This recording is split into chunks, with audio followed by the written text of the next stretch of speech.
Hello, hello, hello. I think everything is fine now. Sorry for the longer wait. Had something to do before jumping in, but everything should be fine now. Let me just double check a few things. Yeah, everything should be good. Let me just all the other stuff that I need to have here. Good. So hi, for anybody that might be new around here, I am Adrian Solve. I also go by Card. If that's alright with you, Adrian, Card, whatever, I'm fine with either. I occasionally, stream. Mainly I kind of feature indies in the weekend, because indies are kind of the backbone of the industry. They're innovating, trying new things, keeping the industry fresh with new ideas. So, I do my best to show support. And whenever I'm playing an indie, they're featured in my stream details page, as well as on the later on in the VOD. If anybody is interested in also while streaming what indie I'm featuring, you just use the command indie and you can see it right here. Later on I might change the link to have something more like a maybe multi-link thing where you can access multiple stores depending on which one you prefer. But for the moment with this one I'm just gonna keep the Steam page. Anyhow, apart from that, I also go through like the history, evolution of games. Currently going through the Doom series. I'm kind of midway with. I finished the campaign of Doom 2. Currently gonna try the master levels and then jumping to Doom 64. And aside from that, I also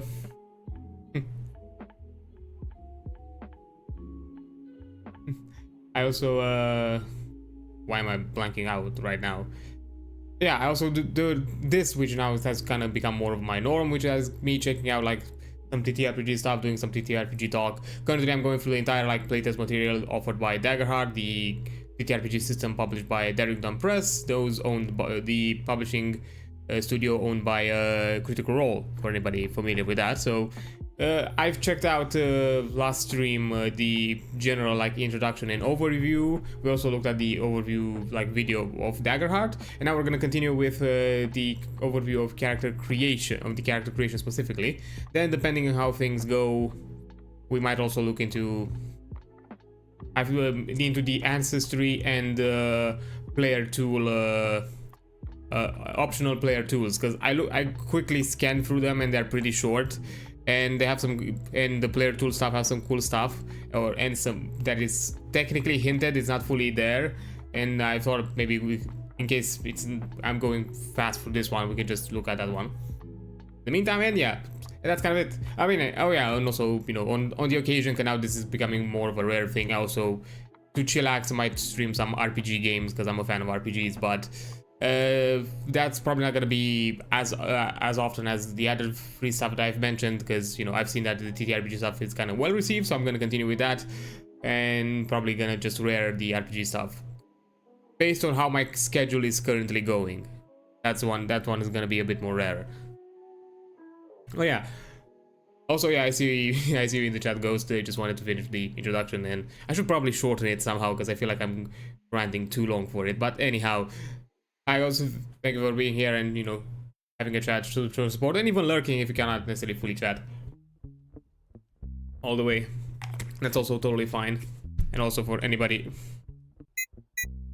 who does not know her, here we go. Get a quick shout out. Show some support. She also checks out TTRPG. She has like discussions and all of that, although from what I understand you're gonna move it more to like YouTube stuff than stream stuff, from I think something that she mentioned previously, but she's also doing some game streams and all of that, so yeah, do check her out. Yeah, and before we continue, quick shout outs to a few follows that I got. I was reading in the meantime. First one, which was actually a follow from before the last stream, which I'm really sorry, I completely forgot about it, and just to I apologize about it, because it was a celebration stream. Already my mind was full of other things, so yeah, I apologize. Palin Gray, also thank you for the follow. I think I'm actually gonna go with they, because I'm not sure exactly if I'm misgendering or anything. I think they're also an archery streamer that, from what I've seen. So you know, if some of you aren't, you can check her out.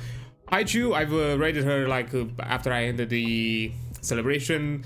She's kind of circles around like other people that I've known and met through streaming. So she's also really cool, and you know, check her stuff out. She's currently doing like I think she's gonna go soon Mish doing some Unicorn Overlord stuff, so go ahead and do that. She does some collab stuff here with some other peeps that I've known.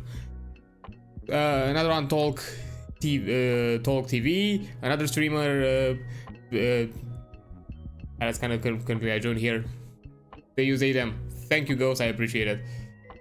So yeah, thankfully I've just to be safe I've used it, so it's nice that I've had the confirmation. I appreciate it.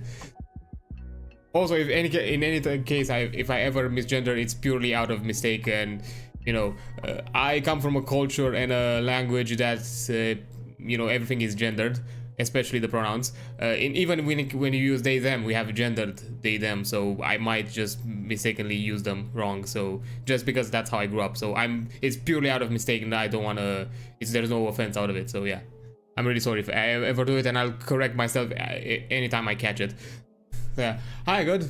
Hope you're having a nice day, whatever time zone it is right there on you, because I, at this point, considering how baffled I have a track of time, I'm not even gonna waste it, considering that the celebration stream was technically extended for 2 hours, and I didn't even realize it because I just forgot how much I've streamed and didn't check on the OBS. Oh, we had, oh, and also Linkberry. Well then I have a double feature here for a shout out. So I got hi Link. Out here, I'm EP. I'm pretty sure Link is trying to kill me. I mean, there's nothing I can do to stop it. So I think condolences, or you know, rip, I guess. Sorry, good. Yeah. Also, yeah, do check Good and Link. They also do streams. Link, she's also an artist. She's currently having both a VGen and coffee, and you should probably check those links out if you know, want to commission stuff from her and have some cool stuff. So do that. Do check Link out, as well as Good. He's also, they are also streaming. Sorry, they in both cases. My brain is scattered right now for some reason. I think it's the coffee. I'm going like a mile a minute. Sorry. Comes back like it's dead name in both cases for Good and Link. I apologize. I probably, yeah, I'm scatterbrained. But yeah, check them out, both of them. They're amazing, cool stuff. And yeah, I see you there, doing good. And yeah, because now I just also mentioned. Also, yeah, one last follow to mention that is also currently featured. I think Mihao, I think it's pronounced. I apologize if I'm mispronouncing it. It's very close to a kind of a Latin name that I know, so you know.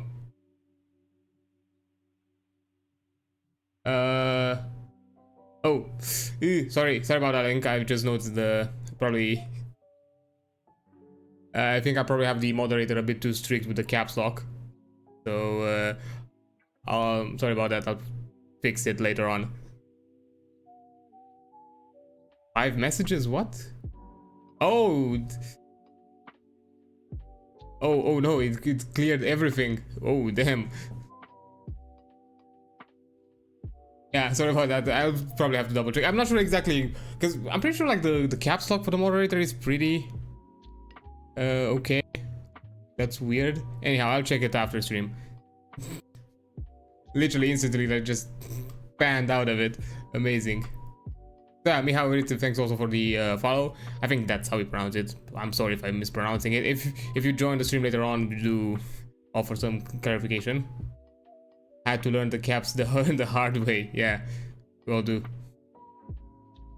We all do. the always follow up message for sorry for caps whenever you're messaging something. Yeah. Anyhow, so yeah, about the follows and all that, and also because Good mentioned it. Yes, as you can see, I have the graphic right here on my actually it'll probably is just because I'm technically, yeah, on my left as you look at it. On your left, actually, not my left. That would be my right. Yay, directions. I'm really good with it, and I've also fixed it now. So they're actually properly placed, so that should no longer be an issue. So yeah, currently I've reached my 30 follower kind of reward mark. That's kind of how I call them, like reward marks, reward tiers. As my kind of big goal that I have right now, which is the affiliate goal. It would be amazing if I reach it as, you know, soonish as possible. Of course, there's no forcing here. If you enjoy what I do, go ahead, give me a follow, and let's have a chat. If not, that's totally fine. I might not be for everybody. That's understandable. So yeah, I think I'm currently pretty close-ish to the next one, the 40 tier, 40 follower tier. So, you know, for anybody new here that, you know, wants to have a look and all that, gonna check it out. So yeah, because I've reached the 35 mark, I'm gonna post on my socials and probably also discuss about it in the next stream after I post it. Kind of VTuber bio thing, nothing too much. Probably something that you've probably seen from other like VTubers that they usually release like that, kind of like a quick like bio descriptive thing, like name, occupation, hobbies, that kind of thing. Nothing too lore detailed. That's gonna be more of a work in progress, and maybe if I also have the opportunity to find a writer, because I'm not a writer and I'm not good with those kind of things. Gonna lurk for now. Still very fatigued and sick. Go ahead, enjoy your lurk link, and take a rest if you feel, you know, under the weather. Don't push yourself. But yeah.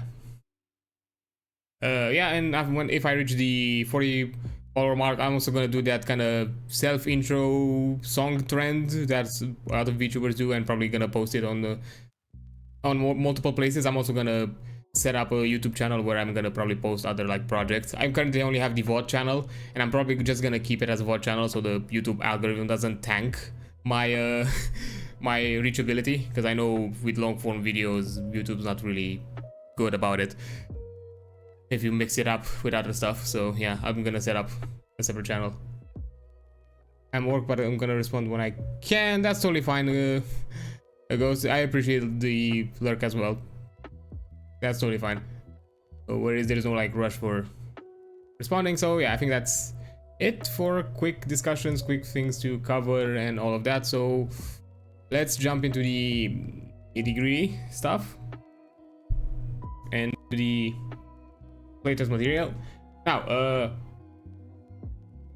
sorry, having a sip of Bepis. But yeah, by the way, I'm more of a Pepsi guy than a than a Coke guy. So yeah, judge me if you all. I'm never mad at the restaurant if they ask me if Pepsi is okay. I'm never mad.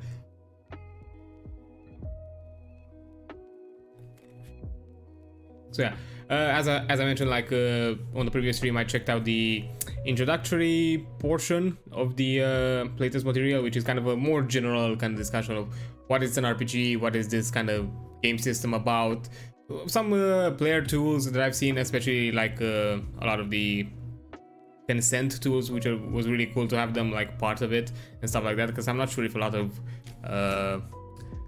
game content has that kind of featured or like main or kind of a big thing. They usually kind of like, they're like kind of extended material or usually additional material that you have to find out. So yeah, I really kind of found that cool. So yeah, I'm now currently going to go through the character creation.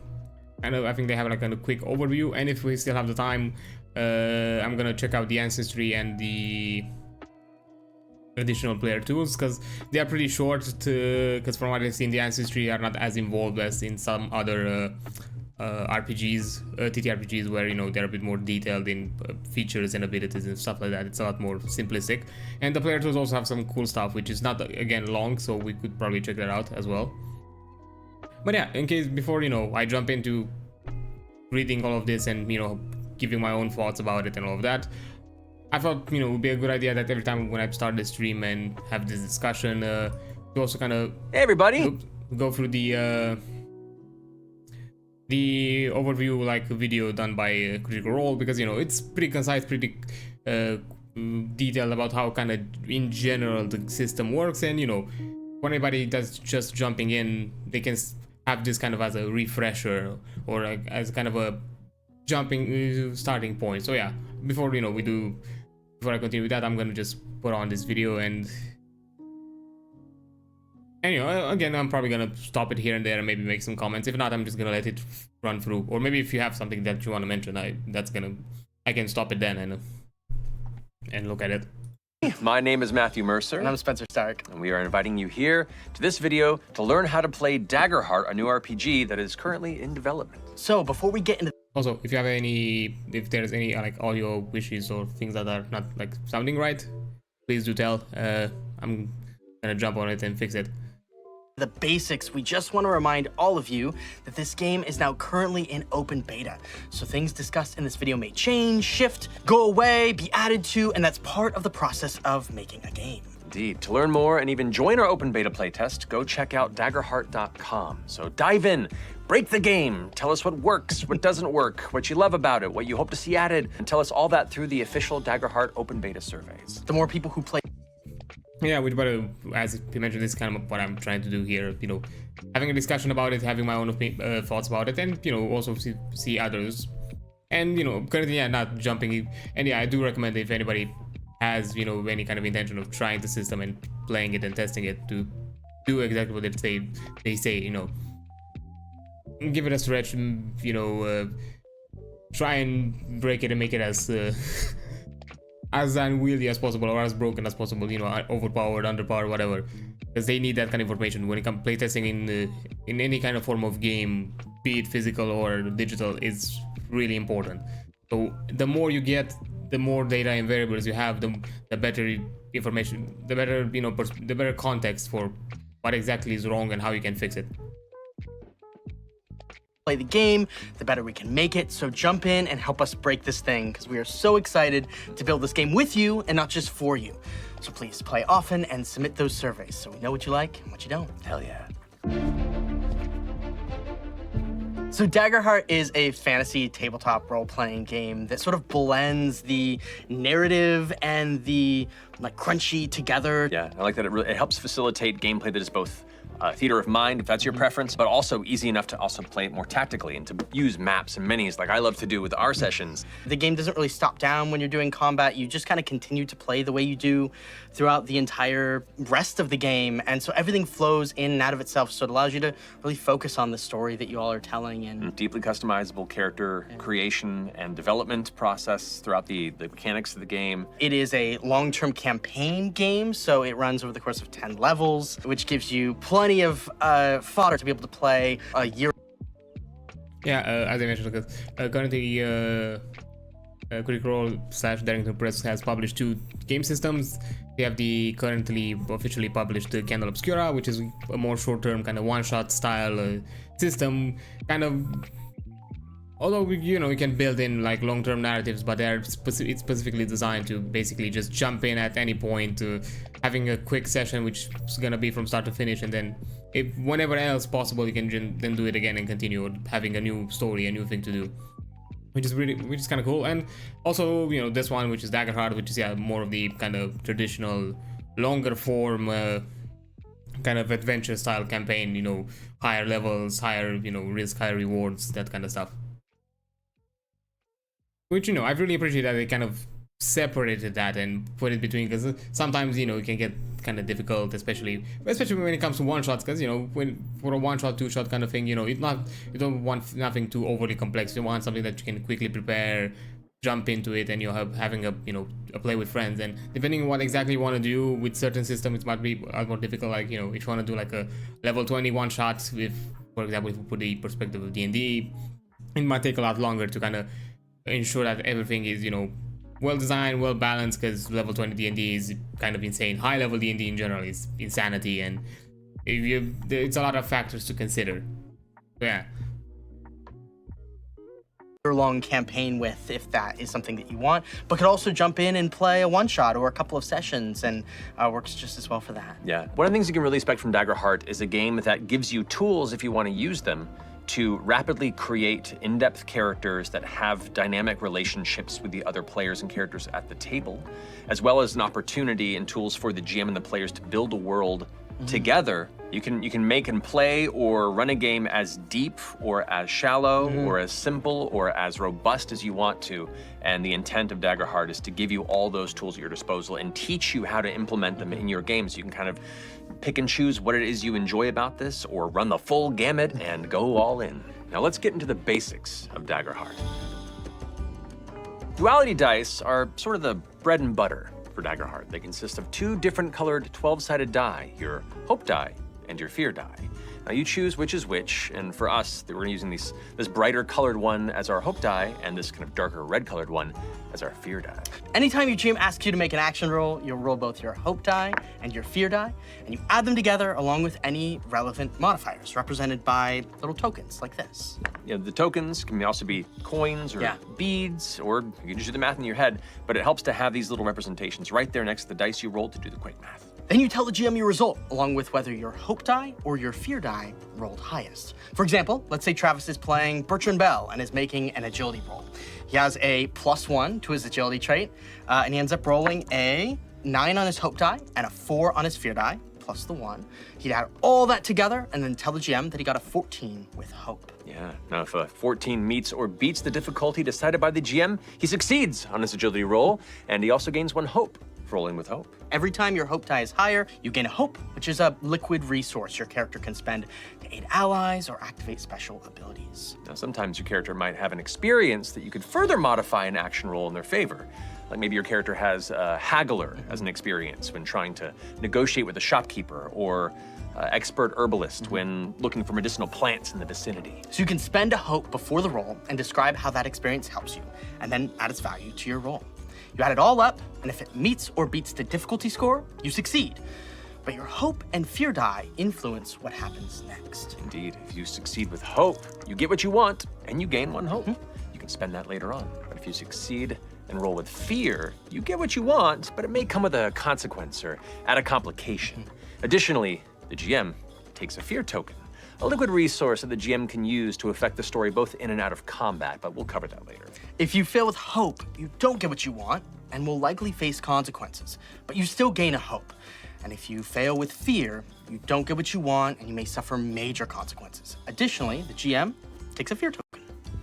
Now lastly, if you roll doubles on the 2 dice, you get a critical success, which means you get exactly what you want, you gain a hope, you clear a stress, and possibly some other cool benefits alongside it. Well, now that we've explained the basics of the duality dice, let's lightly skim the character creation.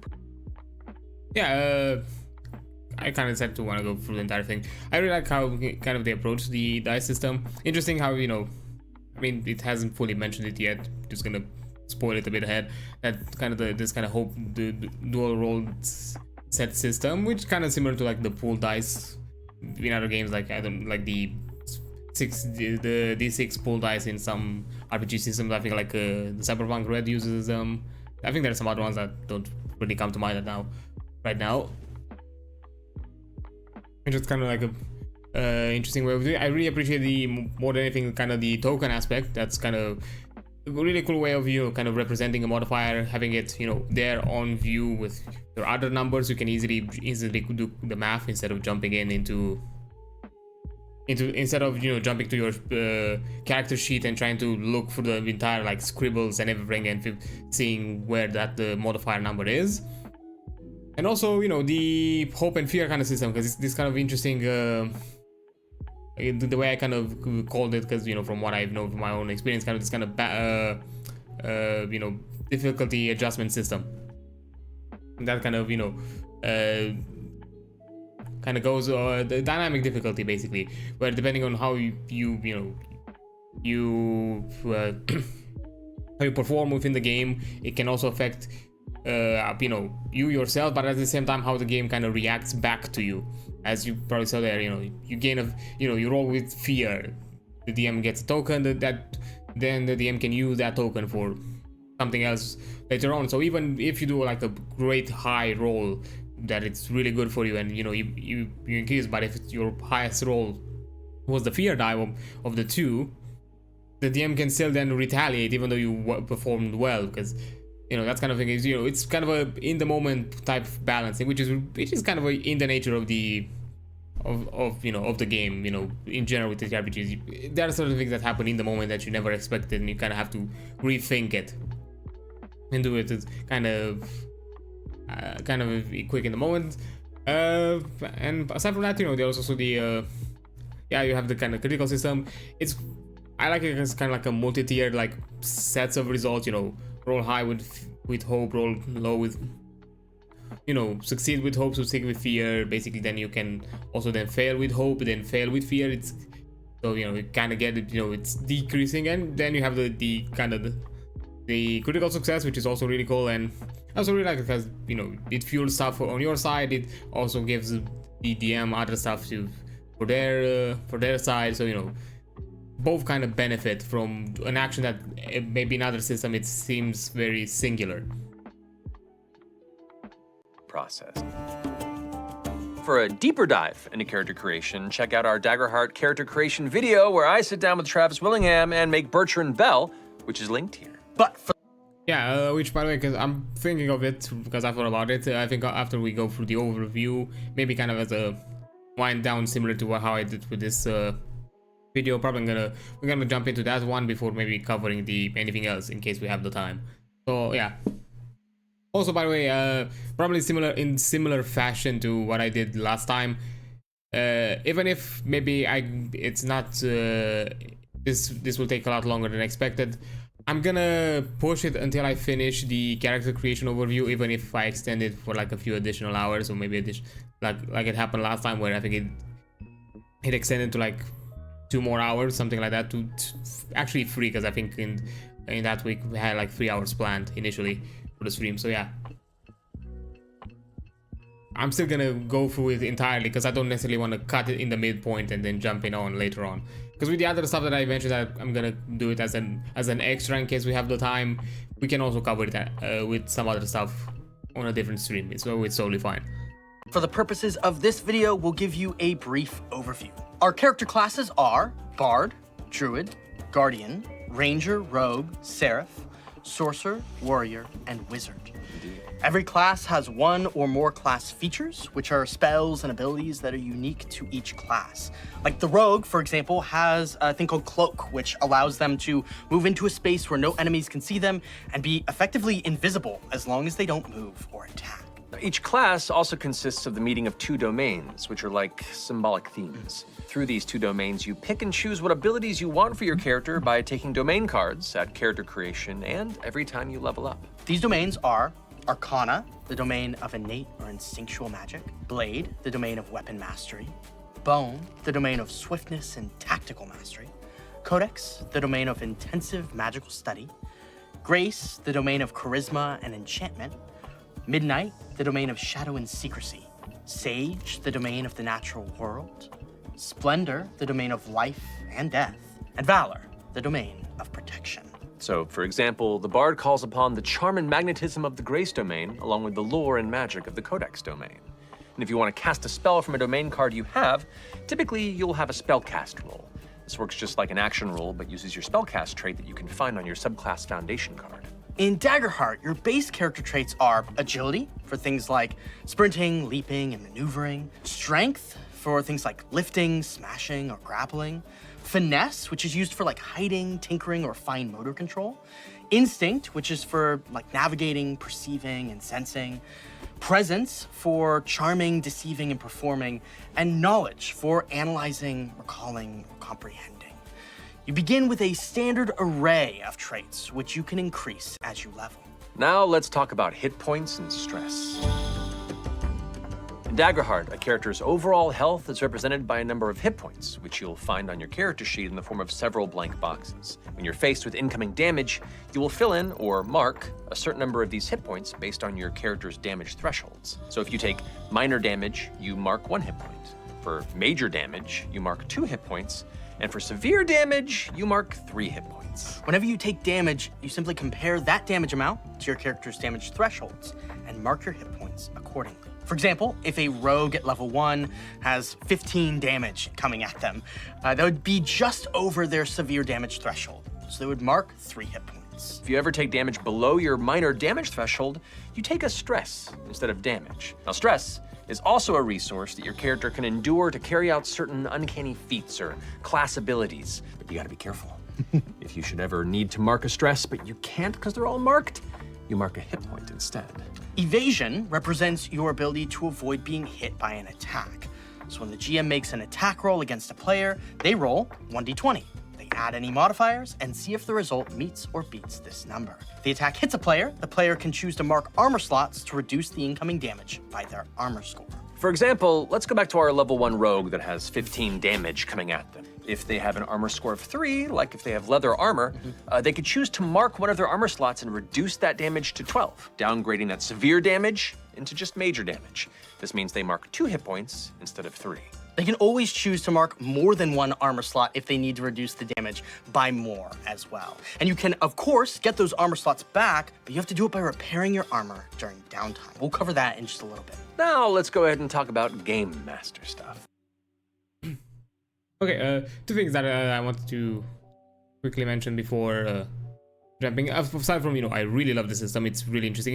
It keeps it simple. The boxes here just, you just have this kind of reference sheet, and then depending on it, you just mark. Another thing that I haven't necessarily mentioned it before, that now I've kind of realized that I kind of really like how, anything that's below the minor, it's kind of it's separate kind of pools, kind of like resource pool that it is affected. That is also kind of interesting because, for example, the kind of one of the maybe underwhelming things that you can occasionally see, depending on from which perspective you see it, could be underwhelming. If an enemy receives 0 damage, not necessarily any character or anything like that, a character NPC receives 0 damage. Well, I still did something to that character or to that creature, so they should be in some way affected. So it doesn't feel like in any way your action is completely diminished. Like there is still something possible that can happen, especially even here. Like you do insignificant damage, but you still affect the target in some kind of way. I'm curious if this system, because I haven't looked into creature stats or anything like that, if the system has anything like immunities, and if immunities apply to this, like if you basically receive 0 damage, but instead of just simply receiving no damage, you instead receive stress. I wonder if that's if it works like that, if you have like damage immunities. Another quick thing that I wanted to mention, because yeah, it did say, where was it? Okay, I think it was a bit. Is it? Oh, here. Is it here? Anyhow, I'm losing track. But it was about this. Oh yeah. Oh, found it. Perfect. Just by mistake, stumbled upon it. The standardized stuff. I'm really curious if the system could allow in any way to kind of homebrew something like more of a, not either point buy or maybe like a rolled stats system. I'm really curious. From what I've seen so far through this video and some of the stuff that I've looked at, it's kind of a, it is a full-on long-form RPG, but in certain aspects it's simplified, and it's even mentioned previously in the introduction that it's not necessarily as number crunchy, so and that kind of number heavy. So I do wonder if the system itself would allow, although I'm not necessarily, for me it's not necessarily a make or break. I think even Pathfinder, from what I know, like most of the number crunches have been done by designers, and then they just instantly add it to the rules as static number increases, so you no longer have to crunch the numbers. Like for example, hit point increases in Pathfinder are just a static increase depending on the class, while in D&D you have the hit die roll. Of course you can homebrew whatever you want with that kind of hit die roll to make the results a lot better in your favor. But Pathfinder just decided, like, we'll just take the number crunch average and be done with it, instead of just leaving it in completely to chance, and just having constantly the DMs or players to kind of push on for homebrew ideas of how necessarily to not feel necessarily punished whenever you're rolling your hit point increase. So yeah, it's something I will probably keep a look out. I found it interesting, although I kind of bummed that I didn't mention too much about stress, like aside from, because even I've realized, because in certain aspects I kind of completely forgot about it, and even in what I've discussed previously, that it was kind of a separate resource from hit points. I'm really curious, like, in what exactly other aspects stress can apply.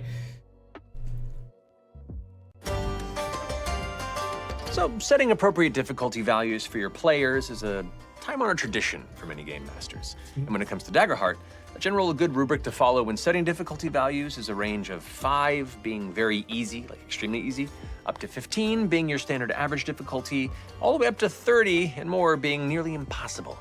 You should also be aware of the circumstances surrounding action rolls because they may grant advantage or disadvantage. For example, maybe you're attempting to lift a broken carriage out of a muddy ditch in the pouring rain. And if that's the case, the GM may impose disadvantage on the strength roll to do that. This situational modifier is represented by including 1d6 with the action roll. With advantage, you add the sum of the d6 to the roll. If you have disadvantage, you subtract the value from the roll instead. Always remember that at any time, a player can give another player advantage on an action roll by spending 1 hope and describing how they're aiding their ally. Now let's talk a little bit about how combat works. Well, combat... Okay, just stop it here.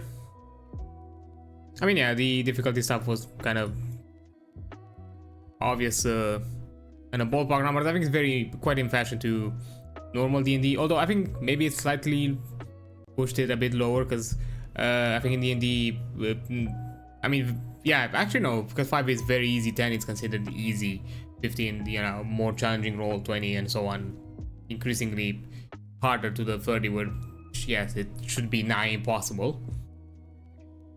And it makes sense even with this system and their dice roll system to use this threshold because, you know, rolling 2d12 that are, you know, add up and plus modifiers makes sense, and you know whatever else you add up to it, as they mentioned with the advantage system, which is a separate die that is different to the open fear die. It's a d6 instead of a d12 plus whatever modifiers.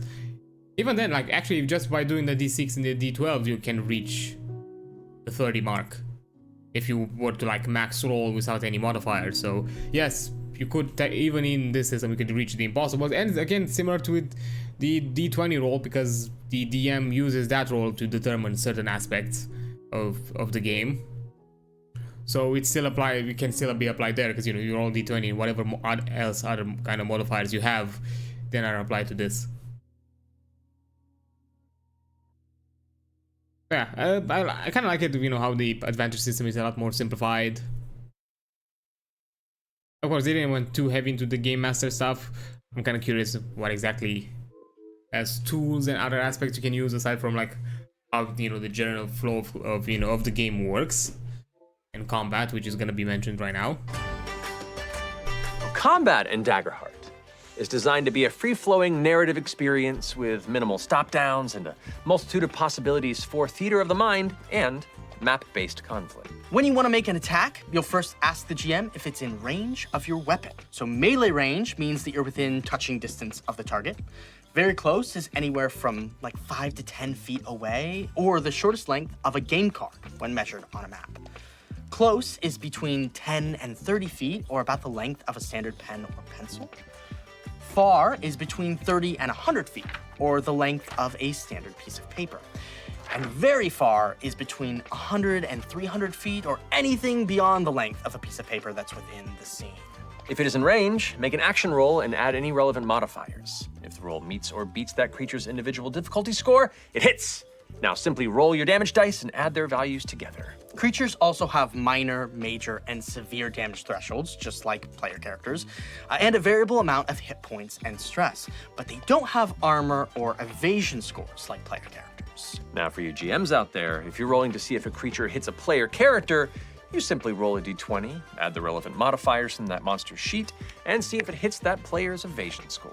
If it hits, roll for damage, and the player determines if they'll spend armor slots to reduce it or how many hit points they have to mark thereafter. Now, if your players are entering into a combat that will last for more than 1 or 2 turns, your GM may place an action tracker on the table. When an action tracker is out, players add a token to it whenever they make an action roll. Players will continue to make action rolls in combat until they fail and/or roll with fear, which then allows the focus to shift to the GM to make what's called a GM move. Now, a GM move is literally just the GM taking a turn. So after a player rolls with fear and/or fails an attack roll, the GM then has the opportunity to spend any number of action tokens from the tracker and activate that many enemy combatants. So all those turns the players took in succession now have turned into resources for me. After the GM turn is resolved, play then passes back to the players. Anytime, GMs can also spend 2 action tokens to gain 1 fear token. Remember those? How every time your player characters roll with fear, the GM collects a fear token? Well, here's where they factor in. At any point during combat, a GM can spend 2 of the fear tokens accrued during a session to make a GM move without needing the players to roll a failure or with fear. Additionally, GMs can spend fear tokens to activate special abilities of adversaries, or generate action tokens for themselves, or make particularly big and dramatic GM moves. If things go really bad in or out of combat, character death in Daggerheart is a real possibility. But the system offers players 3 options to choose from when the character marks their final hit point. The first option is called Blaze of Glory.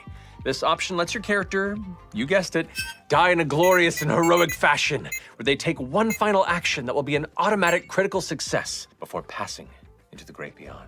Then there's the ever-popular Avoid Death and Face the Consequences, where your character drops unconscious and cannot take any actions until they get at least Hey everybody, 1 Matt hit point Colville. back. When this happens, you roll your fear die, and if it's equal to or under your level, you gain a scar, which means you permanently cross out one of your hope slots. And finally, there's Risk It All, our personal favorite, I believe, which leaves it all up to chance.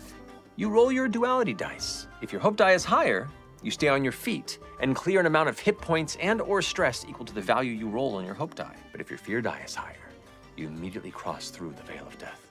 Now, if the duality dice are tied, which once again is a critical success in Daggerheart, you don't just stay on your feet, you also clear all of your hit points and stress, renewed and ready to go right back into it.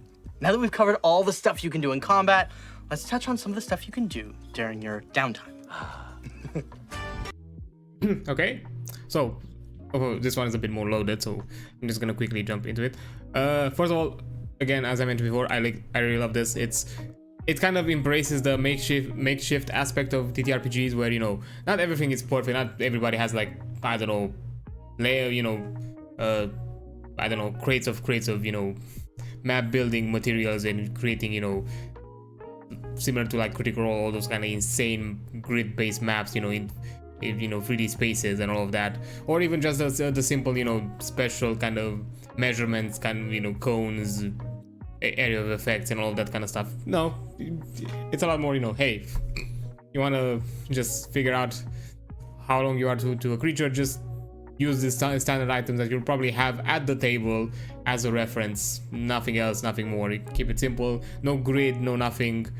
There's no need to keep track of that. I'm curious about it because they mentioned that the game itself is kind of a continuous kind of flowing from combat to non-combat stuff. So I'm really curious kind of how exactly that works.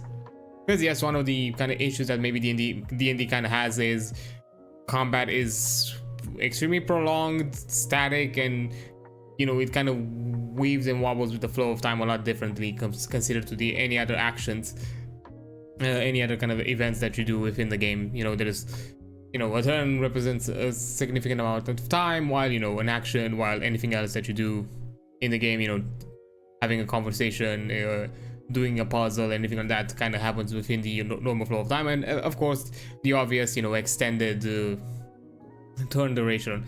Kind of dividing it here, having like a player turn and a DM turn, in some ways simplifies it, because it allows you to have the moment, you know, kind of teamwork moment where, like, hey, I have this ability, if I use it in concordance with your ability, we can do something really cool, or something that's gonna go in our advantage, stuff like that. So it's a lot simpler than, you know, the GM can simply jump into and doing their things, because, you know, they can just simply take over, you know, look over everything that the players have done and be like, okay, you've done all of that, so now I can full on plan on everything with my character, with my monsters, and just do it from my side, and then basically react back.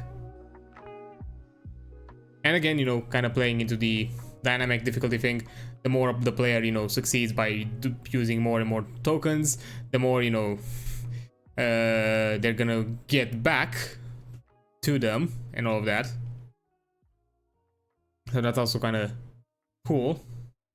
Also, another thing that I haven't mentioned back last time that I now realize, this is also an interesting way of seeing it. Of course, they haven't really mentioned how exactly it works if your DM also has like NPCs, you know, ally NPCs, for example. If there's any aspect of that where the DM kind of uses kind of the same rulings with the fear die and all of that. Oh, not fear die, fear tokens. One of the obvious things that I realized that it kind of becomes really apparent that because the DM is using a D20 system, D20 roll instead of the D12 rolls, they from the start already are different from the players, which is really cool, because it from the very beginning it kind of separates the idea that even when you have like an NPC ally, they're never gonna perform to the level that, you know, the player character can do, because you have all of the kind of abilities and tricks that you can do with, you know, with the hope dice and you know, extra abilities. Like from the start it kind of diffuses that idea of kind of DMPCs, because, you know, from the very beginning, you know, you have a fully asymmetric system. It's not only asymmetric in the idea that, you know, you have a group of players against one against, not necessarily against, but with on one side, and then one singular player on the other side does completely different actions. It's also asymmetric in how all of these actions are determined and, you know, are factored in within the game. Also, the tokens really cool, because if for those of you familiar with D&D, it's kind of a simpler, it's kind of a basically adding the legendary action system and like special ability system within all of the characters. And this kind of goes into the discussion. There is like a video by Matt Colville, the action oriented enemies, which basically kind of talks about this idea that enemies shouldn't just be, you know, chunks of HP that just swing at you until your hit points are to 0. No, they should do like impressive, they should have certain abilities, certain behavior, certain actions within the combat that make you think, make you prioritize, make you be like, okay, this is a bad situation, this enemy reacts in this way, this enemy behaves in this way. Like, you know, maybe you'll have an enemy that it's, you know, it's bad to go against while in close proximity, but it's a lot better to approach from longer range. So all of a sudden now the close range characters have to rethink their strategy and somehow accommodate, while, you know, clearly the long range PCs are going to succeed a lot more, and probably, and at the same time also be highlighted, because that's also kind of a cool trick to do it. You know, you want to highlight certain players of your party, just put in an enemy where they, for a fact, you know for sure that player is basically a counter against that enemy, while the others probably would struggle. So, you know, that's also a cool way to highlight somebody.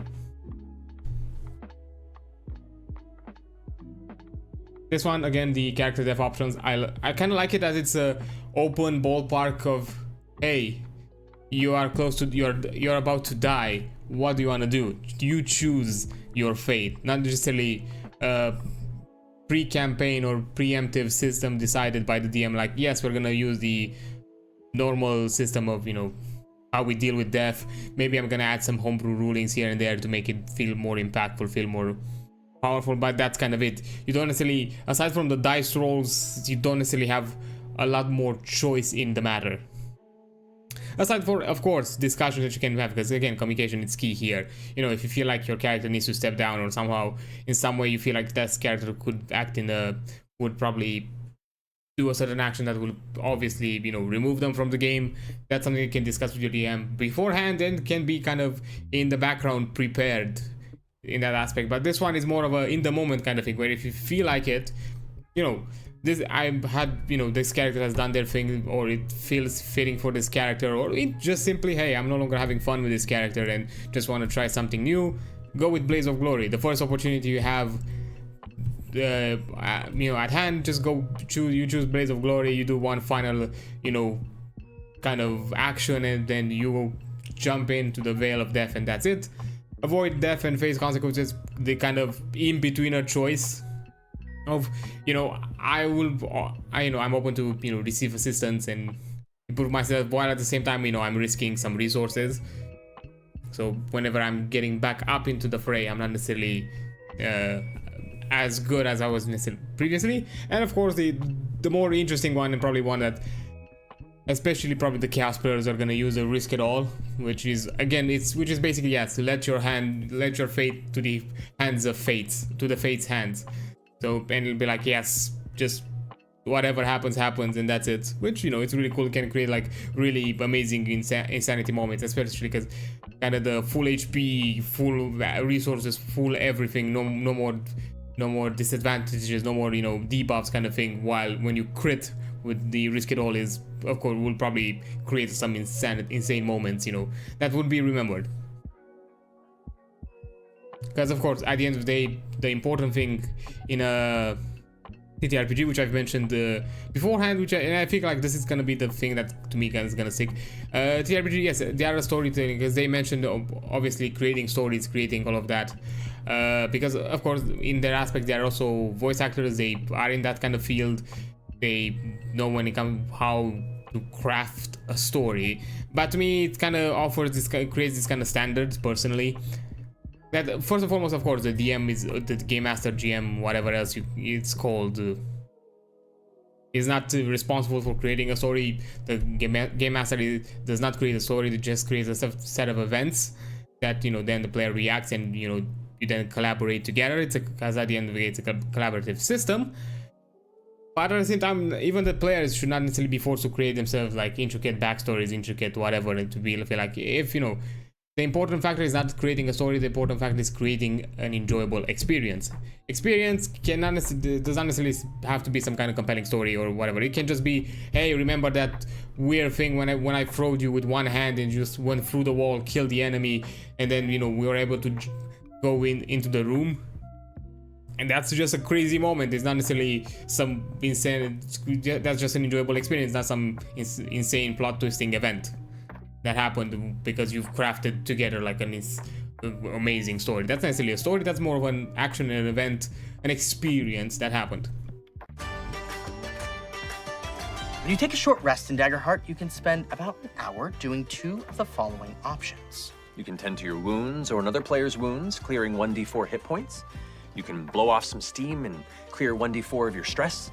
You can spend time mending your armor or another person's armor and clear 2 marked armor slots. Or you can simply spend the time preparing yourself for the path ahead and gain a hope. If you're able to make camp and relax for a few hours, you can take a long rest and choose 2 of the following. Clear all marked hit points, clear all marked stress, fully mend your armor, clearing all marked armor slots, or do this on an ally. You can prepare and gain 1 hope, or you can choose to prepare with 1 or more members of your party and instead take 2 hope each. Lastly, you can work on a project. It takes a substantial amount of time, like deciphering an ancient codex or crafting a new weapon. The GM will assign this project a countdown, and each time you work on this project, you tick down that countdown until the project is complete. Now, when you're at level 5 or above, during a long or short rest, you can swap domain cards in your loadout with any domain cards in your vault. This is useful because you can only have 5 domain cards in your loadout at a time, but you really don't have to worry about that until the higher levels anyway. I think that's it. I think that's all. I think that wraps up our quick and dirty overview of the Daggerheart rule set as it currently sits. I know it's a lot up front, like any game system is, but we're excited for you guys to get an opportunity to dive in, play it out for yourself, and kind of give us your feedback on how you feel about it. Yeah, we're really excited because the game is in a state where we can actually take the feedback that you're giving us and implement it across the game. We're opening the beta specifically so that we can work together with you on this. And I'm just really excited to see people like playing this game out in the wild after working on it for so long together here. So if you want to learn more about this and even join the open beta playtest that we have now, please go check out daggerheart.com, sign up, check it out, print it out, play it with your friends, and help us make this with you. Not just for you, but with you. So thank you so much for joining us, and roll some dice and have fun. Choose to prepare with. Okay. Quick thing, last thing, yes, I really love that this is kind of a, not only pick and choose kind of whatever you want to improve, get back from this, from a rest, which is an interesting way also because, you know, depending on what you're encountering beforehand, even long rests don't necessarily give you everything back. As of course, with like for example like D&D, there was the issue that, you know, you're long resting, you know, right before fighting the big boss, big bad, but you're in a dungeon and all of this kind of thing, so you're regaining everything back and there is no kind of disadvantage. Of course, the DM can play around, rule it in, or kind of craft some events where, you know, it's gonna be extremely challenging for the players to just simply rest in whatever dungeon or environment they are. But even within the system, there is like, hey, you get some stuff back, but you might not have the options to get everything back. aside from that, I really like the kind of collaborative aspect of this this kind of long rest kind of resource replenishment system.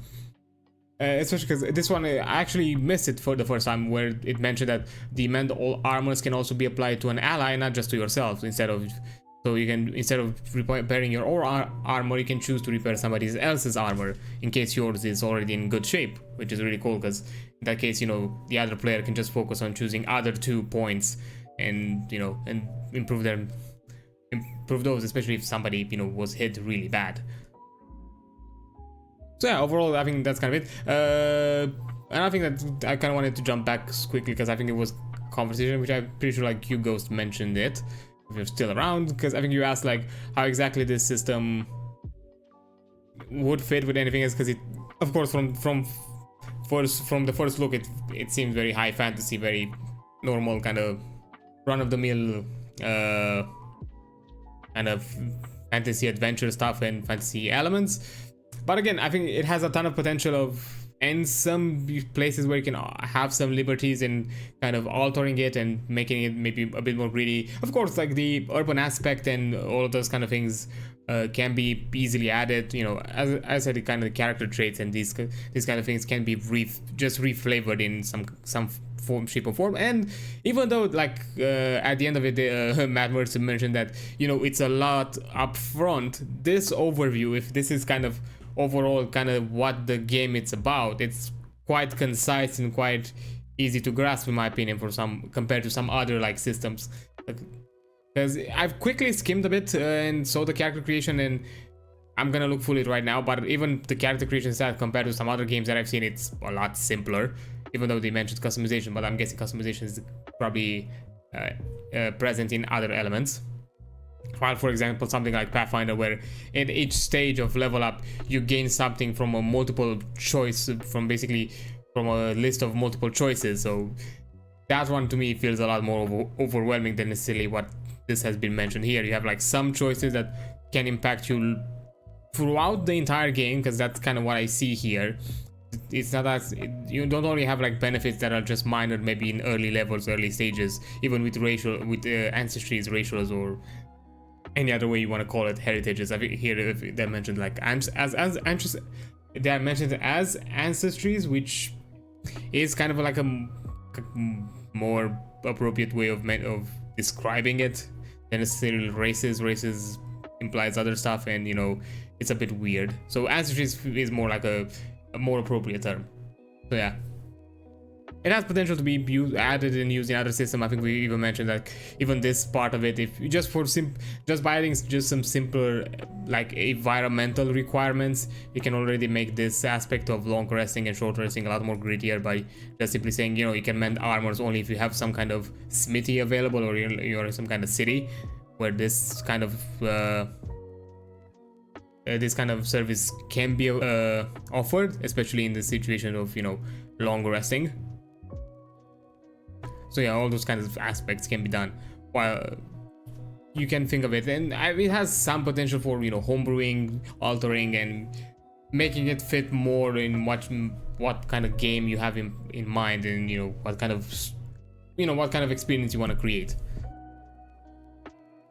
So yeah, I think now that we've finished with the overview, which, you know, kind of extended this in an hour-ish long, but I feel like it's worth having this kind of as a mainstay as I cover this, because, you know, it goes through the entire kind of overview of the game system, and, you know, if anybody new or anybody that kind of forgot stuff can just have a quick refresher, because even I just picked up some small details here and there that I haven't picked up in the previous viewing of this video. So I think it's useful to have it. So now let's just jump into jump into the character creation aspect, and now we're gonna go into some new stuff. So yeah, this is kind of the first chapter, preparing for an adventure. Sorry. Now I'm gonna receive the voice stress that I had like last time, although thankfully nothing long term. It was just me basically, okay, for the rest of the night I had to kind of take it chill with talking. Yeah, in this chapter you learn the information you need to know as a player to prepare for your first game of Daggerheart. This will walk you through creating a character, provide details around each of the game's classes, ancestries, communities, and domains. which is another thing that I haven't yet mentioned. I really like kind of the domain system. I think it also opens to like multi-classing possibilities. I'm pretty sure the classes chapter is gonna mention, because if I remember correctly, multi-classes can only work if you have like some form of common domain or something like that, which, you know, creates kind of, at the very least, some kind of balanced form of multi-classing. And you don't necessarily have the just the run-of-the-mill, you know, coffee locks of, I don't know, witch knights, which currently I'm just mentioning warlock multi-classes. There were some other ones. Rogue barbarian is a nasty one if you really want to be kind of greedy about. There are so many, but anyhow. So yeah, character creation. Unless you're taking on the role of the GM, the game master, the first thing you'll need to start playing Daggerheart is create your character. When making this character, you'll be responsible for crafting their physical appearance, personality, and prior experience, as well as their relationship with other characters. I'm kind of curious how exactly this is gonna be built in the game system, which I really enjoyed this kind of stuff when a system also kind of offers you the kind of the mechanical benefits of, hey, you have this kind of connection with another player within your party, so you gain some benefits out of it, not just something more generic or just simply, but just some random peeps that met at some random place and now all of a sudden we have to do stuff together. Some of these decisions are purely narrative, meaning they only appear in the game through roleplay, but others are mechanical choices that affect the actions you're more or less likely to succeed at when rolling your dice.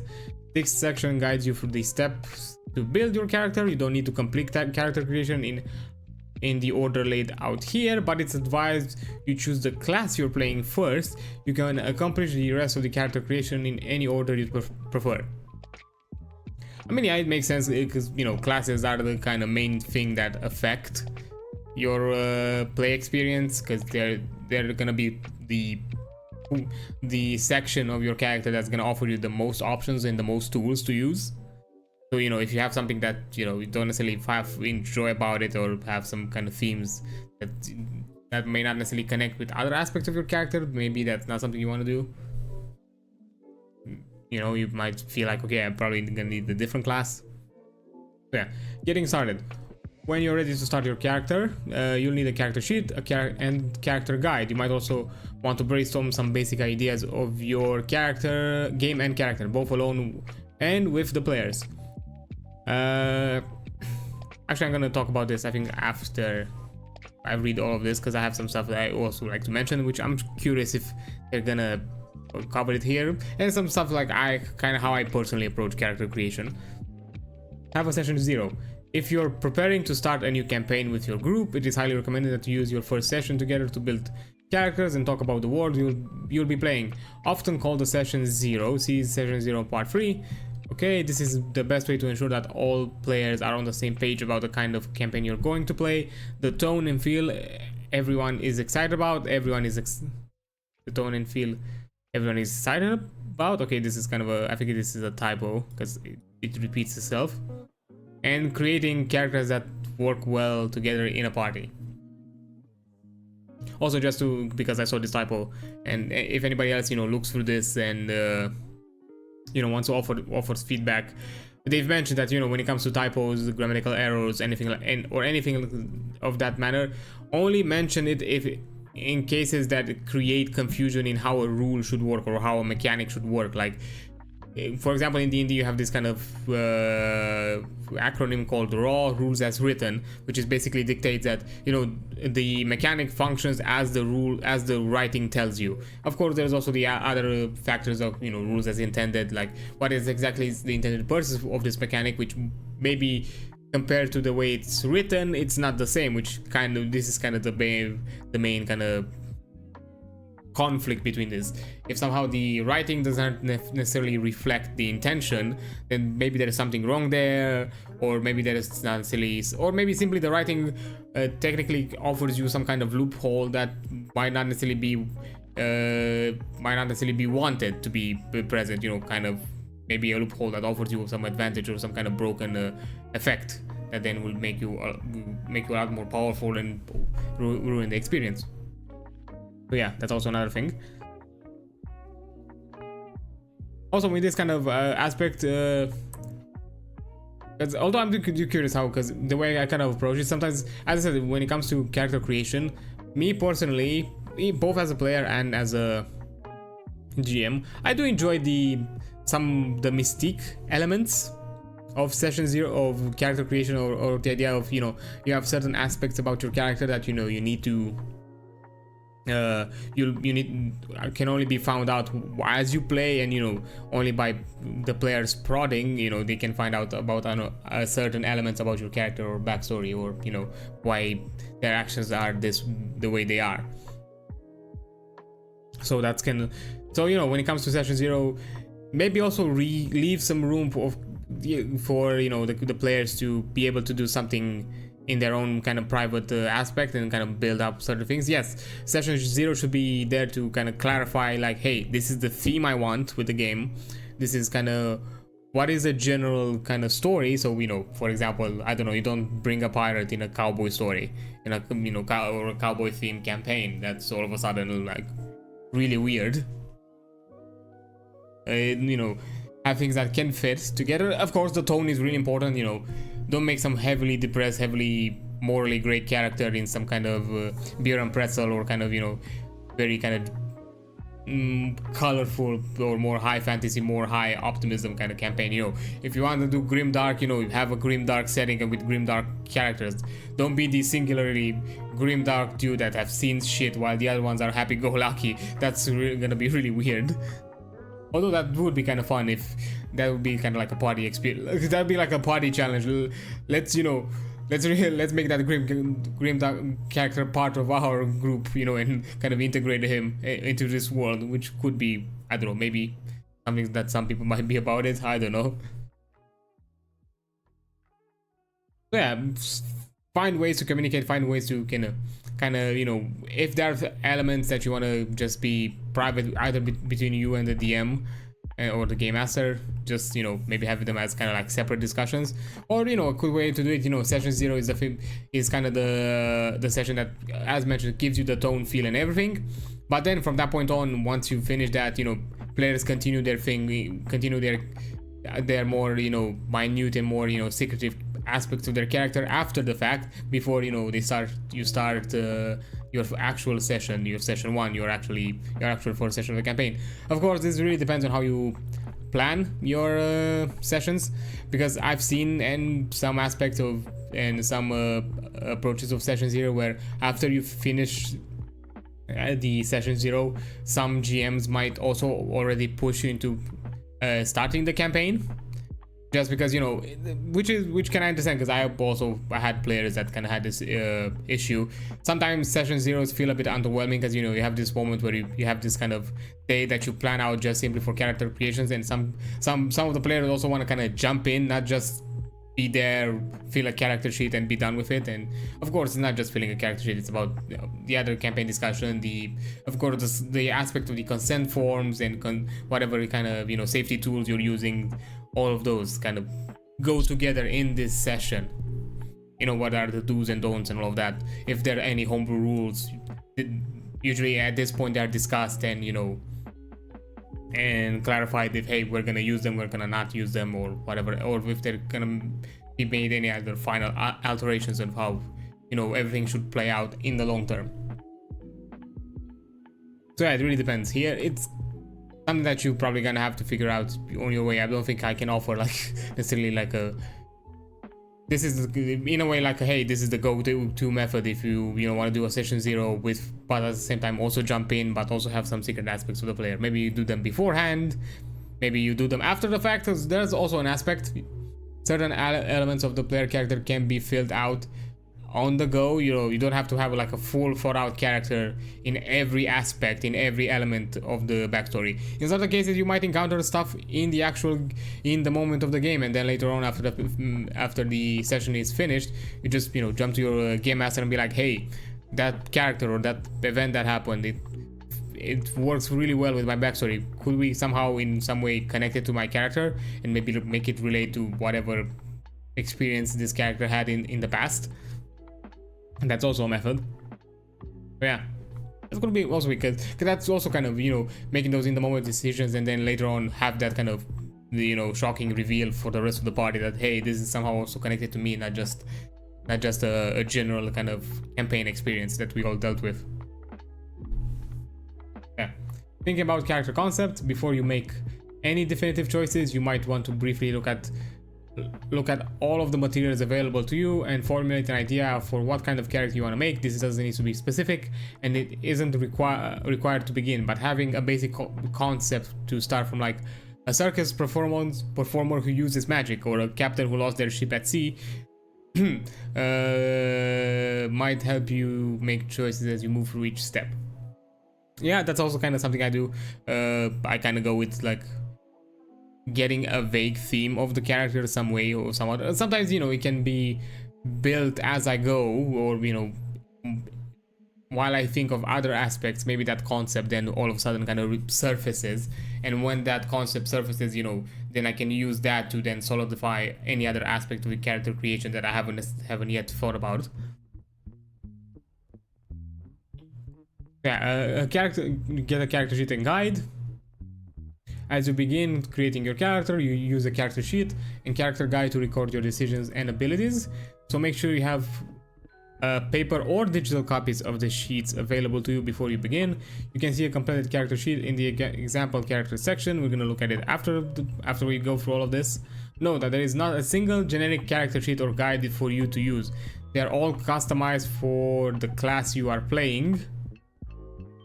You can find these available for download online, or you can copy them from the currently not present section, I'm guessing, in this book.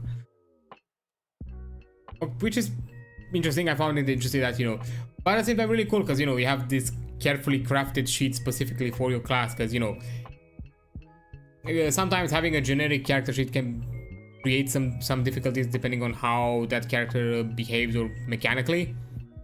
Like, probably the best example I can give, like, for example, for the comparison with D&D, spellcasters, non-spellcasters, and warlocks, compared to the other spellcasters. Spellcaster versus non-spellcasters, you have a completely separate sheet, additional, like, separate sheet where you have all to fill out all of your spells available, if you do it traditionally by pen and paper, where, you know, you have all the spell slots marked and all of that. And at the same time, spellcasters versus warlock spellcaster versus the other normal spellcasters, because, you know, warlocks function differently as a spellcaster compared to the other ones. They have packed slots where basically they are an extremely limited resource of spell slots specific to their class that basically increases in spell level as they level. But it's not a huge resource pool, and doesn't follow the rules of the other spellcasters, where, you know, you have X amount of level 1 slots, X amount of level 2 slots, and so on and so forth. No, the warlock is basically, oh, you have 4 spec slots, all of them cast, I don't know, 4th level spells, and that's all, and all you're ever gonna use. Whatever spell you cast is gonna be cast at that level using those 4 spell slots. You don't have anything else additional. Of course, you have the not the Unearth Arcana, the Warlock Arcana, I forgot how exactly the feature was called, where you gain some higher level spells beyond 5th level, which don't use the pack slots. They are basically just a single use spell that you gain separately. But yeah, this is basically like, hey, instead of just creating some arbitrary sheets that maybe to some characters don't apply, but maybe to some apply, no, each sheet is gonna be specific to the class you're playing. So any kind of, you know, sections in that sheet are gonna be specially crafted for that. So, you know, if there is like a special mechanical function that only that class has available, it can be better highlighted within the sheet compared to maybe, I don't know, another class where maybe they have something else highlighted. So yeah, record your level. All characters in Daggerheart start at level 1. Record your level in the appropriate section at the top of your character sheet. Make sure to change it every time you level up. It's not recommended to start your campaign at a higher level unless under specific circumstances set out by the GM. Okay, I mean, I can't offer much about here, because it really depends on how the game flow works. This is gonna be something I'm gonna could offer a comment depending on how the game flow works at the level 1 compared to other systems. Because for example, in D&D, a lot of DMs, DMs, yes, and even some adventure modules kind of already instantly jump into higher levels, like level 3 or level 5 is usually the one starting point. Two reasons. Sometimes, you know, the adventure just might not necessarily fit for lower level events or lower level kind of sections. Like, I don't know, like Course of Strat, for example, starts at level 3, but you have like a supplementary like 1 to 3 mini dungeon that you can do that quickly levels you up, just as a filler if you really want to, as an option if you really want to start from level 1, but the actual intended campaign experience starts from level 3. Also, another issue that D&D has, it's so horrendously balanced at lower levels. Level 1 is probably one of the deadliest levels you have in the game, because anything can, with certain classes and maybe even with certain enemies that technically under their difficulty system would be seen as difficult appropriate, but they could just simply breathe on your character and they're gonna hit death saving throws. So yeah, that's not fun. Because I've had like even as a DM and even as a player had some near-death experiences at lower levels more than later in higher levels that I had after the fact. So yeah, usually even DMs when doing like homebrew stuff, they prefer like starting at level 3 because of those elements, plus because at level 3 everybody has access to their subclass. So at that point on, because depending on the class, certain subclasses are available at different levels. Some have it at level 1, some have it at level 2, while others have it at level 3. So from that point on, you basically also can full-on craft the archetype of character that you want from the get-go, not just start with the class and then later on think about some of the archetypes elements, or have access to them later, while you already thought about your character concept with that archetype in mind, but you haven't yet reached that point. Okay, record character details at any point in the character creation process. Feel free to fill out your character's names, pronouns on the top line, as well as character description details on the character guide sheet. For some example, naming and deciding on the look of their character comes first, and for others, it takes time to discover what's right. Interesting. I kind of like this. As long as you have a name and description by the time the character creation is completed, it doesn't matter what order you do this in. So yeah, have something to basically know how to call you, and then, you know, just have some like base descriptor so you know what's your deal. But hey, if you really want to like tell a story or have like a character that kind of might have this kind of also experience some sort of interpersonal, you know, discovery, or like personal kind of discovery, then you can just leave certain elements blank, which is kind of cool. I mean, to be fair, I kind of vaguely done that with a character of mine.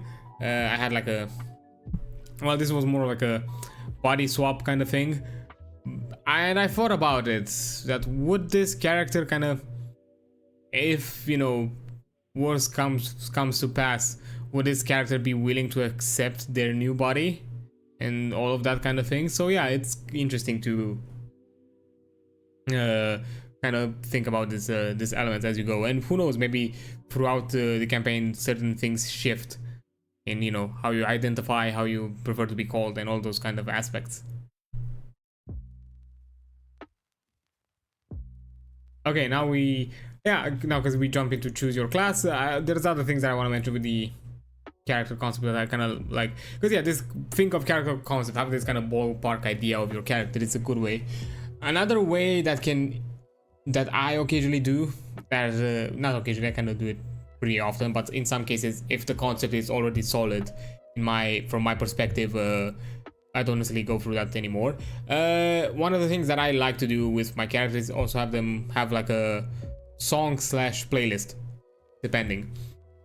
At the very least, a song that to me feels representative of the character, either their present kind of stance of certain elements of their life, or maybe something about their past experience or futures, you know, or future goals, that kind of thing. Having something that kind of gets you in the mindset, and at the same time, the song can also help you out kind of build. If you start with one song and then kind of slowly begin kind of building a playlist, maybe certain elements that certain things that you discovered while building the playlist, or maybe you discover certain songs, I'll be like, hey, this song kind of has some themes and mentions some aspects that I haven't thought about as being part of the character. What if they are part of the character? And, you know, start, you know, adding more to it. That's kind of a thing that I like to do. And basically every character that I have, with the exception of my first one, have, and of course the one shots I think are also like an exception as well, because usually with one shot characters I usually fast forward the process, as you know, being a one shot, it's not really worth going into details. But for the other characters, yes, I had some kind of playlist, or I'd release some kind of song for it. And you know, even as you can see here with my kind of follower affiliate goal, if I hit the 50 follower mark but I'm not yet affiliated, for every 5 new followers, I'm gonna release a playlist that's gonna be updated after each 5 new additional follows with a new song, and which all of these songs should in some way, shape or form tell something about me, or either personal or as a character, as a kind of a persona kind of thing. So yeah, that's something I do in general. Another thing that I do that kind of helps me getting to this kind of concept, because this is something that's kind of my method, as I mentioned also in other streams, my approach to creating a player character is, you know, mechanical storytelling. I like to choose aspects or mechanical, I like to choose, you know, think of a kind of a play style or kind of way of, you know, going around with the game, and through that play style think about, okay, what's this character about? If this character kind of has this type of play style, what is it about? And depending on certain aspects of the mechanics offered, maybe some new things arise. For example, this is actually the same character that I mentioned with the body swap. An initial concept, even though I kept the backstory, but I haven't went with the mechanical concept. Initial concept that I had for that character was a kind of a spell sword. And the problem is that the spell sword in D&D, basically it's the blade singer, but the biggest problem is that they're kind of squishy, kind of glass cannon type spellcaster, and also having the subclass features that kind of require you to be a frontliner, or at the very least in the front, creates a lot of risk, because you have the lowest hit die pool, so you're basically one of the lowest HP characters in the game, but at the same time you have features and abilities that basically push you to be one of the frontliners. So okay, I decided like, okay, let me multi-class into some kind of class that would help me benefit, give me some additional stuff that would improve my survivability, and I chose a sorcerer because because they have a subclass called the Draconic Bloodline that basically gives me a hit point maximum bonus after each level up, that it's permanent. And after I just had those two things melded together, I'm like, okay, I have this draconic origin sorcerer, but also kind of studious and all about learning their ways of magics. So from that point on, I kind of started, okay, they got into this body where now some of their magic, they kind of need to learn the magic, but their previous way of how they manifested the magic and how they manifested their powers still lingers, and to some aspect it's still present there, but not necessarily to the level they had it before. Now they have it as this kind of mechanically through the sorcerer's abilities. So by just simply creating the character playstyle, then I've thought about the concept, then the concept kind of came to surface, and from that concept then I started building even further, you know, what exactly was about like the previous, it helped me out, you know, add some additional finishing touches or additional elements of what exactly does this character own, what kind of relations and rivalries the character has, and also even the race, the character race was determined because of this, and then later on helped me, you know, think of some other elements in the backstory. So yeah, when I mean the race that I've used for the body swap. So yeah, there are interesting other kind of out-of-the-box facets that you can think of. again, as I said, this is kind of my method because that's kind of what I like. Because for me, it's not just about the story. For me, it's also about the having a play experience that I enjoy or want to experiment or try. And initially, I had this idea of doing this kind of spell sword. I also wanted to have the sorcerer multi-class because the sorcerer also has a thing called quicken cast that allows me to cast a spell using a lower resource action, which will then allow me to cast a spell with a higher resource action. So I can cast multiple spells and at the same time also do attacks, melee attacks. So I thought that was kind of like a cool concept of having this kind of character that kind of weaves in the middle of the battlefield, casts spells, but at the same time in those same motions also, you know, deals like sword attacks and kind of has this kind of like duelist mannerism. But then, you know, I haven't fully went with it because at the time I was working on a subclass for the game, and I was like, okay, I'm about to start this campaign. This is the best opportunity for me to play it as a subclass and just do some modifications as I go through the campaign. At the same time, the DM can also offer me feedback and all that kind of stuff. So it was kind of a good opportunity for me to be like, yeah, I kept the character concept in as, you know, backstory and stuff like that, but, you know, I went with something different when it comes to mechanically, which later on made me realize that maybe I should have thought of a different character, because I feel like certain themes or certain elements of that character would have been best represented if I still had the initial concept. But who knows, maybe there'll be an opportunity where I'm gonna be in a campaign where I'm gonna be able to explore that character again and do it properly.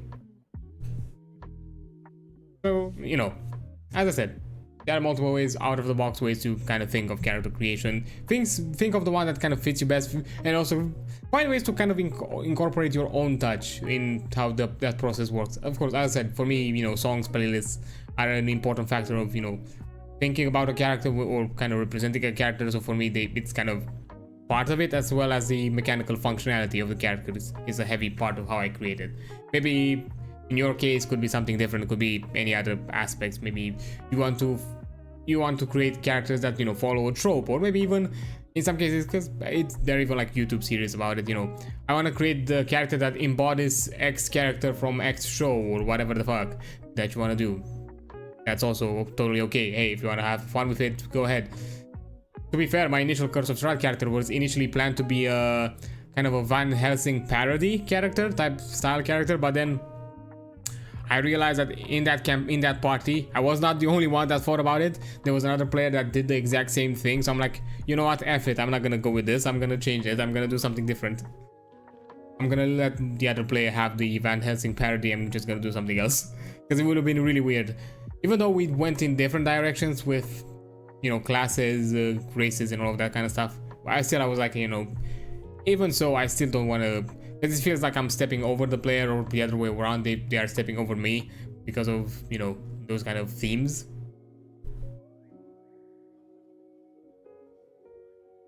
But then again, to each their own. Okay. So let's continue. Step 1, choose your class. The first step of character creation is to choose your class, the class you want to play. Then take the character sheet and character guide that corresponds to the class. Get the character sheet and guide. Utilize both throughout the process. Okay, each class has an archetype of a character that determines what abilities you have access to throughout the campaign. For example, you might choose to play the Guardian if you want to be the tank of your group who runs into fights head first and protects the others with their own life. You might choose to be a wizard if you want to use unique spells that you can use to solve problems and fight off threats. Once you've chosen a class, taken the appropriate character sheet and guide, you'll also choose a subclass that take that subclass's foundation card into your hand. The subclasses are a subset of each class that help further define the kind of character you're playing. Yeah, so you have like the general archetype and then kind of sub archetypes, or like, you know, here subclasses, you know, specializations. You know, you are a wizard, but what kind of wizard you are. If this system kind of goes similar to like D&D and maybe other systems, or like where wizard is kind of the studious spellcaster, maybe you have some kind of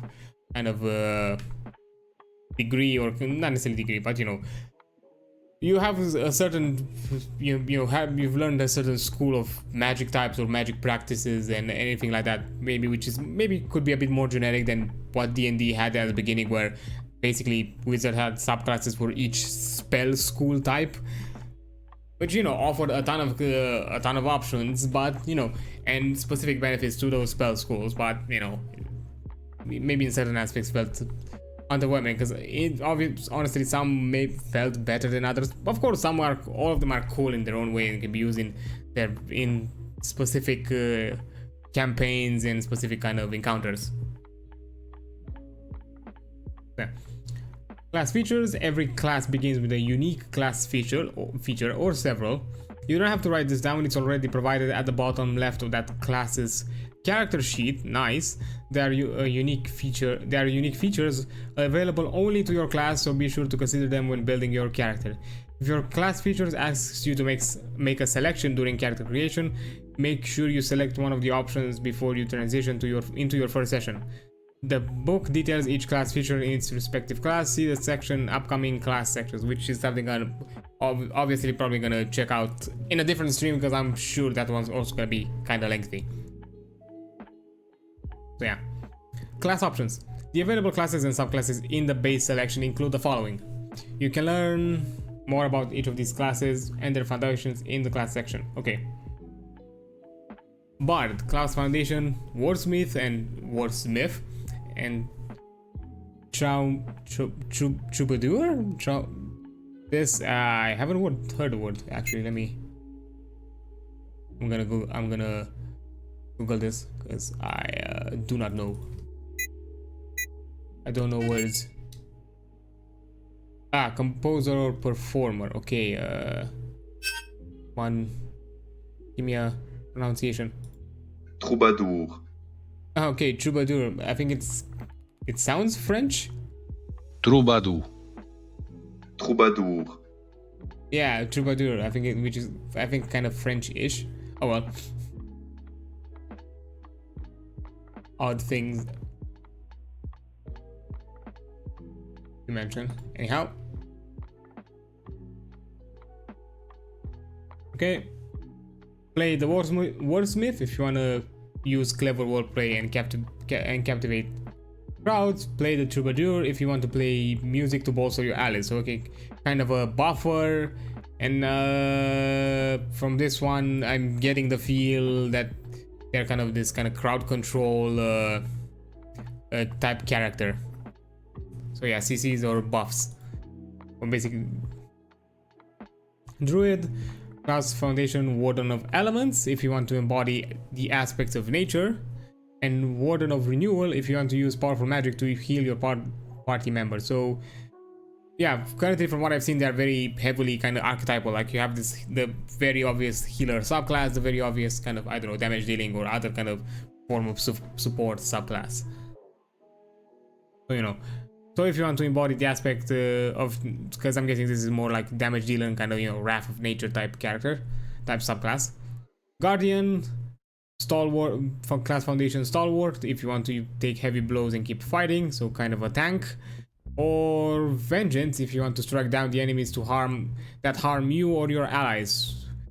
I'm guessing kind of close maybe to like a Oath of Vengeance paladins or something like that, something that kind of reacts back to the attackers, while this one is more about kind of resilience. That's kind of what I'm getting, or at the very least I'm speculating from this extremely quick flavor text.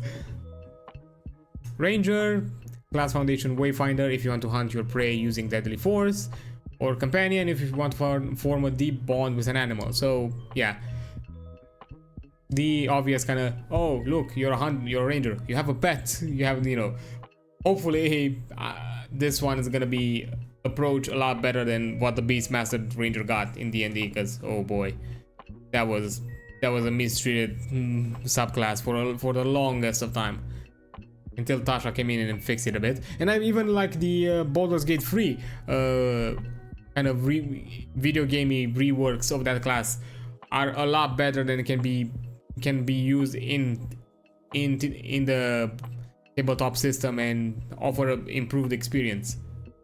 I mean, to be fair, the first issue that I had with it, which everybody had, the companion required your action in order to attack, instead of having its own turn within its own action economy. No, you had to use your own action economy in order to order the beast. So basically you were kind of handicapped in your own abilities because you had to order the other one. So yeah, kinda shitty. And yeah, this one is probably more like, yeah, hunter type ranger. More about kind of stalking their prey and making sure that, you know, basically doing like clear decisive shots or something like that.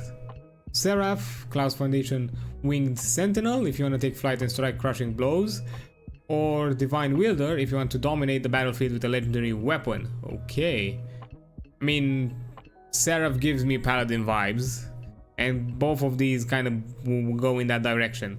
Interesting that they've kind of fully go with the idea that Seraph is kind of a heavily divine, at the very least, kind of theme. While the Paladin wasn't in the D&D, was necessarily a divine class. They were more of a, they had an oath of principle. They had like a rule set that they followed, and basically their resilience, not necessarily resilience, their commitment to those rule sets basically offered them those kind of grandiose abilities, which weren't necessarily connected to any kind of divine form. Maybe something more abstractive, something more, you know, primordial, of course, but not necessarily something like a deity. You could, of course, flavor that and add that element aspect to it, like, yes, I'm an oath of, I don't know, let's say oath of protection, and I'm part of some kind of deity that's about life, or, you know, protecting the innocent or something like that. But mechanically speaking, and even in thematic ways, the way what Paladin was built never required and never pushed you into that kind of direction of, hey, you need some kind of deity connected with your oath. No, it could be just simple principles that you follow to a T. And this one is kind of interesting, you know, having kind of a legendary weapon. I'm guessing you have something kind of like special ability, weapon ability, something like that you kind of gain access to and can utilize. I wonder if it's something similar to kind of if the warlock is kind of the one that makes a pact and receives powers from a darker force, this one could be something that, you know, you made a connection with a higher being and they've rewarded you with something extremely powerful for you to use. Yeah. Rogue, Class Foundation's Nightwalker if you want to use the cover of shadows into maneuver through your environment, or Syndicate if you want to have useful contacts everywhere you go. Okay, so yeah, more of the kind of spy, the stealth focus, and this one, which is a lot more interesting from what I've seen, more of the kind of crime syndicate, crime organization, organized crime type rogues, which of course they're all about networking, knowing their way around it, knowing kind of the lingo, the kind of special lingos, all of that, which adds a lot more to the social aspects of the rogue, which in certain aspects, in certain systems, may not necessarily be heavily utilized. For example, yes, you have Thieves' Cant in D&D, but it's something that is very abstractual kind of language written in the character sheet, but it's not something that you in any way represent in the game. Like, if you really truly want to represent it, like having actual scripted written Thieves' Cant and stuff like that, you kind of have to do that effort yourself, or just simply go with the easier option of basically saying, oh, you found a letter, that letter is written in some kind of undescribable kind of like jargon of words. Oh, the rogue picked it up. Oh, you realize that's Thieves' Cant. Let me tell you the actual information, instead of, you know, having the rogue kind of decipher it in any way. Okay, Sorcerer, Class Foundation Primal Origins if you want to extend the versatility of your spells in powerful ways, or Elemental Origin if you want to channel raw magics to take the shape of a particular element.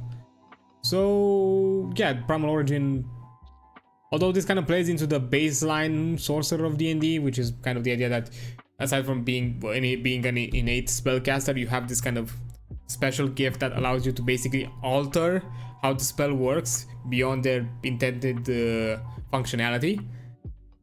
And the Elemental Origin, technically Sorcerer has some aspects of that in certain subclasses, but they never fully focus on having, and this one being basically, okay, I'm basically a fire sorcerer or lightning sorcerer or something like that.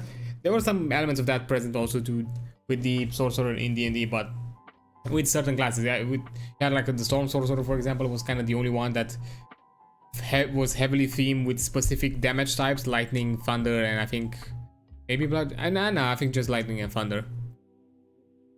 So yeah, basically having this more of a, I'm in tune with a specific element, which makes me a lot more proficient with by using it both as an offense and as a defense, because I'm guessing that you're also gonna have some more resilience against that same element you're proficient in.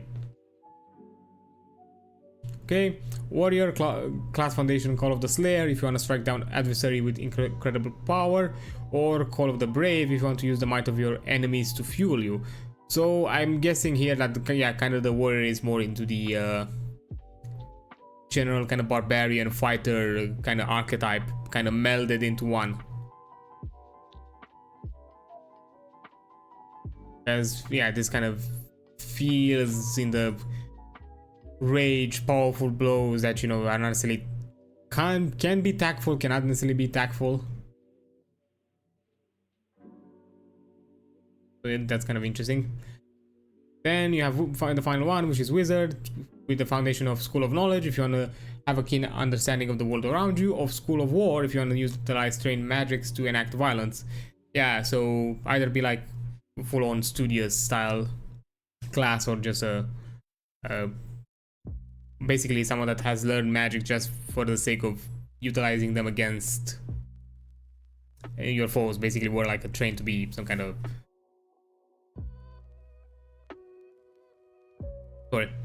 some kind of like soldier or warrior kind of spell.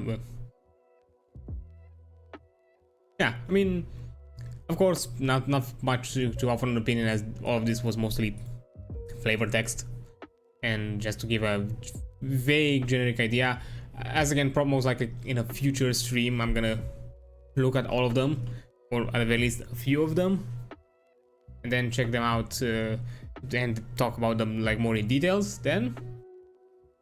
Now, next you'll choose your character's heritage. This is an aspect of your character that includes two elements: their ancestry and their community. Which, okay, that's interesting that heritage is, I mean, it makes sense. Heritage is about, you know, kind of your ancestry, but also in the culture that you kind of, community can also be kind of associated with the idea of culture, because, you know, you as a kind of an individual are kind of molded not only by the, you know, biological aspects that you've been given, but also by the kind of cultural ones that you've been surrounded with. Okay, choose your ancestry. A character's ancestry reflects their lineage and impacts the way they physically look, as well as granting them a unique ability from their ancestry. Take the card of the ancestry you choose. You can learn more about them in the upcoming, which, again, as I mentioned, if we are going quickly through this, we're gonna also check it out in detail. So we have the Clank, which, to be fair, I quickly skimmed through that just because I was curious to see how long it is. It's from what I see, it's a robotic race, which I'm kind of interested. I'm guessing more like, not necessarily robotic, I guess like a construct would be, if we talk about like fantasy term. Demon, actually, I'm not sure if they use a daemon or demon, which I'm guessing is more in the tiefling area, or this, you know, kind of hell influence, or, you know, infernal kind of connected. Dracona, which kind of obviously from the name, kind of draconic. Dwarf, elf, fairy, kind of obvious fantasy archetype. Fawns, I'm guessing more like, I mean, animal characteristics. I'm guessing it's a bit more generic. I'm suspecting that it's gonna allow you a lot more freedom in the sense of, yes, you're a fawn, but you have kind of a choice visually how you look. Forbolg, again, more of a classical fantasy and myth folk type race. Gungril, I'm guessing kind of mushroom people. Galapa, I don't have any idea what exactly it is. Oh, turtles, interesting. Turtles. Or tortoise? I don't know, depends. Giant, yes. I'm guessing, half giants, or actually full-on giants, maybe? We have like artwork. We could do. Again, I'm not gonna start reading this because I want to go through it as we check it out fully later on. Which also, by the way, these are the actual ancestry cards that you are gonna place on your character sheet. So yeah, that's kind of cool. Goblin, again, another mainstay. Halfling, because Yes, you're gonna have the legally distinct hobbit race. Human, Qatari. I think Qatari are the feline race, like the cat people. Orc, ribbit, which I mean, it's gotta be a frog, right? Oh my god, you can be a frog, dude. I love this. You can be just a little frog guy. Amazing. And Simia, under construction. There's nothing more we love than the perfect tooltip at the perfect time. That is why we are spending some extra efforts in making certain we get this one right. Okay. So I'm guessing this one is not yet released, and we don't have like full materials about it. Interesting. And we have choose your community.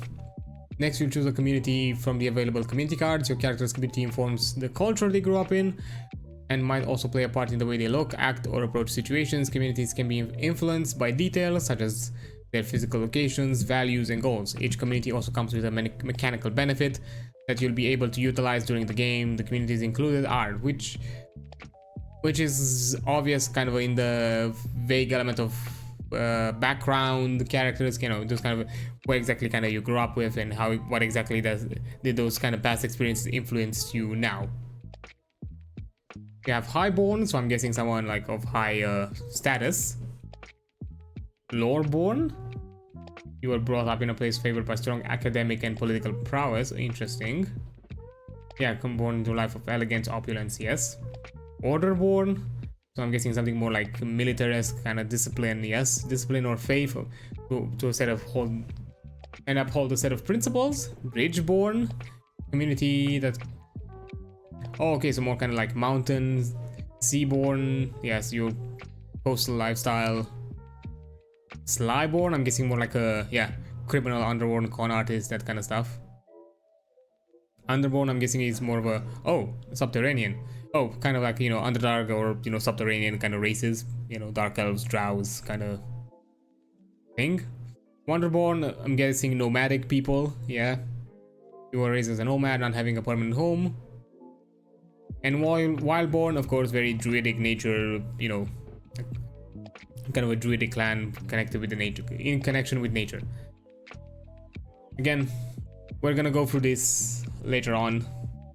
As I mentioned, I kind of appreciate that they kind of give you something, and from what I'm suspecting, you're gonna receive some features that can be widely applied, especially if in a society, in a location or society where it's similar to the one that you are part of. Like, if you are like Slyborn and then start getting in contact with some kind of criminal organizations, all of that, all of a sudden now your feature is a lot more, can offer you, you know, a lot more benefits in those kind of environments and kind of be the main focus, or at the very least the front face of those kind of events, and kind of have like a good way to highlight kind of your character.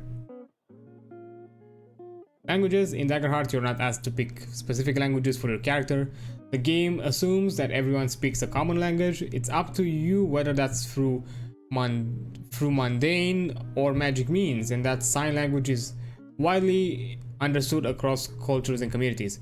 If you like to have specific regional languages in your campaign, talk about it with your table. Interesting. I mean, I guess it's kind of totally understandable. I think in most of the D&D stuff, common is the mainstay, and the other languages were kind of purely flavor. Of course, you encounter, and only through either whatever the campaign guide offered you, or whatever the game master or DM crafts for you, you might see it in play. But as actual kind of social interactions and kind of you interacting with the world, it doesn't have you in any kind of influence, because it's a widely played rule that almost every NPC or character that you encounter knows common, and there are only very rare cases where certain creatures or characters do not speak it. So yeah, me personally, I kind of like that aspect and that kind of divide in, because it can create some interesting moments. Like if you play with the focus that yes, languages have an importance, and you'll encounter locations and places, or even like maybe, I don't know, dungeons, ruins and stuff like that, that talks about like ancient languages, then yeah, you can do it. Of course, you can also just have it just purely flavor, like, you know, you have your dwarf characters mumbling something in their dwarven tongue and just have it and just leave it like that, but not necessarily have something meaningful or impactful about that kind of conversation. It's just probably just a thing, just basically they kept it simple. Be like, okay, if you really want to add this extra layer of social complexity, it's your freedom of choice, and you can implement in any way you prefer, but as a default there is no requirement. Okay, now we're getting more heavy into the character building, assigning. Actually, before we jump into this one, I think I'm gonna take like a quick 3-5-10 minute break, then I'll come back and continue with this. I think how much do we have left? Let's see. We have the character traits. Okay, so we still have we're basically, we're almost a third way there, but you know, we're going pretty chill-ish.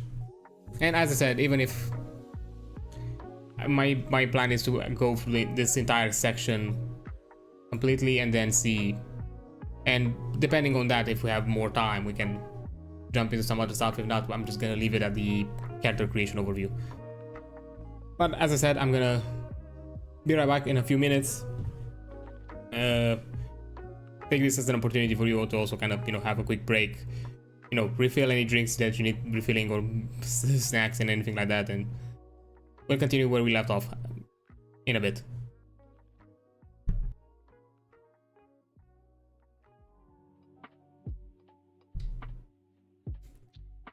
Okay, I'm back. Hope you had a good break, hydrated, did all that, you know, good stuff of self-care and all that. So, as we left off, now we're just gonna jump into the character traits. So, next you'll assigning character traits. Next you'll assign values to your character traits on your character sheet. These values reflect your naturally trained abilities in each of the core 6 stats: agility, strength, finesse, knowledge, instinct, and presence. The verbs after each trait, such as sprint, leap, and maneuver, are examples of actions you might take that would evolve that trait. These words are just inspiration, and they don't limit what that trait might be used for. Interesting. So they're more like a frame of reference, so you have a kind of an understanding of what exactly, where exactly you did meet this kind of stat requirement.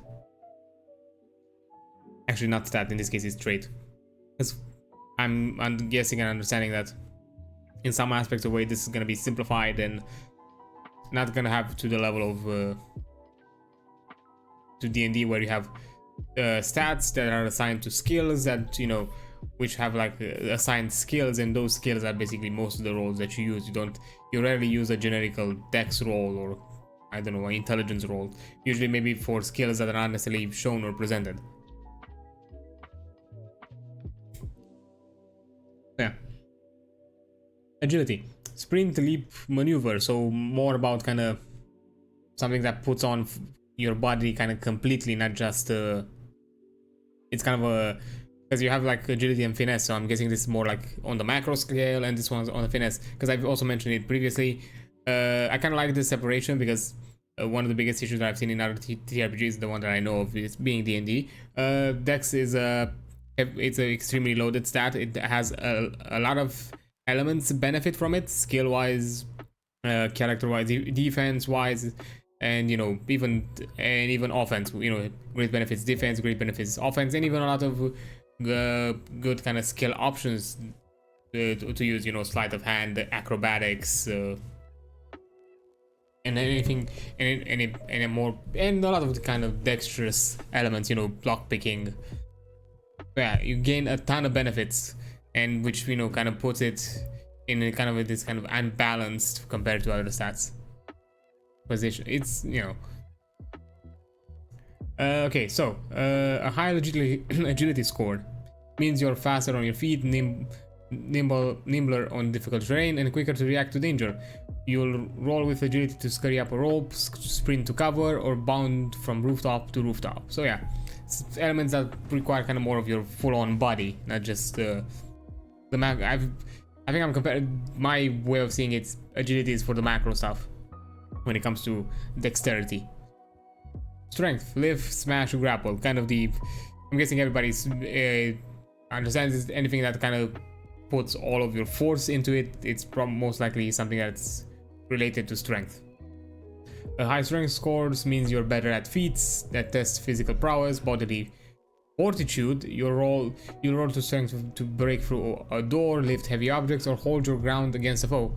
Okay, so I see that constitution or any other constitution, endurance and all that kind of stuff has been kind of infused in with the strength stat, because which, you know, could be like kind of like this kind of strength of body, being able to resist heavy, you know, loads of, you know, heavy hits of damage and all that.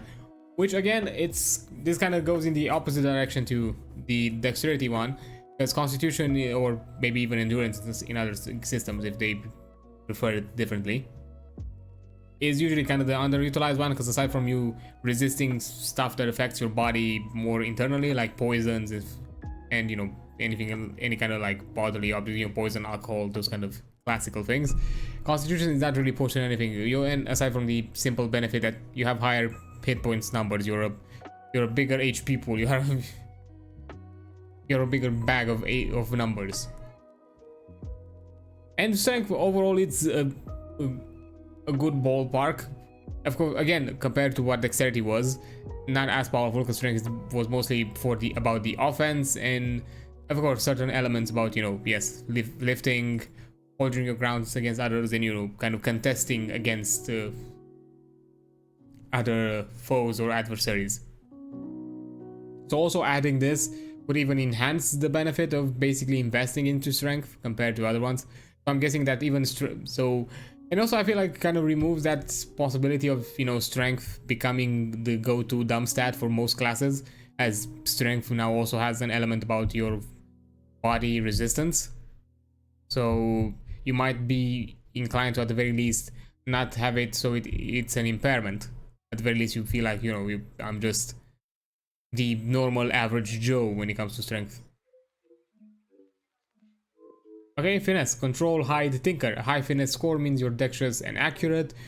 You'll roll with finesse for tasks that require fine motor control, being precise, careful, and quiet, like using fine tools, escaping notice, or striking with an exact aim. So yeah, this is kind of the agility was macro, this was micro scale.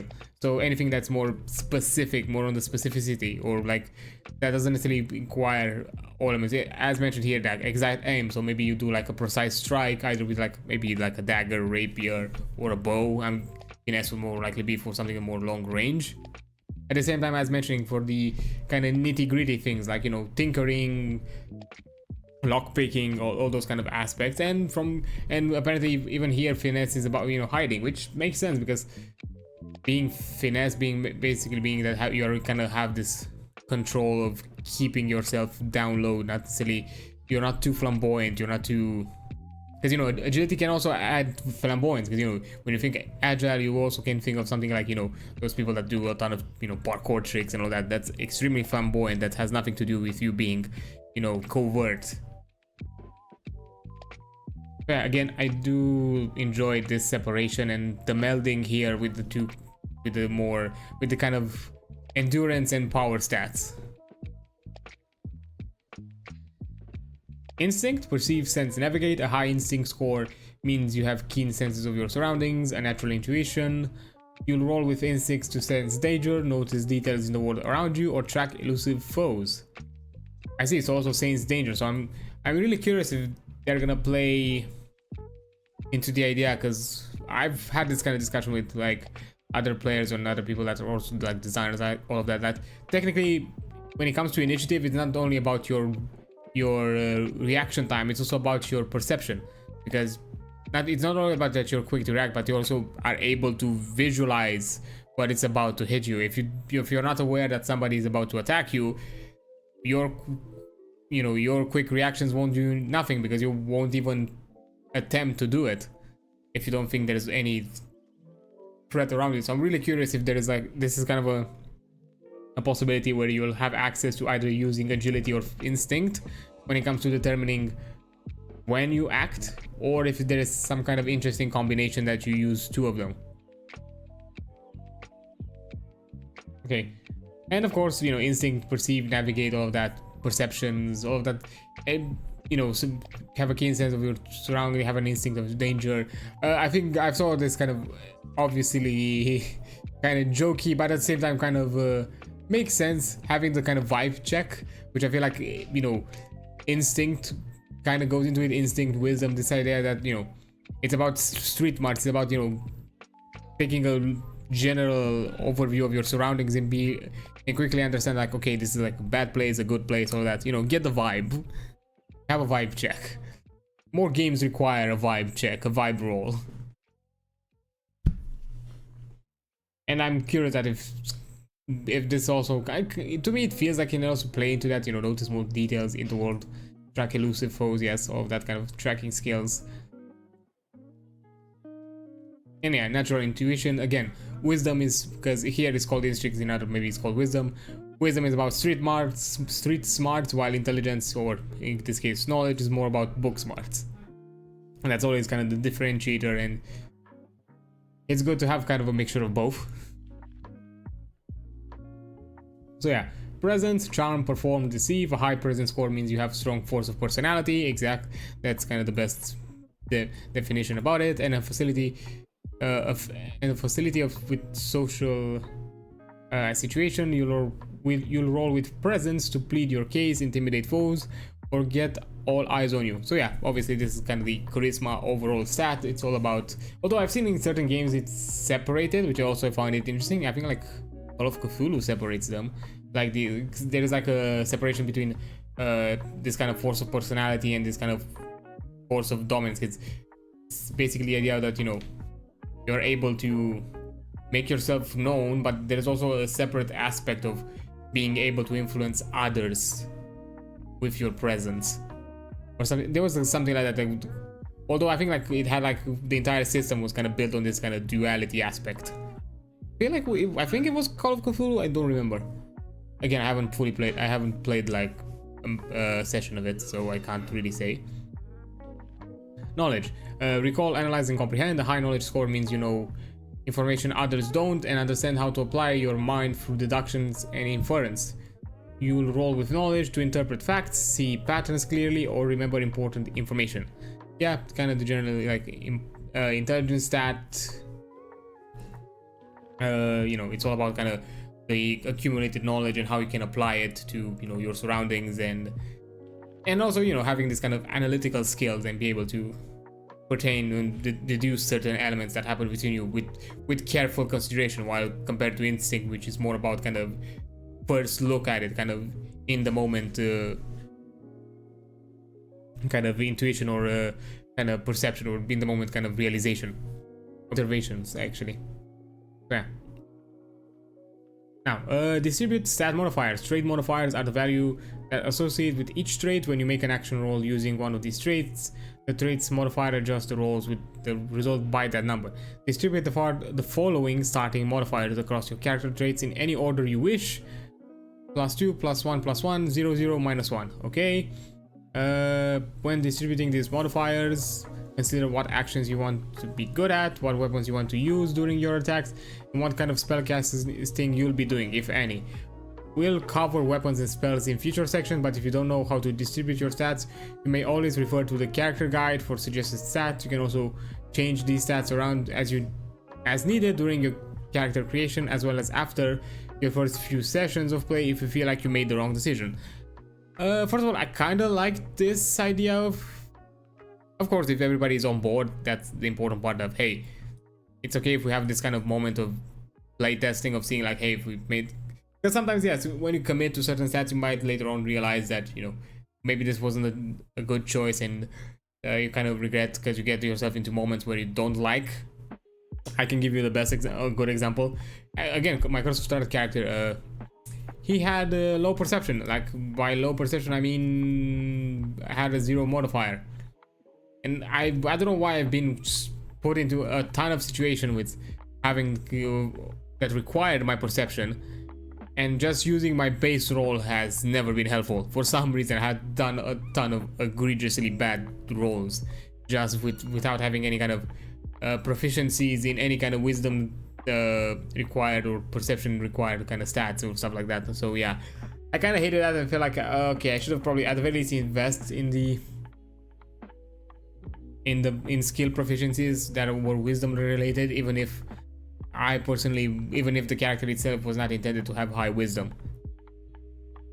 So yeah, those are kind of things that you sometimes realize only after you play, then, which, you know, kind of goes into that nature of playtesting and things like that. So yeah, maybe encouraging this aspect of, hey, look, we are allowed to have, like, I don't know, 2 to 3 sessions, 1 to 3 sessions, let's say, where you are able to swap around your stats until you have something, but once those sessions are done, you're locked in, no more changes.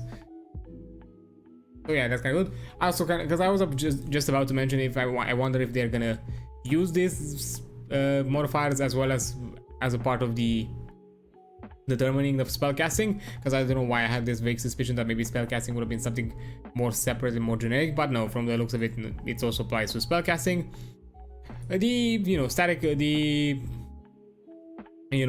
Standard array type method, it's okay. I do appreciate that it's simplified by basically just mentioning that these are your modifiers. You don't have to do the math that's some other system do, like D&D, where you have like your wisdom is 20, but that means that because you're 20, your modifier is a +5 and so on. Like the stat depends your modifier, but in most cases you're just gonna use your modifier. You're very rarely gonna require to know the knowledge of your stat. There are certain cases, yes, where that is used. There are like certain creatures that can lower your stat modifier or increase it. Similarly, there might be certain special items or special checks that require, a comparison with your full stat modifier instead of your stat, not modifier, would require your full-on stat instead of your modifier to determine the effect. But this is keeping it simple. I'm not gonna mention here, like, I'm not gonna discuss too much about it, if there is any possibility of determining or of creating any kind of like a point buy system or maybe some kind of random roll system, because I'll have to check to see how exactly you increase the stats. My guess is probably something more static, more like, I don't know, every level get a +1 or something like that. You get, or maybe you can increase X amount of stats, or maybe you have a pool of, I don't know, 3 points, and you can put them in any place you want, or even multiple times to increase those stats or those modifiers specifically. Again, this is just me speculating. As I said before, I'm going into this kind of blind because I kind of like having this kind of in the moment discussions and in the moment kind of analysis and kind of breaking it down as I go with, also because for me it's kind of a personal like training exercise. It keeps my mind going, because I try to be analytical with games when it comes to design at the very least. Yeah. So, but kind of straight, simple. My suspicion is, from what I've seen so far, what is mentioned, I'm guessing that there's no like skills. From what I looked here, let me check. Character info, starting equipment, background, maybe experiences could be something similar to skills. Because I've heard they mentioned something like experiences, but even that one felt a bit more high level than what exactly you mentioned. We maybe know from other systems where skills are more like a very specific action, like you are skilled with a specific weapon, or you are skilled in a specific action, like perceiving or making like athletics, or being stealthy or stuff like that. Okay, so next step, record additional character information. It's time to take a quick break from making choices and instead fill out sections of your character sheet. Okay, interesting. Okay, oh yeah, so this is kind of I'm guessing the generic aspects of the character that probably everybody has present, and you determine in the same fashion, I'm guessing, although I have a suspicion that maybe certain classes will have certain aspects differently. Okay, evasion, which I've heard it mentioned in the video, but they didn't really went into details about it. Your evasion score reflects how hard it is for an enemy to hit you. See evasion scores in part 2. Okay. Your class starting evasion score appears right beneath the evasion field of your character sheet. Record this in the evasion field. When an enemy makes an attack against your character, the GM rolls against your evasion score to see if they are successful. Each character's evasion may look different. Within the narrative, a wizard may avoid blows with shimmering arcane shields or battling away an adversary's spells, while a ranger nimbly dodges out of the way of blows, and a warrior employs a mix of parries, blocks, and dodges. So yeah, basically, which is kind of an advice and a rule to also kind of, you know, enhance the experience, have more fun with it. Flavor certain actions or certain events that happen, or certain events that happen in the game. Not just simply say, I roll for attack, I do X damage, I'm done. No, add some personality to it. Add some things that, you know, differentiate yourself from the other members of your party, and even maybe from the DM, from what the game master is doing. As mentioned here, you know, you're a wizard, maybe you know, counter the spell flavor-wise. Again, all of these mentions are just purely out of flavor, and they don't offer you any kind of mechanical benefit. The mechanical benefit is you just evading an attack, but having the flavor basically telling you how you did it just can add ways of, you know, telling something about your character. If you're something more about kind of, you know, taking the pain and be like, oh yeah, I was able to evade, but by evade basically saying like, I just moved my body, so, you know, the damage that I took was extremely negligible. It was just a scratch or something like that, or something similar to that effect. Or of course, you know, I've dodged in a certain fashion, I've done some kind of flurry or kind of, you know, kind of movement or dodge kind of maneuvering. You know, kind of go into details with it. Again, they didn't necessarily went too much into details about how exactly this is determined and all of that. So from what I've seen, this is going to be a more in-depth part of it later on. I'm guessing. Let me just double check in a separate window. See where this is it exactly. Yeah, it's way down.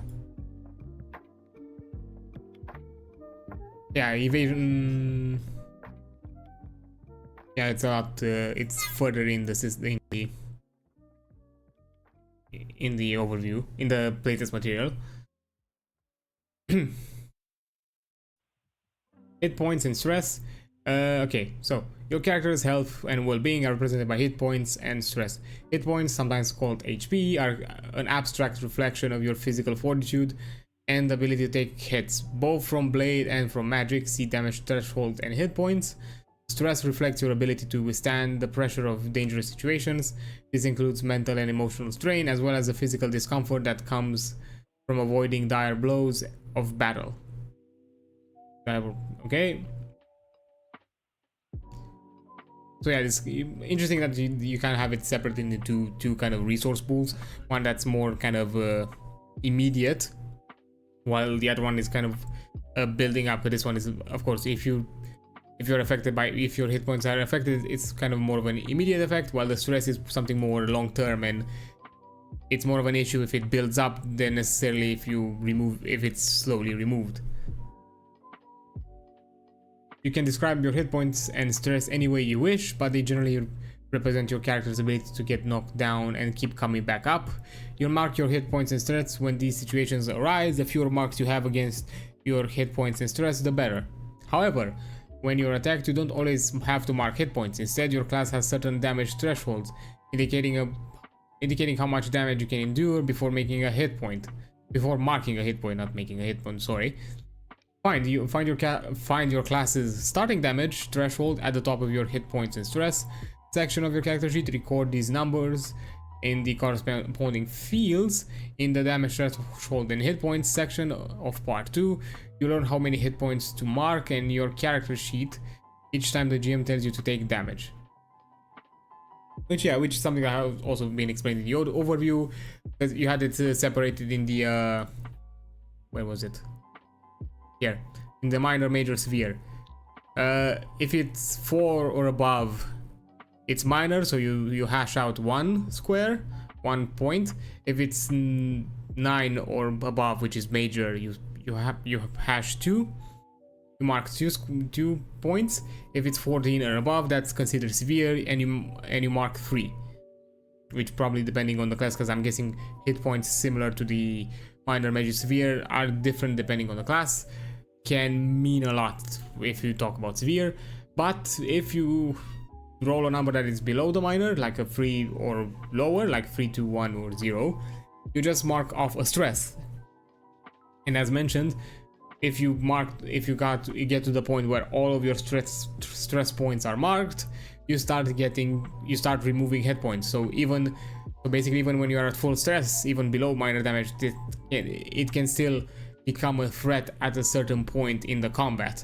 If any other ways, if stress has been utilized in other ways, which I kind of like, because it pushes you in this kind of multi-decision factor, because stress being a kind of a resource that is not only affected by this, but simply the hit point system is also affected by other features later on that's mentioned here. There might be certain class features or abilities aspects, or maybe even, who knows, maybe even creatures or NPC block stats that might somehow influence it differently than just simply rolling to attack and see if it was minor or not. It kind of puts you in this kind of decision factor. Okay, do I risk it or not? And also has this kind of risk reward element, because even when you are at full stress, you can still use certain things that require stress by simply sacrificing a hit point, which pushes it on further, which kind of plays a bit into that kind of mechanical aspect that Matt Mercer had with his Blood Hunter subclass, of having abilities that offer you some kind of risk, offer you like great benefits but at a great risk. So yeah, it feels quite in his kind of style. Okay, hope and fear. Hope is a currency that okay. Dr. PB, I thought you couldn't spend stress if you're full on it. Also, hi, thank you for being here. I appreciate the mention. Actually, I think it was mentioned in the video. I might have. I think it mentioned in the video. Yeah, I think the video mentioned something about had like a quick mention, if like certain feature that requires stress, even if you are at a maximum stress, even if you utilize all of the stress points, you can still use it, but instead of filling out a stress, you remove a hit point. Again, this was kind of I'm not sure if it's, I'm guessing it's all applied, or at the very least applies to certain abilities, but I do not know for sure. I could, again, to preface for anybody who new that has jumped in, first of all, hi, thank you for being here and having a chat with me. I am Adrian Solf. I also go by Card, so call me however you prefer. Adrian Card, that's totally fine to me. I'm a game designer and also kind of a casino dwelling vampire creature. I stream different style of games. I feature indies, go through the history of games, and I also go through the TTRPGs in recent times. So I'm currently going through the entire playtest material. So yeah, anyways, for anybody new here, hope you enjoy your stay. And if you want to lurk, you can lurk. If you want to chat, you can lurk. You can chat, sorry. Like if you stress as damage, you take it as HP. Not sure about spending it. We'll have to look at it later, but that's how we played it. And when we did the plays of the system, you actually played it. What's your opinion of it so far? I haven't had the opportunity just because I can't at the moment organize a group for it. As I said, I'm currently taking like a first look at it just blindly and have like the first thoughts, opinions of the system. So yeah, what you're saying here, I can, you could totally be right. I'm just simply mentioning from what I've heard in the video and to the point where I'm currently am in the actual playtest material, because I'm still at the very beginning in the character creation, and I'm gonna slowly go through multiple streams through kind of almost all sections of it and kind of have discussions about it. So I'm not sure. From what I've seen and read, I've heard so far, yes, stress can be, once it's full, yes, it goes into your hit points when it comes to damage, but to me, it gave me also an understanding from the video that maybe even certain abilities that required to utilize threats could still be used at the cost of 1 hit point. Again, even I could be wrong. I do not know. As I said, I haven't yet got the opportunity to play it. It feels like a D&D clone, but I think design-wise it can still be improved from how it is right now. Oh, definitely. I mean, at the end of the day, as they mentioned beforehand and currently, and as it is evidently, it's playtest material. It's not complete. It doesn't have all of the, I'm guessing, all of the intended features and mechanics into it, and even the ones that are currently present may not be the final version. And that's the whole point of the playtest, which is something that I'm currently also kind of pushing and stressing it as similar to them.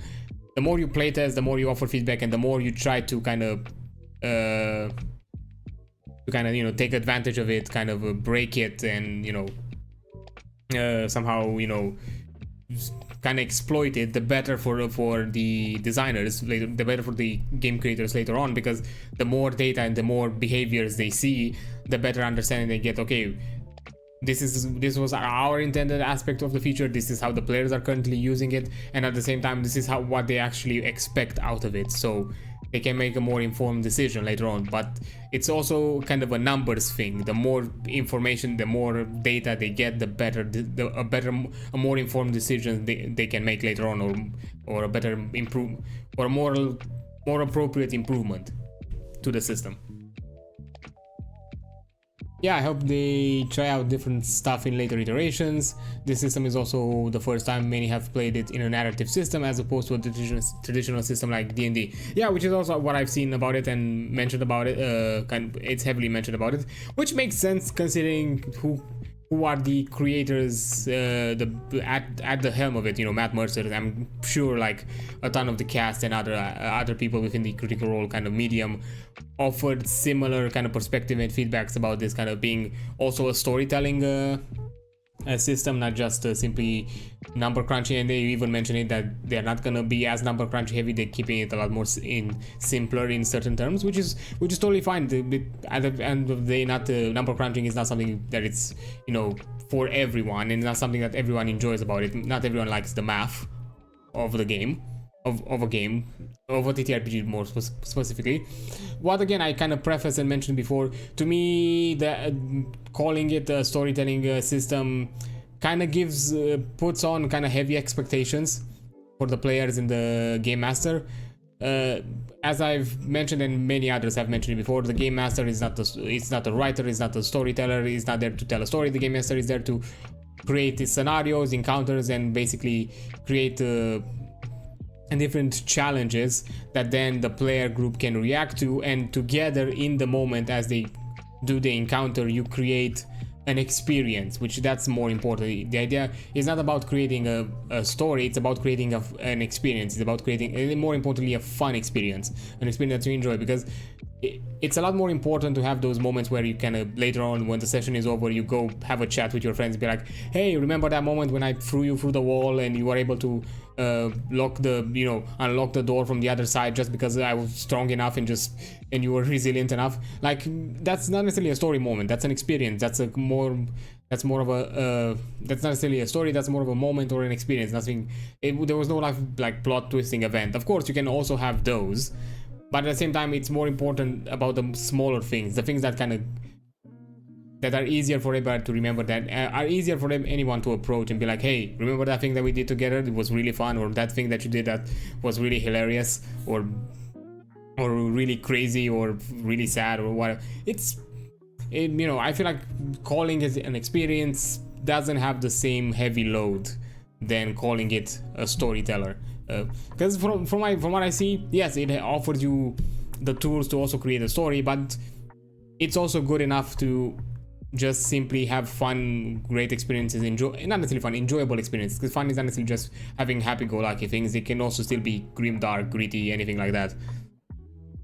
So yeah, I also, from what I've seen of it so far, I kind of looked at it and saw the potential and see where it kind of goes, and I'm also kind of looking at how well it can be improved upon, even just simply by the players, and if it has a lot of potential of easily being altered and easily kind of reinterpreting it in a way that fits best to you and fits best to every group and every party and every GM.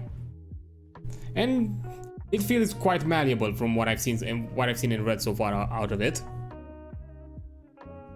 But yeah, it's great to have you around here if you, because I would love to kind of also hear like perspectives and thoughts about somebody that also had a chance to play it. I would love to find some moment in some way to kind of try it, because one thing that I kind of really enjoy about it, considering that it's a kind of a long form, and from what I've seen so far, it feels easy to more approachable compared to other like long campaign and long form ttrpg systems like D&D or Pathfinder or maybe some other stuff, other type systems.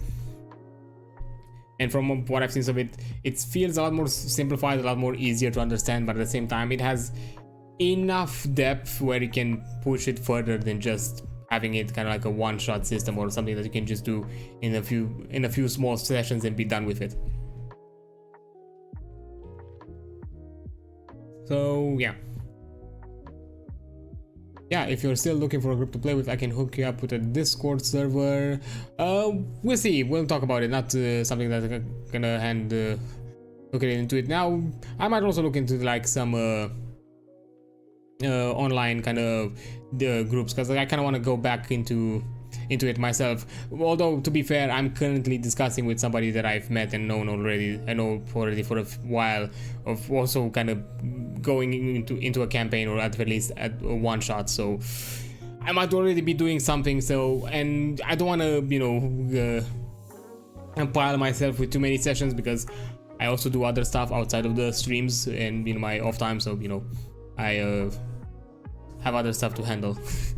So yeah, I don't want to overburden myself with the responsibility, or not necessarily responsibility, but at the very least with the commitment that I have to be part of multiple groups. Who knows, maybe with the same people that I've played whatever I'm planning as a system, I might be able to be the intermediary, be like, hey, I'm also DM, I've also DM'd before, or game mastered in this case. I'm utilizing the D&D lingo because that's what I've done most of the time. That's what I've used mostly. I'm willing to offer this, and you, if you want, you can join me. For now, the server is just doing one shots of the playtest, but I get what you're saying. Yeah, that's totally understandable. Actually, I'm curious. What exactly have you done with the playtest? Have you used the offered material, or have you done something custom? Because I'm also, if possible, don't give too many spoilers about it. Although, even though I'm willing to, I'm considering it on DMing the campaign, the adventure offered by the playtest. Still, would like to discover some stuff on my own. We just did the level 1 module that comes with the playtest, nothing too big. Okay, so it's just one kind of a one level thing. So I'm guessing it's more of a one-shot type material. So nothing too long form, nothing like that can span multiple sessions.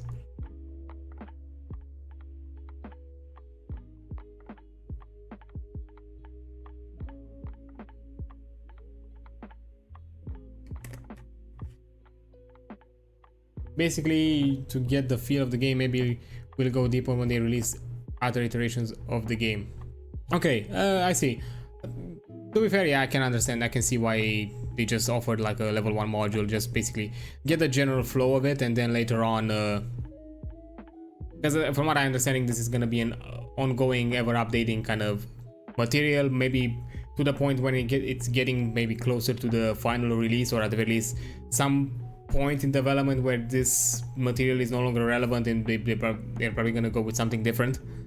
Because that can also be a possibility, where in certain cases maybe they're gonna do like a heavy shift with certain systems or mechanics or rules, and they might see it a lot better to just push aside what they had before and bring something completely different.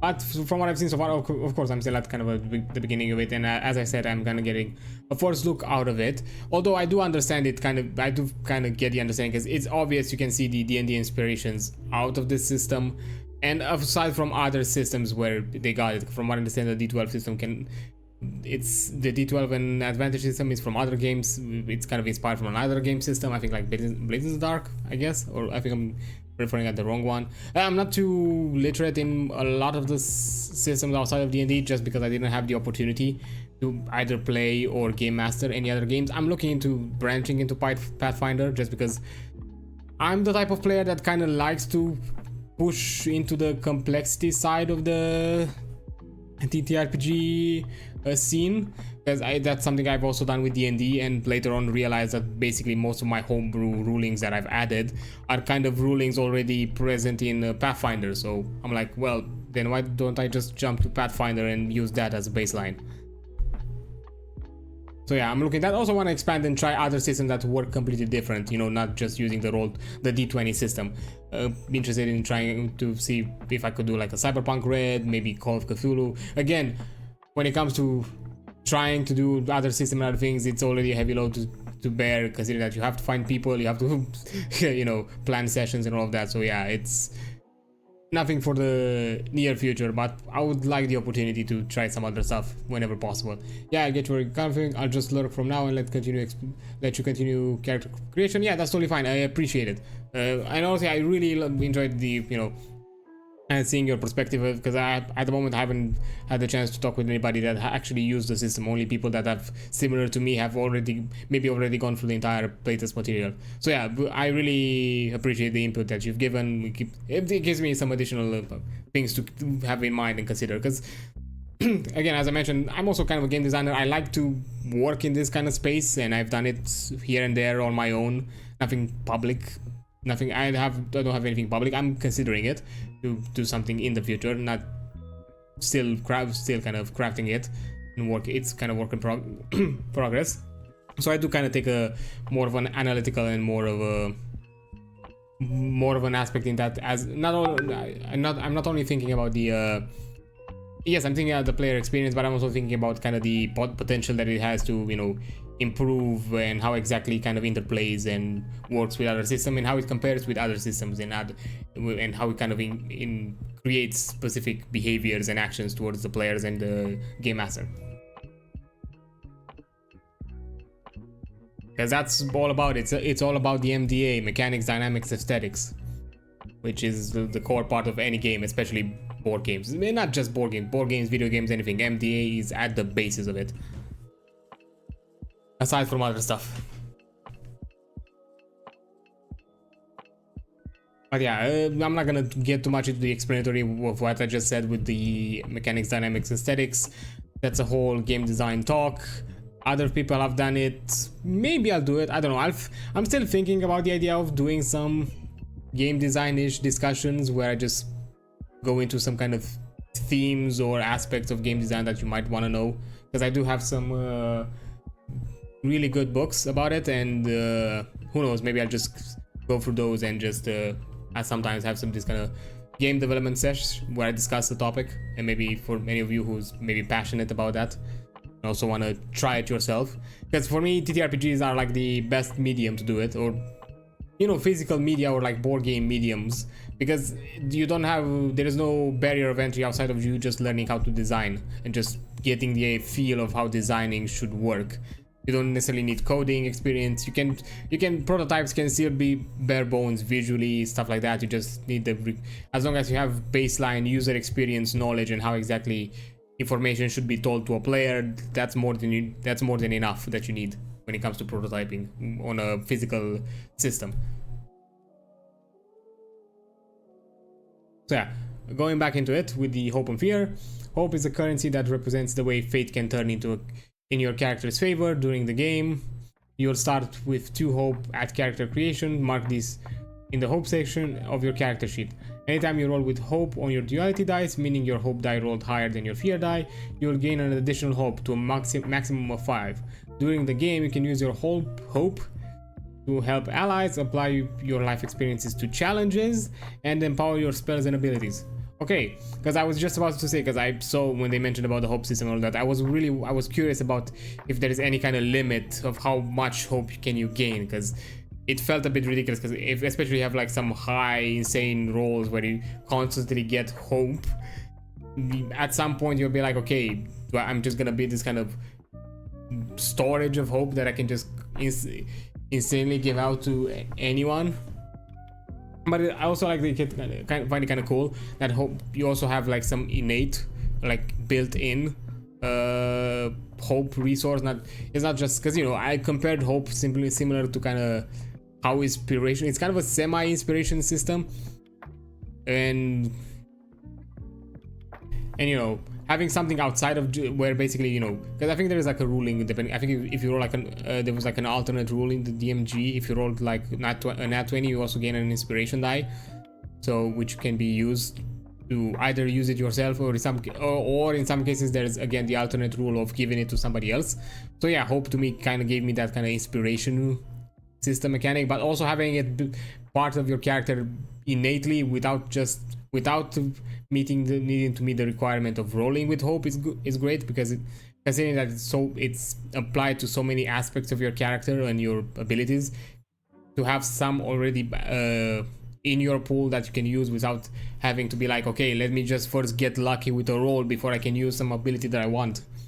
It's a good kind of middle point. And of course, you know, the maximum stuff purely for balance, because it could get crazy if you have, because I don't know, in every party, in every player group, I've always encountered the player with the insane rolls. That's basically their thing, that does insane rolls. But at the same time, there is that other member in the group that kind of balances him out, who always does the shittiest rolls. And in some cases, he's also the one that receives the highest rolls. Because I had a player in a group of mine that for some reason he rolled nat ones so often in sessions that it was ridiculous. But at the same time, I rolled crits against him at a ridiculous level, and sometimes even I felt bad, because it really looked like I had like a vendetta against him. And I was like, no, I'm just rolling and going with the dice. That's what's happening. I have nothing to do against it. It's not my fault if the fates hate you for some reason. I don't know what you did for them to have something against you, but anyways. So yeah, if you instead roll with fear, your duality dice, meaning your fear die rolled higher than your hope die, the GM records this in their notes, and they can later spend that fear on certain effects. Sometimes the fear roll also introduces other complications into a scene, even if you succeed on your roll. This again, as I mentioned it in other moments. 1 second, sorry. I'm also taking a drink, because as I mentioned before, in this kind of table talks are a bit newish to me, and they can still strain my voice a bit. So yeah, I kind of have to take some occasional breaks to hydrate myself. So yeah, as I mentioned, what I like about the fear die, it's kind of a dynamic difficulty system. Because it can also be like something like, yes, your characters perform well, but at the same time, I have this kind of resource that I can use against you at any time that I choose of.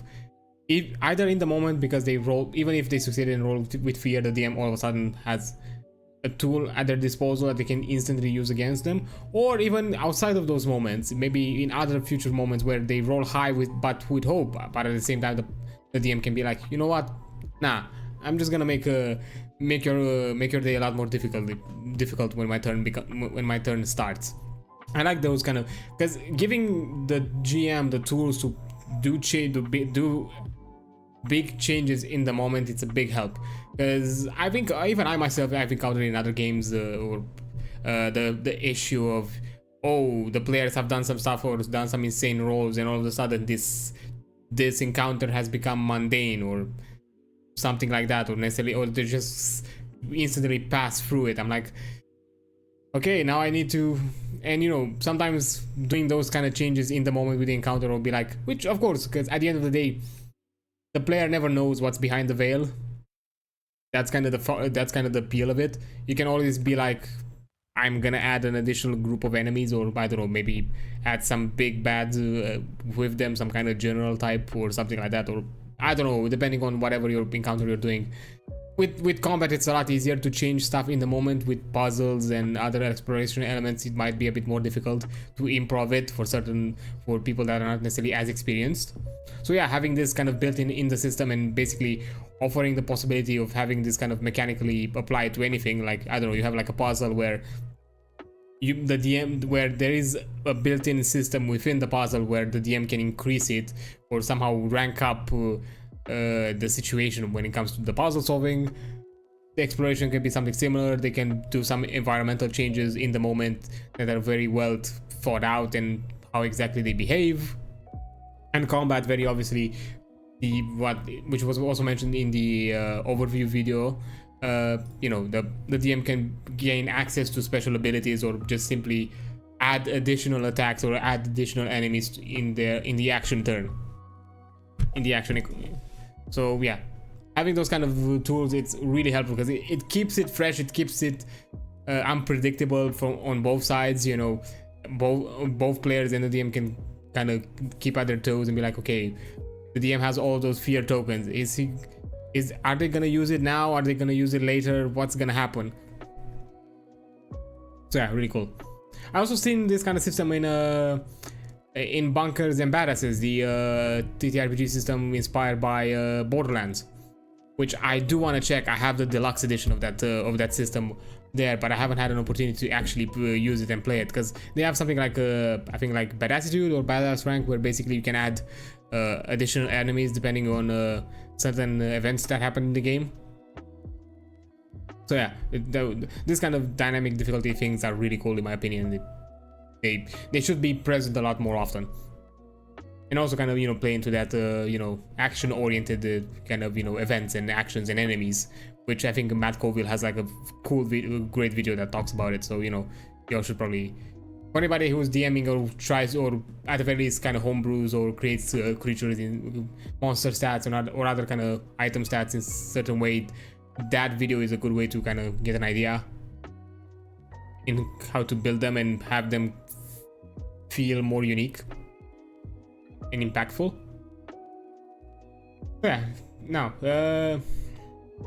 step 5, choose your starting equipment. Next, you choose your starting equipment, your starting weapons, armor, and other items of your characters. Okay, pretty run of the mill with any kind of RPG. What exactly do you have at the beginning of any campaign? You can use physical weapons to attack your foes, and if you have a spellcasting trait as such as from a subclass, you can also wield magic weapons. Okay. As a character creation, you can choose one primary weapon and one secondary, then equip them if you wish. Note that if you choose a primary weapon that requires both hands, you won't be able to equip your secondary at the same time. Okay, so yeah, primary and secondary basically goes into the idea of dual wielding.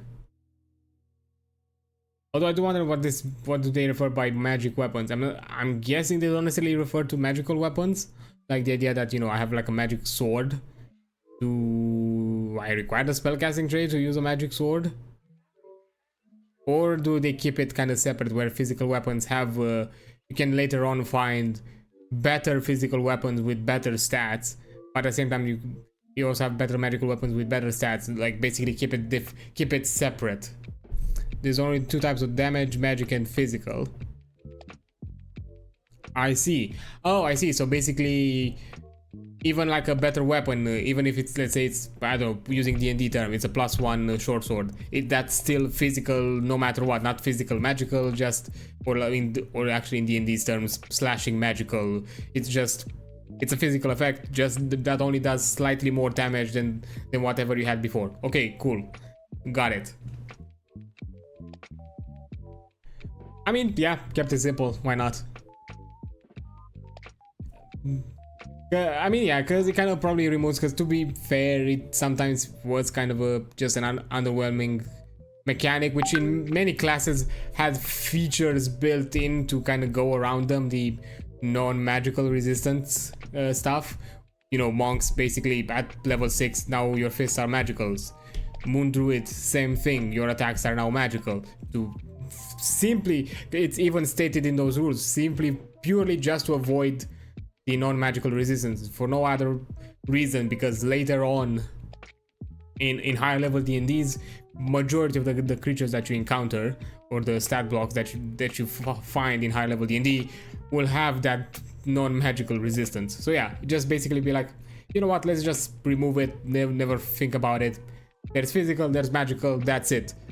Some creatures might be resistant or immune to physical, some might be resistant or immune to magical, and that's it. You don't have to overcomplicate it or have to double think, like, which also kind of keeps it simpler for the homebrewing stuff, because especially in maybe some other like game system materials, I remember like homebrewing in D&D Beyond, and because of how the homebrew system works in D&D Beyond, even items that technically are intended to homebrew as being non-magical, they were considered magical in the system. I always make the, and have to always make the reference, this is a non-magical item.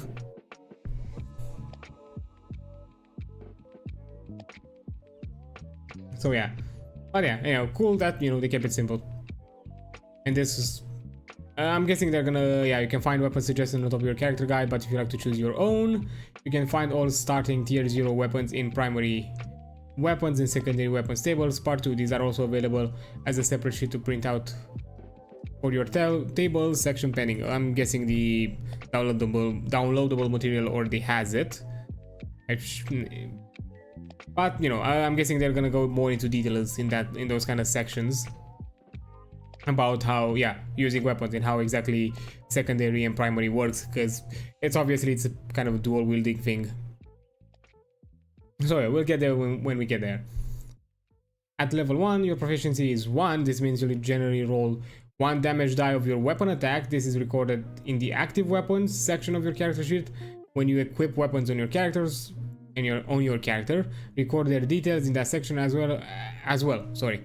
See using, yeah, part. Okay, so they have kind of like this kind of simple way of saying like, okay, these are the weapons I'm currently wielding compared to whatever else I have in my backpack or my storage.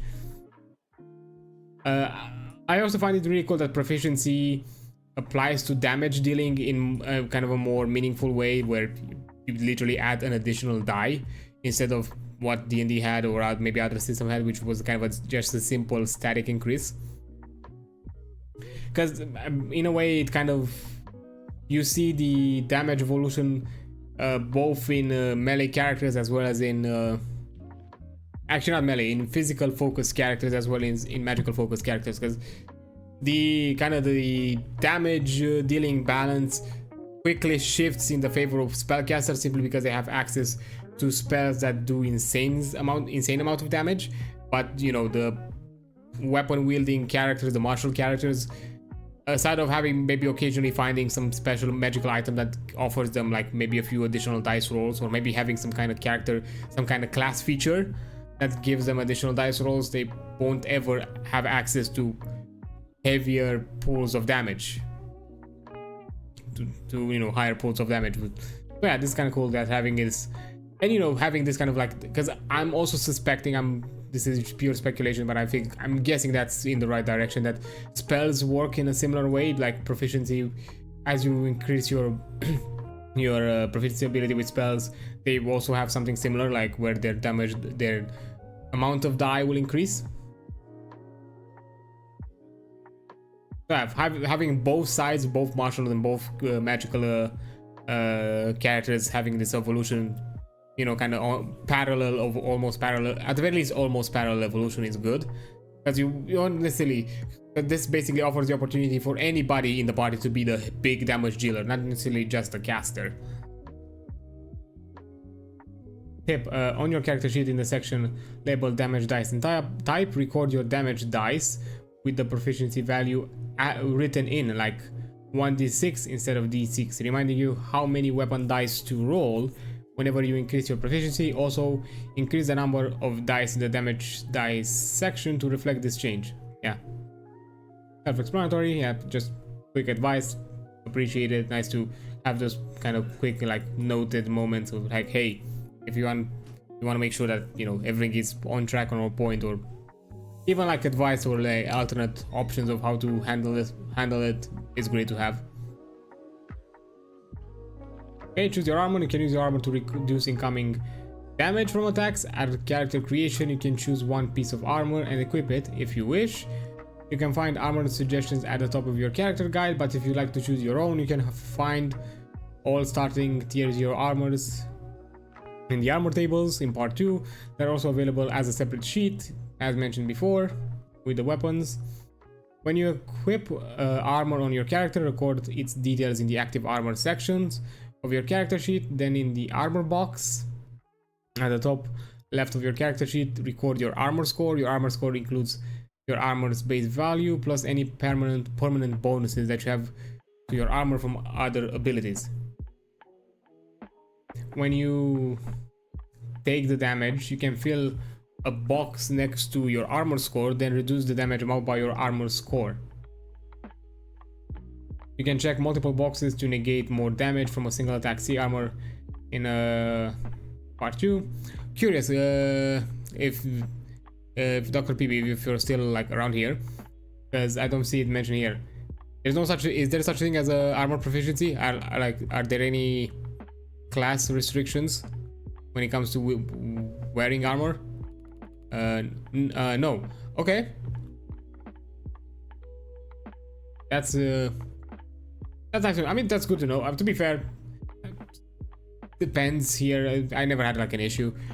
I always found it fun. Those kind of, I think it was like the hill dwarf, or like I think the oh no, I think the mountain dwarf was the one that gave you racial medium armor proficiency or something like that. So basically, you could have simply built a wizard with medium armor from the get-go just because it was a racial proficiency. Which, to be fair, it's considering how armors work here. Character isn't restricted when it comes to weapons unless it's magical and armor.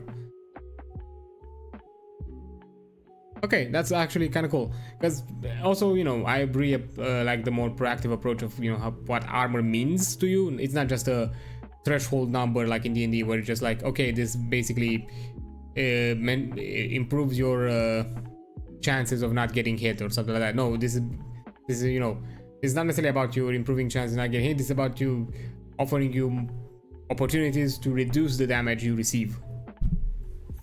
And in this case, because of the minor, major, and severe kind of thresholds, it offers you kind of this more tactical risk-reward type choice of, am I okay to take in? Should I risk it and take on major damage instead of just for the possible opportunity that at some point maybe I'll receive severe? So I'm not gonna put myself into a higher risk and stuff like that. So having those kind of moments where you decide, it's really cool, and kind of moments of risk reward and kind of tactical decisions.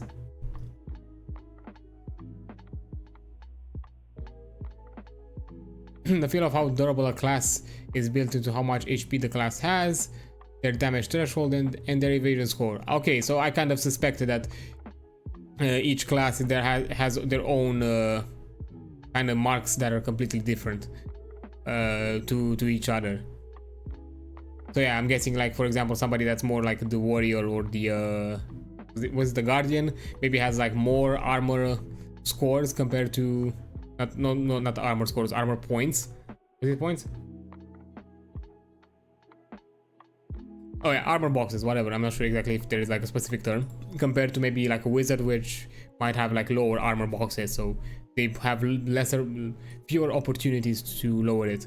Plus, the evasion score and all of that. So yeah, that's actually kind of cool. I really like the more specialized kind of sections, or more like carefully crafted for each individual class, than necessarily be like you have this kind of general system that is all encompassing. The armor boxes are the same since it's based on the actual equipment. Oh, okay, so the armor boxes are based on the equipment. I see. Good. I mean, to be fair, it makes sense, and it can still be like a tactical decision. Are there any? Just out of curiosity, because before compared to when I get to the point where let's look at the actual list of the items. Are there any like differentiating factors about the armors? Like, I don't know, like in D&D, light, medium, heavy, or are there any like drawbacks, or like one is better than the other with certain, with different benefits and drawbacks? And aside from just simply having the armor box, like how, for example, in D&D, the obvious one was light armor and medium armor can still apply dex, while the heavy armors were like a static number. Some reduce better damage. Some increase evasion. I see. So yeah, kind of that idea that lighter armor technically would offer you more benefits in the nimbleness aspect, not necessarily in the damage protection, while others offer you more opportunities or offer you more reduction. That's because they're more like about reducing damage because they're like plated armor or stuff like that. So yeah, that's kind of cool.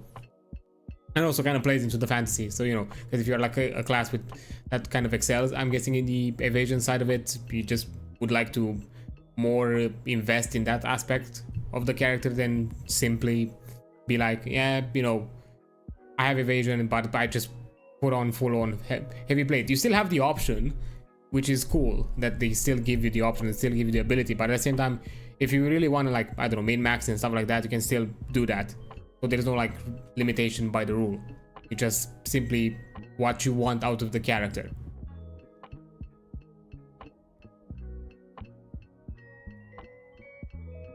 Okay, so how cool. I really like how this kind of armor system works compared to what I've seen in some other games, because it also offers you something more. It offers something mechanically, something that you can decide to do. It's not just a number that happens passively. It's not just something passive. Which, consider that armor is a big part of your character, similar to the weapons. It should have more options for. It should offer you more. Okay, choose other starting items. Your inventory can include most anything else you're carrying with you. The top of your character guide lists all your starting inventory items, including the following: torch, useful for things like, yeah, illuminating a dark room. Yes, that's what a torch is. 50 foot of rope, the classical D&D item that honestly in some cases you can use it insanely, in some others it's just there in your bag for the eternity of your campaign. I've had moments where I've literally, I think, had like groups where we've went through it, or actually literally used that item, used the rope. Basic supplies, useful for things like camping in the wilderness. So they leave it more to interpretation, I'm guessing, or depending on the class, I'm guessing the supplies differ. Handful of gold, record this in the gold section of the left of your character sheet. Your choice of a minor health potion, 1d4 hit points, or a minor stamina potion, oh cool, 1d4 stress points. It actually makes sense. It's actually kind of cool to actually include both classical you know, kind of RPG elements of health and stamina, and basically stamina being connected to stress. I actually like that. Flavor wise, I like that. It makes sense to also have some kind of item or some kind of options to reduce your stress outside of class features and spells and abilities. Also have something more, you know, third party or something outside of it. It makes sense. But I really like it that they full on thematically applied it to this kind of concept, to the general kind of TTRPG concept. Like RPGs concept, actually, not just TTRPGs. Finally, and the ether option on your character guide is specific to your class. I see the class section. You might also be asked to choose what you carry your spells in. Okay, I'm not gonna pass too much about it and go into details, because when I'm gonna go over the class stuff, I'm probably gonna get a better understanding then of the ether option. I mean, yeah, what you choose to whatever carry your spells, that's probably obviously connected to if your class is a spellcaster or not. Record these items in the inventory section of your character sheet. You can be creative with how you use these items, though this is subject to GM discretion. In general, your equipment is available to you to use during your adventures in any way that fits your shared story. You may also talk to your GM about any other items you like to have at the start of the game. In general, items that don't provide a mechanical benefit that makes sense for the character you're playing should be permitted, and there aren't rules limiting your inventory to a certain size, but your GM always makes the final call. So basically communicate, have something with the if you feel like, you know, based on like, you know, what community you are, from what community you're part of, what kind of ancestry you have, maybe even some cases your class, you could simply argue with the DM, hey, I would expect maybe this item to be present within my character, which is could be just purely an additional like situational item that has no like actual mechanical benefits, like, you know, the health potions, for example. Could still be something in the lines of supplies or rope or torch. Could be like, I don't know, forgery papers, something like that. Although I'm guessing there might be some items that kind of push into that or something like that. But anyways, the idea of, you know, just simply communicating on all of that, that's totally fine. And flavor-wise, yeah, you have some kind of heirlooms or stuff like that that are just purely cosmetic or just purely for some kind of symbolic value. At the end of the day, what's the pain to have them as part of your character? It adds more to your character at the end of the day. Okay, step 6. Create your background. Next, explore your character's background by filling out the background section of your character guide. Several prompts are provided to jumpstart inspiration, but you or the GM can modify or change these questions to fit the character you're looking to play. Think of the prompts as a jumping off point if you don't know where to start, but they should never inhibit your creativity. So kind of, I'm guessing similar to kind of the background sheet kind of that you were given in D&D, like personality, conflicts, allies, I forgot, goals, those kind of elements, where basically it gives you kind of this kind of starting point where exactly what exactly you should think of for your character. But if you find something else that feels more fitting, you can just simply use that. Plus, background can also be a quick reference sheet for you. Like if you have like certain moments in your game where you don't really know how your character would react, checking this kind of like background could offer you some pointers. Be like, okay, because I have this kind of stuff about my background, or because I have this kind of experience mentioned in the background, my character would have reacted this way, or would have acted X kind of way.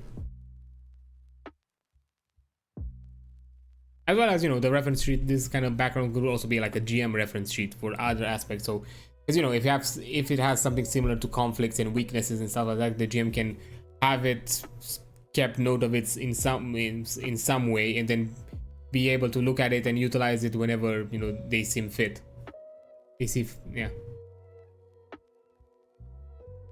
The decision you make about your background are purely narrative, but it can deeply impact the kind of character you're playing and the story the GM might prepare for your adventures. As I mentioned previously, over the course of your character creation, feel free to adjust some mechanical choices you've made in the earlier steps, allowing them to better reflect this background as the shape of your character comes into clear focus. So yeah, just because, you know, you went through certain steps of the character creation already, that doesn't mean you can just can't backtrack and make some shifts. Just because, you know, as you went on with it, you realize that, oh, this feels more fitting, this feels more in the direction that I should be going. So some of the stuff that I decided previously should most likely need to be changed. So let me go back into those and make the appropriate changes.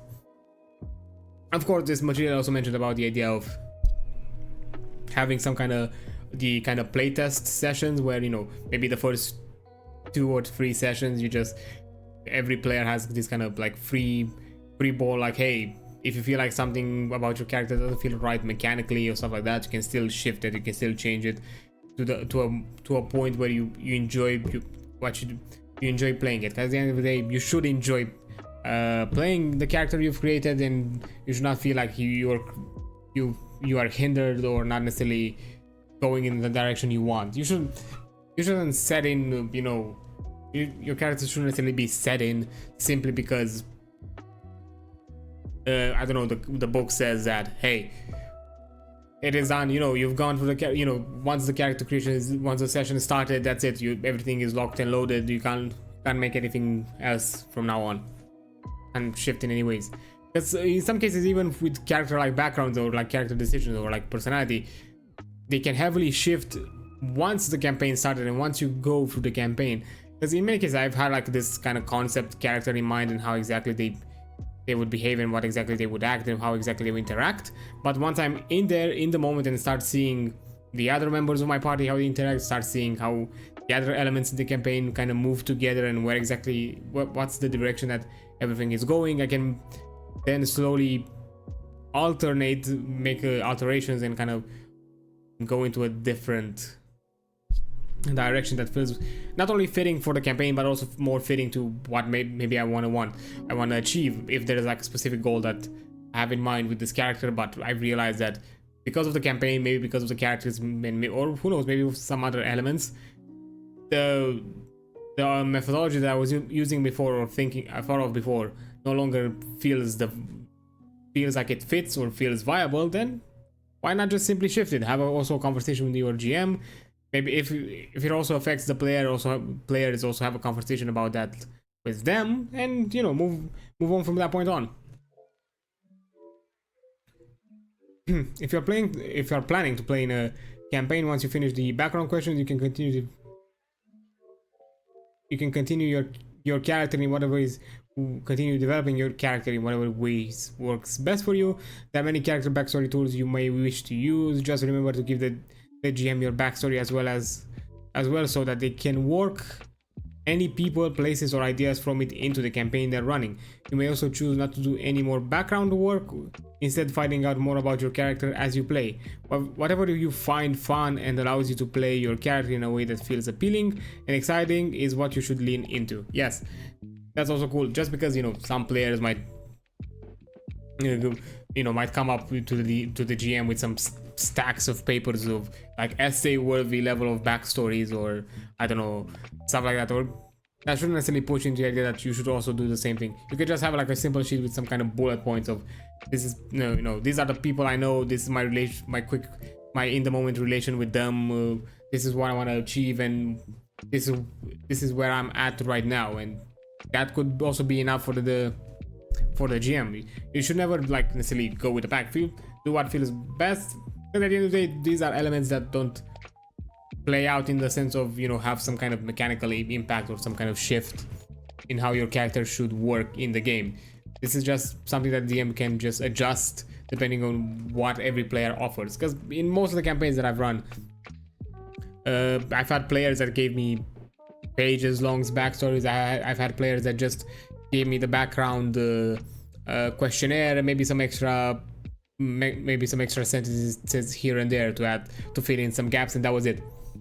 That doesn't mean that those characters were not fun to play. That doesn't mean that those characters didn't flesh out, had personalities, and, you know, moved on with the story in a specific way, distinct to everyone else.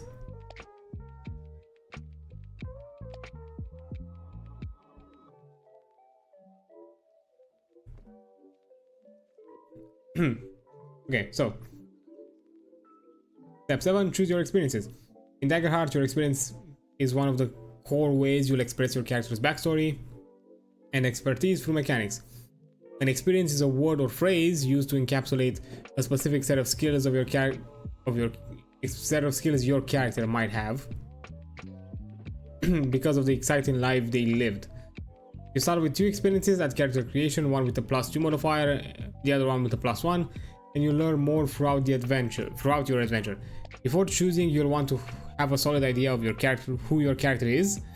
The backstory questions are especially helpful with this.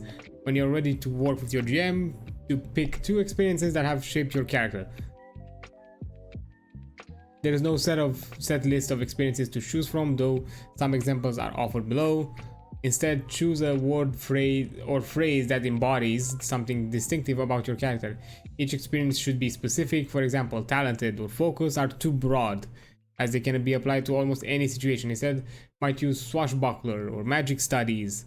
Additionally, your experience can give you spells or specific game abilities. For example, take flight or one hit kill are too mechanically oriented. You might consider acrobatics or assassin instead. Okay, interesting. So the experiences are more like kind of flavor words that then can be applied to them in the moment, which is kind of cool because it keeps it a bit more open-ended. Of course, with the obvious mentions here, limited. You know, don't be too broad, don't be too mechanically specific. Just be a decent like in-betweener. And, you know, kind of it kind of offers you this kind of improv moments and experiences, kind of like the representative for skills. Yeah, that's kind of what I got from it. You know, instead of just having basically asking the creators, or, you know, having the system offer you the array of all applicable skills. No, you'll just have something more broader, more in theme with your whatever you have in play, and at the same time you can also improv it, because, you know, as probably mentioned here, like swashbuckler, anything, of course, anything C-word related applies to it, but you might occasionally have other moments, you know, that you could justify with swashbuckler that not necessarily as heavily specific. I don't know, maybe you're in a drinking contest and all of a sudden you say, well, because I'm swashbuckler, you know, you justify. I've had a ton of experiences, I don't know, on all of the ships that I've been where everybody was heavily drinking, so I already am a lot more accustomed with this kind of environment. So, you know, my abilities in this kind of contest should you know, use the appropriate modifiers. I should be more proficient in this kind of environment. It's a closer to how aspects work in the phase system. I'm guess so. I'm not familiar myself with the phase system. I have not tried it. As I said, I've kind of started most of my ttrpg experience has been D&D, and I've recently started looking into other systems I'm trying to learn in other games once. You know, as I said, I have currently the Bunkers and Badasses one that I would like to try at some point. I got the Pathfinder beginner box also, which is really well put together compared to some of the starter sets in D&D. Although the essential kit, to my opinion, out of all of the D&D starter sets, is still peak to me, because it offers you not only like a good 1 to 5 advantage, but if everything goes well and of course your players are willing, you can extend it to a mini trilogy that goes you up to level 12, 13. But yeah, how you explained it and how you thought of the experience worked is good. Okay, so yeah, because that's kind of what I feel. It's more like it has this kind of elements of improv, role play, and, you know, character flavor ideas. But basically, yeah, it not only gives you kind of a specific detail, kind of a like, this is what I've done in my life, so I should be good at these kinds of things. But they can also offer you occasional moments where even in certain areas you might still apply it. As I think we also mentioned in the video, like, I'm good at foraging because, I don't know, I've been some kind of hunter or something like that, or I lived off the wild because I'm some kind of part of druidic group. So anything plant related or, you know, wilderness related should be within my expertise, or to some extent. And having those kind of moments of, you know, also kind of this, you know, adding the flavor to your character, be like, yes, again, as I mentioned, I was swashbuckler because you started kind of going to how you know, went to X drinking contests on how many ships and whatever. You know, you add this kind of in the moment improv thing that adds to your character, and who knows, maybe for those in the moments improv things, you might discover something new that you'd like to explore with your character, or might want to add as a more of a kind of permanent thing, not just this kind of in the moment justification for, hey, I want the bonus because of this experience. You're also encouraged to add flavor to your experience to give it more varied use in play. For example, instead of just assassin, you could choose something like Assassins of the Sapphire Syndicate. This kind of detail gives your GM an existing faction to weave into the campaign, and also makes it easier to use this experience outside of combat. For example, if you encounter an ally of the Syndicate, you might particularly be adept at negotiating with them based on your experience. Yeah, so the more the script, but at the same time, as long as it's not mechanically inclined, the better, because yes, it can add a lot more flavor, it can add more elements to your character, and some stuff that you can later on explore, not only you as a player, but also the GM as well can add on. Because that's also another fun aspect that certain systems don't necessarily mention it too often. Like, I'm pretty sure D&D never mentioned it. To be fair, in my experience, I kind of learned D&D as I went and as I played. Like, aside from like looking at the beginning stuff of how my class and race worked, you know, most of the stuff I kind of picked up from actually playing or viewing other kind of content, you know, like, you know, podcast, you know, session content, like, you know, like Critical Role stuff and all of that. That's kind of how I picked it up. So I'm not sure if there is actually in the player handbook, if there is, or the DMG actually kind of this kind of mentions. But yes, the idea of also having the player to offer you elements about the world that then the GM can take and use, it's great. Having this kind of collaborative work, because it's something I also done. Like, I've been like in a homebrew campaign. We haven't finished it though, unfortunately, or haven't gotten to a point where it felt like we got like a conclusion. I was like, hey, I had this character in mind. She was part of of a specific society. So I was like, my DM, hey, I had this society in mind. I know this is a homebrew world. I was wondering, have you had any thought about these types of creatures and factions, how they will work? My DM said no. I'm like, hey, would it be okay if I did it instead and gave it to you and give me your all, if it's give you the all good afterwards, if you think that's it works, it can be, or if you have any other feedback on how exactly we can implement it. And that's basically what I did. I created the entire faction myself, gave it to my DM. This is a faction that my character has a connection to. Here is kind of how it generally kind of works. Of course, I kept some aspects kind of on the vaguer terms, because I also offer the DM the opportunity to fill in the blanks, or give their own kind of spin to it, or add their own elements to it. So yeah, it's nice to also have those moments of collaborative work and add more to it as a group, not just the GM does the entire world building while the players just do their funny haha characters, and then balance the scales a bit of the when it comes to putting the work. Experiences examples: backgrounds like bodyguard, con artist, merchant, noble, pirate, scholar, thief. Specializations like magic historian, navigator, sharpshooter, swashbuckler, map maker. Skills like barter, repair, tracking, quick hands, incredible strength. Phrases like chef to the royal family, I won't let you down. I kind of like how this is more flavorful. Great doctor, this is not a negotiation, I'll catch you. Of course, this kind of is also kind of a cool way of kind of working out with the DM, like, okay, how are we gonna phrase our experiences? Because maybe you'll have a way that it's gonna be generally applied within the group, so everybody has a kind of a similar understanding of it. Maybe, who knows, maybe these kind of things are more into your way, where it's a lot more flavorful, a lot more abstract in some aspects. This is not a negotiation, all that. It can be a lot more simplified to just simply say, have this kind of job that I've had in the past life, so this is what I did. Or just, hey, these are my skills, this is what I'm good at. That can also be something that can be worked into it. Because I think I've heard like the classic discussion in D&D, like between investigation and perception, which at the end of the day, perception is more about that, like in the moment, like doing like a quick scan type of thing, and getting the kind of, it's more intuitive, while investigation is more like in the nitty-gritty, kind of taking your time and analyzing the details. Even though from the kind of first level perspective, they seem like those two skills offer you the same thing.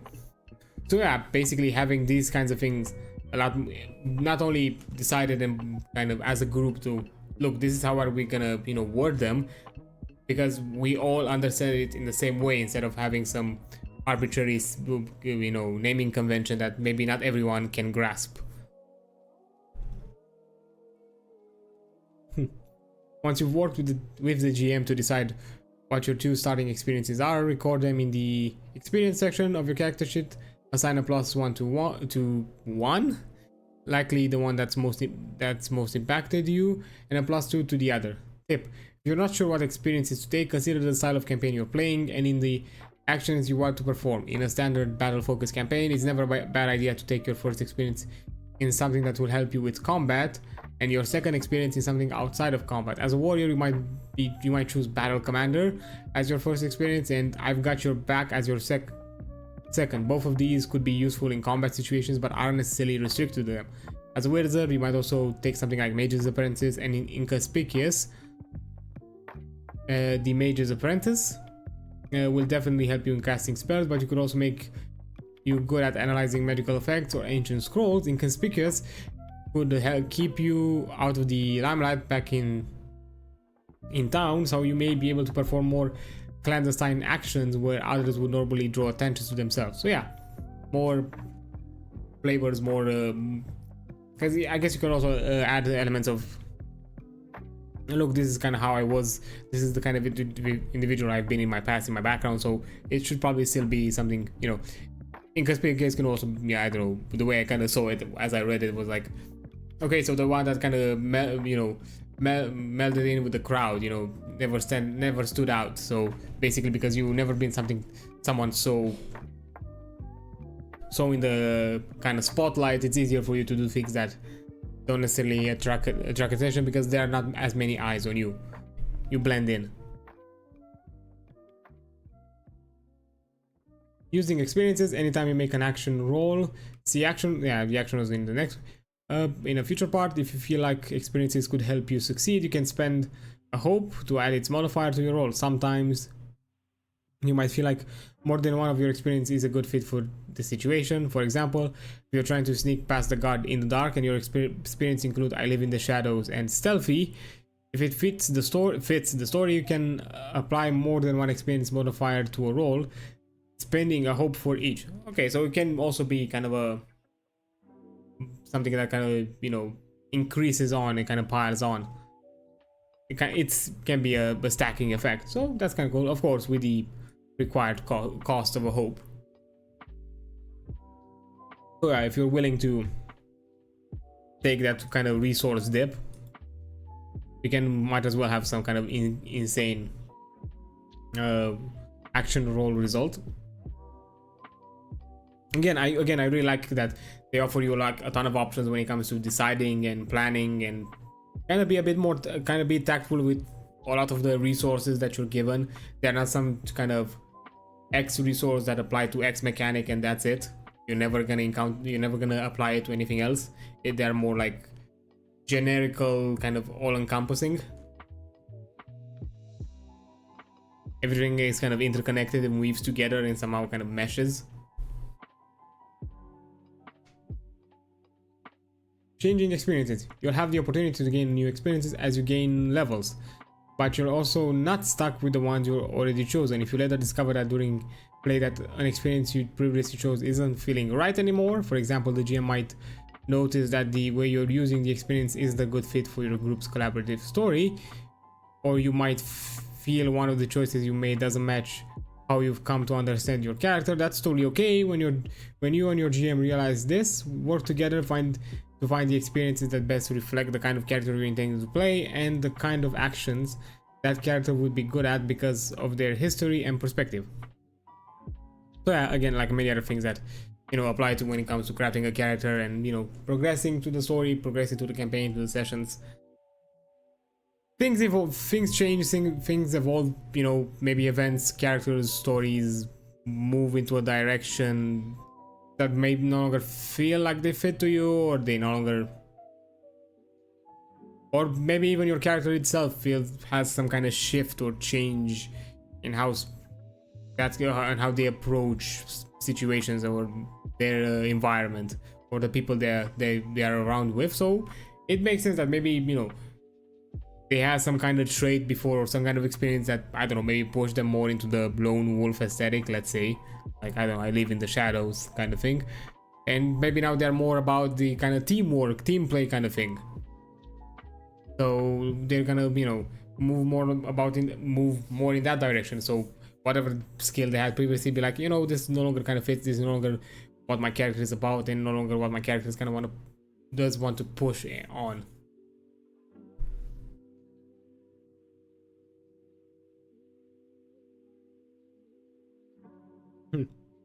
Okay, 1 second, I need to just take a quick drink.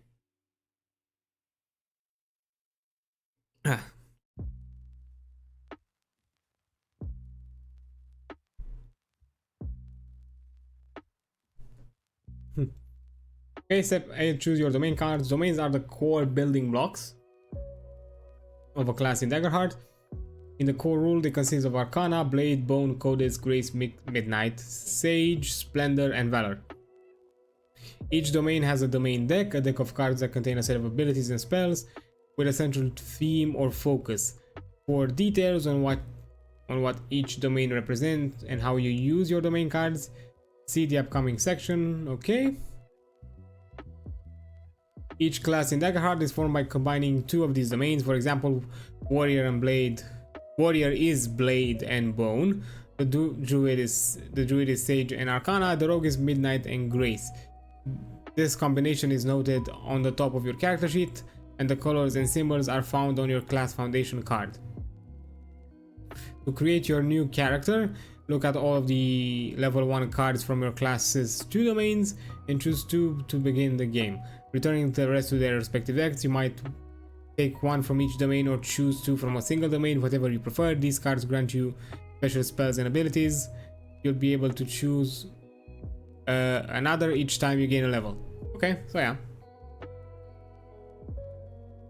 I kind of really like, because if I remember, I think I've heard it before they released the playtest material, that you know, these domains also kind of play out in how I think the multi-class work. I think they have like a multi-class system, if I'm not mistaken, although I could be wrong. Again, as I mentioned, I haven't fully looked into it, but I kind of like this idea because it also kind of gives you a ballpark mark of how each class is thematically and what exactly they are about. You know, Blade and Bone being the warrior, all about weaponry, all about, you know, Bone could be kind of a representation of death and killing. You know, Druid, Sage, and Arcana, you know, about the magical natures, but you know, the kind of magics, but more like magics of nature, while Sage more about that kind of secluded lifestyle, all of that. You know, Rogue, Midnight, of course, the idea of, you know, being in the shadows, not be easily seen, or that, and Grace of all about the kind of dexterous, and could also be elements of, you know, slyness, witty kind of characteristics about yourself.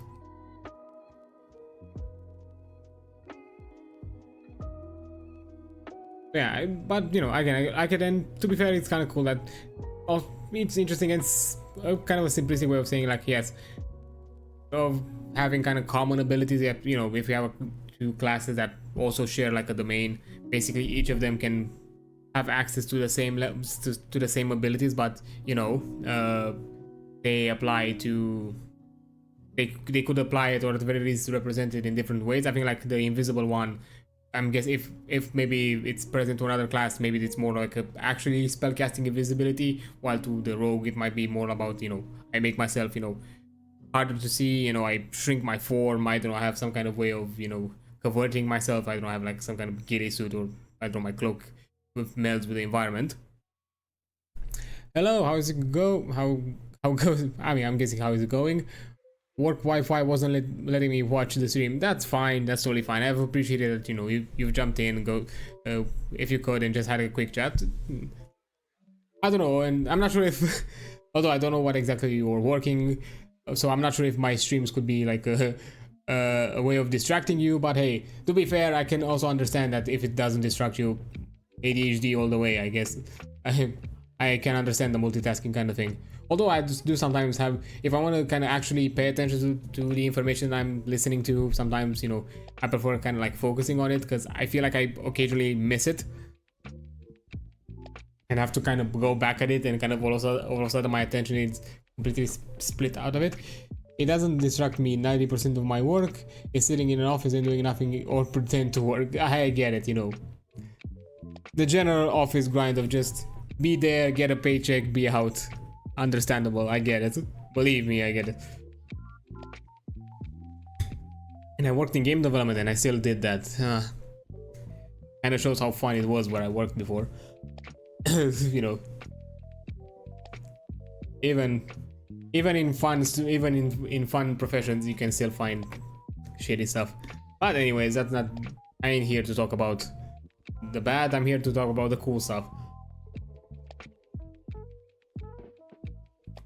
There's already too much bad in the gaming industry that's kind of been shown all over, so I don't necessarily want to put too much limelight on that, because there are other places you can see it yourself.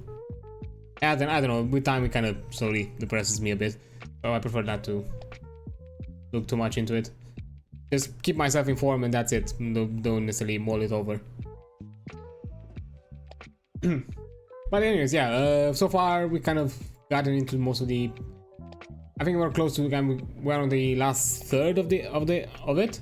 We kind of went to class, heritage, character traits, additional like character info, equipment, background, experiences, and now we're close to ending the domain stuff, which is basically the class abilities, which, as mentioned like previously, they were like separated in domains.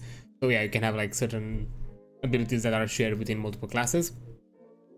Although, as as mentioned before, like most of this stuff is kind of an overview, and it's gonna get more in depth later on in the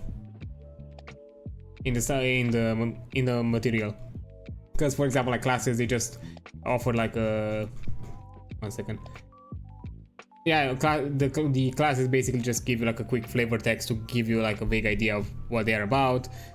For the ancestry / races, depending on what exactly how we want to refer to them, and they are just simply giving you the names. And I mean, yeah, you have access to the card, but I haven't looked too much into those because, you know, I want to keep it for when I'm actually going through the entire races. Community stuff, which is again part of it's kind of the secondary part of your heritage, because they have a thing, because yeah, they call it heritage and they kind of split it between ancestry and community. I guess you could also call it culture, but a community kind of makes sense to how they represent it here, because it's more about, you know, what kind of people you've been around and you've been surrounded with, not necessarily what kind of culture. Because yeah, you have the stuff like highborn, which is, you know, high level society, slyborn, you know, criminal underground, underborn, which is you know, the kind of underdark kind of, you know, underground societies, you know, I don't know, I guess if we were going something, I mean, yeah, it's the obvious fantasy ones like drow, illithids, stuff like that. But I don't know, if you go into the more urban stuff, I don't know, some kind of mutant monsters, monster type sewer creatures, sewer people, I guess could also be underborn if you flavor it that way. Wildborn, which obviously kind of druidic stuff like that, wonderborn, nomadic, and so on.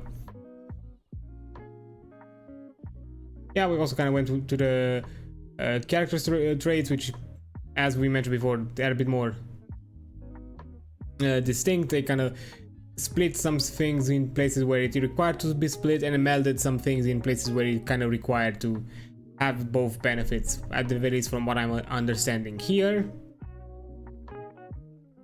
Yeah, it mentions kind of all the other aspects of the character sheet, you know, the evasion, hit points and stress, the open fear die, and, you know, a quick overview on kind of how you choose your equipment in the game.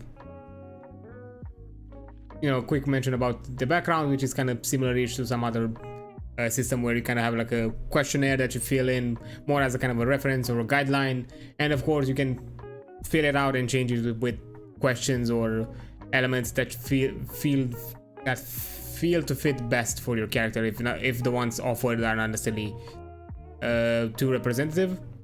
And experiences, which is more of a kind of an open-ended improv way of saying, hey, I have skills in these kinds of things, or I would be proficient in this kind of thing, instead of just basically having something like in other D20 system where I have a sleight of hand skill, I have, I don't know, vehicle handling skill, I don't know, skilled with weaponries and stuff like that. No, basically you can just have some kind of like flavor word or flavor text, which of course that can't be too broad, like it mentioned here, like I have talent or focus, or can't be too mechanically, like, you know, I can fly or do one-hit kills. No, it's kind of like quick in between, which then you can later on apply it however you feel like. Swashbuckler, I kind of gave this example here, I took this example here, you know, you can obviously apply it to any kind of maritime, sea kind of aspects, but you might also find situations where, you know, Swashbuckler could fit, like, I don't know, you're in a drinking contest and, you know, you can say like, hey, I have experience in this skill because, and you can apply to the contest because, I don't know, in all of my adventures in kind of swashbuckling experiences, I've constantly consumed alcohol with the crewmates, and, you know, I have more of a, you know, resistance to that. I can take on like higher quantities, so I should perform better in this contest. But yeah, that's kind of cool. It's kind of an improv stuff that you can go back and forth with your DM and make sure that kind of everybody is on board. You can also kind of, because they offer you kind of examples in how exactly you could word the skills, which is also a cool way of kind of having this kind of discussion with the group of, okay, if we have issues where, you know, we don't understand it, we get confused, let's create our own kind of system or our own kind of naming convention of how exactly these experiences are detailed, or at the very least exemplified, so we can all have like a general understanding of how they should be applied later on.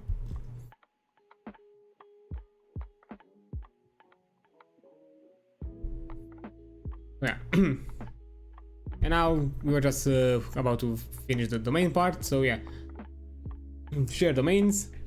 Every class shares its domains with at least one other class. For example, Blade is shared between Guardian and Warrior, Sage is shared between Druid and Ranger, Grace is shared between Bard and Rogue. If a fellow player class has the same domain as yours, you're encouraged to coordinate with them and choose different cards from that domain deck, even if your group has multiple copies, this gives everyone a chance to shine with their own special abilities. However, if the GM and players agree, feel free to make an exception. Sharing cards is especially common when more than one player chooses the same class, or when 3 or more players share the same domain. As always, it comes down to open communication between the players and GM. Yeah, I mean, that's actually kind of a good way to kind of, you know, apply it. Even as I mentioned, like, yes, the Rogue has the Midnight and Grace, and I'm guessing Midnight might have the invisibility one that was mentioned, or something like that. I'm guessing that's a domain card. So, you know, if you have somebody else with Midnight, you can either, you know, discuss it in a way and be like, hey, I use Midnight more like as a magical effect, and maybe you use Midnight more as a kind of a practical effect. So we could, and if you are okay with it, you can share it, or be like, hey, look, I'm gonna be the one that's gonna be invisible. Maybe you can be something else, and at the same time, who knows? Depending on what the deck offers you, maybe you can find something that can, you know, synergize with the invisibility in some way. So now all of a sudden, you know, be like, you know, when I go invisible, you can help me out with the other ability that you took, or the other way around. So, you know, having collaboration, having diversity, because, you know, it's also really cool to do. Because it can get boring if you have a group of a cast of characters that basically do the exact same thing. So it's also, because it can also basically ease for the DM, like, okay, if I want to make a challenging encounter, I basically use X, I don't know, mechanics or X situations, because half of my party has this ability common, so I can easily add more challenge by making that ability harder to use, or maybe, who knows, in some cases not even be viable. Yeah, having overall diversity can also keep things fresh, you know, also kind of give the DM the challenge of be like, okay, what exactly am I gonna challenge someone specifically? Am I gonna challenge multiple things at the same time, or like certain types of abilities? They can then approach it in different ways and have different characters have the spotlights at different times. Step 9, which I'm pretty sure it's kind of the final step, yep, before, you know, getting into the other aspects. You're almost finished creating your character. Now it's time to forge your connections. These represent the relationships and personal history between you and the rest of your party members. Once all the players feel comfortable with their finished or almost finished characters, so summarize your characters for each other. At the minimum, share your name, pronouns, character description, experiences, and the answers for your background questions, but feel free to include other details you'd like the players to know. Once everyone has shared who they'll be playing, work together to decide how your characters are connected and how you feel about each other. The connection section of your character guide provides inspiration for this connection. It is recommended you pick at least one connection to ask another PC player character, but you're welcome to create new questions. Oh no, pick at least one question to ask another PC, but you're welcome to create new questions. You can also turn down a question or relationship from another player if it's not a good fit, or not a relationship you're interested in exploring.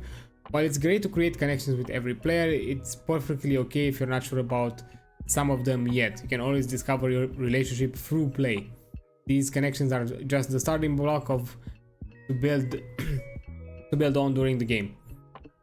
After the connections are complete, you're ready to play. The remainder of part 1 contains resources to use when building your character, such as information on domains, classes, entrances, and communities. Part 2 presents the rules you'll use to play the game. Okay. Building higher level characters, more guidance here coming soon. Okay, so now I kind of understand why what you mentioned the PB about the level 1 module. So I'm guessing currently there isn't like given way how exactly the character advances in certain aspects. They're just, I mean, there are some mentions here that, you know, you gain an additional experience, you gain an additional domain, but there are some other aspects, I'm guessing, of the character progression that are not yet covered. But, with this one, I mean, there's not much to mention. I mean, yeah, it's kind of, I think I've seen it in some other games, the idea of basically having this kind of quick questionnaire kind of thing. I actually seen it even as kind of like a homebrew rule of basically have a list of questions that you pick, and you know, each player basically having this idea like, hey, I know something about you, you know something about someone else. I've even seen it like this kind of like a circle kind of going, this kind of information where, you know, a player knows something about one player, but that player knows something about another player, and so on. So somehow kind of creating this loop of information. So you know, all of a sudden you kind of somehow you kind of have this multi-prong. You kind of at the very least have two connections in some way, like you know something about someone else, but at the same time somebody knows something about you. And yeah, it's only valid to be like, hey, maybe I don't know, I'm some kind of, you know, loner, not necessarily loner, because you know loner characters are not the go-to depending on how you play with them, how you kind of use them in the game. But maybe you're someone that, you know, maybe it's not necessarily has been more of a recluse, more of a distance, or maybe someone that's been more about, you know, community, being around people and all of that, might necessarily be somewhat fit to you to be like, hey, I have some kind of connection with this individual, because, you know, you might be like, I would have never interacted with you beforehand, so this would have technically be my first interaction with you, so there shouldn't necessarily be a connection between us. So yeah, as long as, you know, you don't necessarily, you're not an ass about it and be like, hey, I just think it's not a fit in the moment, and just play on and kind of create that bond in the game, not necessarily beforehand, that's totally fine.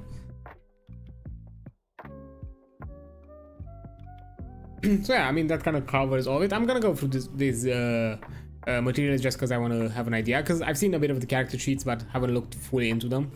So why not? I think we have somewhat example characters and the domains. So why not? Let's just finish this section of it. And to be fair, I'm kind of around the closing time, so I thought maybe we can also, after the fact, just kind of as a wind down and having a bit of a quick conversations if you want, or like quick questionnaires, quick things like we go off with each other, we just play on this video, do my commentary where I feel like it's worth it to do my commentary, and probably finish it there and continue with the ancestries. Next time I'm probably gonna go ancestry, communities, and maybe additional player tools, these three at once, because I think they are pretty small from what I've seen. At the very least, this one is kind of short, and ancestry doesn't tell you a lot. So aside from, you know, some flavor information, some pretty cool concept art from what I've seen, and some of the community aspects. So basically, we cover the heritage and kind of character representation first, then we go into the more in-depth kind of class after that, and then we'll see some of the other aspects later on in an even later on stream. So yeah, let's see. So example characters, this is a section that provides an example of how a finished character sheet might look. If you'd rather not go through all steps of character creation, feel free to use the details on this sheet as an inspiration for your own character, changing any details you wish. So yeah, basically you can also have this kind of like a pre-made character if you feel like it. For anybody who has been here, the character sheets are actually specific to the class, so basically you don't have like a generic character sheet for everybody. Each class has their own special character sheet because it has different kind of markings throughout here, like different HP, different stresses, and there's some other elements from what I understand that are different depending on the class, which is I think it's kind of a more sensible approach, having more this kind of specifically crafted piece of like basically sheet of information that offers you the exact guidelines that you need, instead of just having maybe sections or additional materials or additional extra materials that are not useful for you. Like for example, like the spellcaster in D&D, if you want to have your spell list physically, you need like an additional paper that is separate to your character sheet, where you wrote all of your spell slots or all of your spells and how many spell slots you use and so on. So yeah, I mean, it's okay. We have Merlot Fairwind, a lore-born elf. So all of the entire heritage is mentioned here. The subclass is Primal Origin. She is a sorcerer. She has 9 evasion because that's the starting point. 5 armor, I'm guessing from the active armor, yes. Breastplate armor. Currently 3 points available. Of course, currently the standard array, I'm kind of curious if there is any possibility of kind of being able to alter this and how exactly you could determine it late in maybe as a homebrew or alternate kind of rule set. Okay, so this kind of the section where basically everything that is damage related and hit point related and kind of stress or stamina-ish related is here. You have all of your hope, you have kind of your hope tracker. Your overall experiences, so you have like 5 sections. I'm guessing that's, I mean, they said you get an additional experience for each level, so who knows. Oh, I see. So when they mentioned handful of gold, I thought it was like a kind of a flavored way of saying it, because you know, like a non-explicit. But no, actually that's the term, a handful of gold. You have handfuls, bags, chests, hoards, and a fortune. So I'm guessing, depending on what you're asking or what the DM is asking of you to like acquire, you would use a different one of these sections in different amounts. Like, I don't know, if you are like at a tavern, you say like, oh, you want to buy drinks for everybody, that's one handful of gold. Like, so that's basically it. You just mark off one of these. Oh, you want to buy some kind of special item? Well, that's maybe 2 bags of gold, because I don't know, it's specialized, it's you know, well crafted and all of that. What, you want to buy the king's castle? Well, that's gonna cost you 1 fortune. So good luck getting a fortune first before you are able to. I do wonder if maybe it's explained later on, if there is in any way like handfuls transition into bags and so on. Like, oh, I do wonder if you like go guys, if you like fill this entire section, then it goes into bags and so forth and so forth. I haven't looked into how gold is meant to be used, but I hope for really small things just need a handful of gold on hand, but you don't have to actually spend it.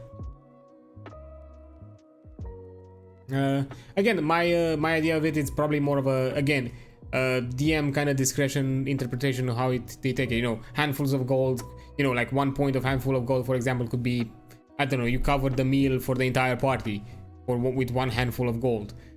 I don't know, 2 bags of gold could be some kind of finely crafted item.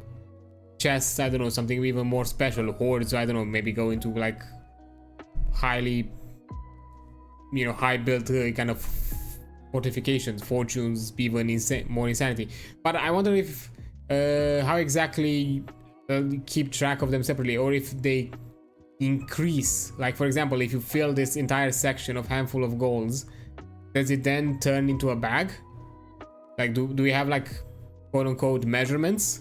Like, are they like do they jump from one place to another? Because that's kind of also an interesting way of saying it. Because what if you are constantly rewarded with handful of golds? What, you're just gonna add additional points here? Like, if I buy a piece of bread, I hope I'm not obligated to actually spend money for flavor RP. In this aspect, it could be DM discretion, because it's obviously that this kind of feels more kind of a ballpark on giving you some costs and some things for certain aspects. But yeah, for things like, you know, maybe just a singular item, or like a singular item or something that feels insignificant, yeah, probably maybe a sensible DM will not necessarily go into the, oh yeah, You give me one handful of gold just because you bought one piece of bread. No, probably, you know, I'm guessing these metrics are used for more significant expenses to certain degrees as they are, you know, separated here. So yeah, I feel like that's probably more sensible. If you do anything more RP heavy, like, hey, I just went on, bought some paper, but that's it, just some paper for me to draw, but nothing else. I'm guessing like nobody's gonna be like, yeah, you give me more.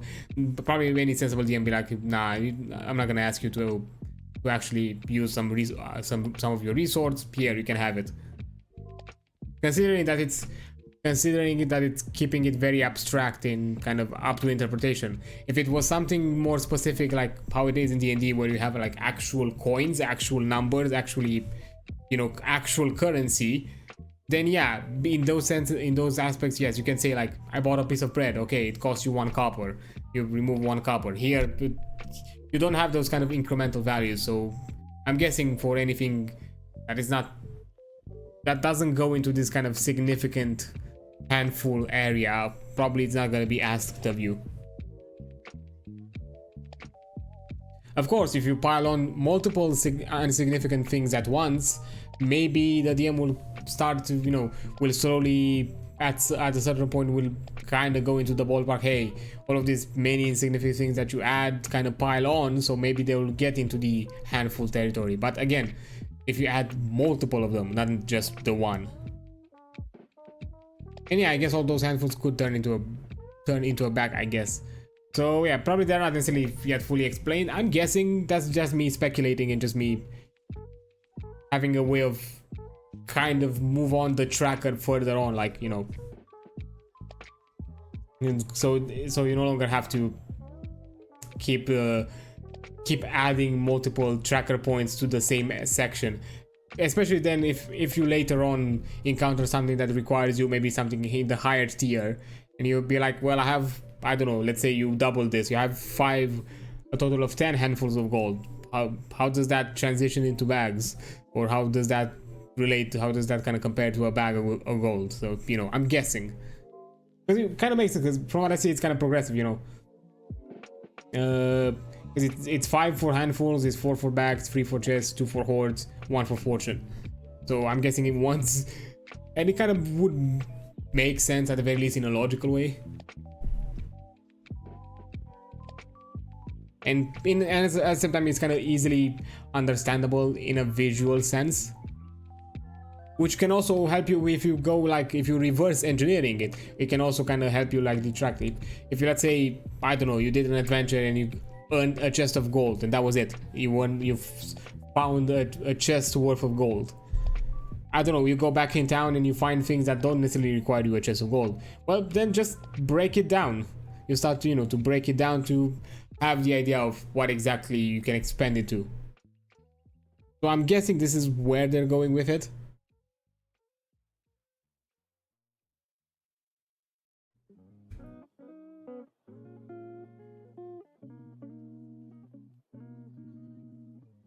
Plus, considering that you have multiple characters, you can, you know, I don't know, you find one chest worth of gold, then you break it down in bags, you split it with your party, then you maybe break it, and then maybe you break it down in handfuls and again split it with your party. So basically everyone has some kind of access to this resource.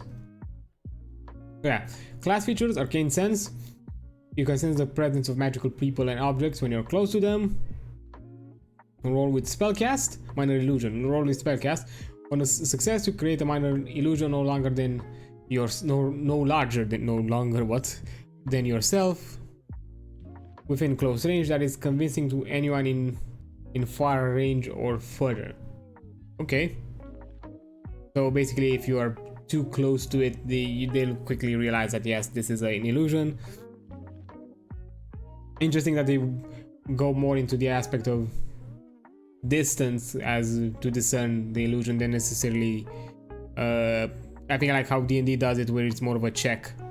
You have to do an active check, but I guess being that's kind of like a quote-unquote cantrip or reusable or constantly usable spell, kind of goes into the idea that no, this is not a powerful effect, so anybody who actually gets closer will probably see the effects. I don't know, maybe like very hologram-esque, I guess. Like the image is not necessarily stable, maybe it shimmers a bit in ways that necessarily a human body or whatever you're creating as an illusion does not necessarily act like. Channel power. Once per long rest, you can place a domain card from your loadout into your vault and choose to either gain hope equal to the level of the card or add magic damage equal to twice the level of the card to a spell attack you've successfully casted. Huh, interesting. Kind of has the meta magic vibes of basically altering your abilities. Okay, you have the active weapons. You have the primary, the secondary. The amount of proficiencies, which determine the amount of dice you do. Has damage, which is nice. Dual staff is a magical item, so you are proficient with that. So you add.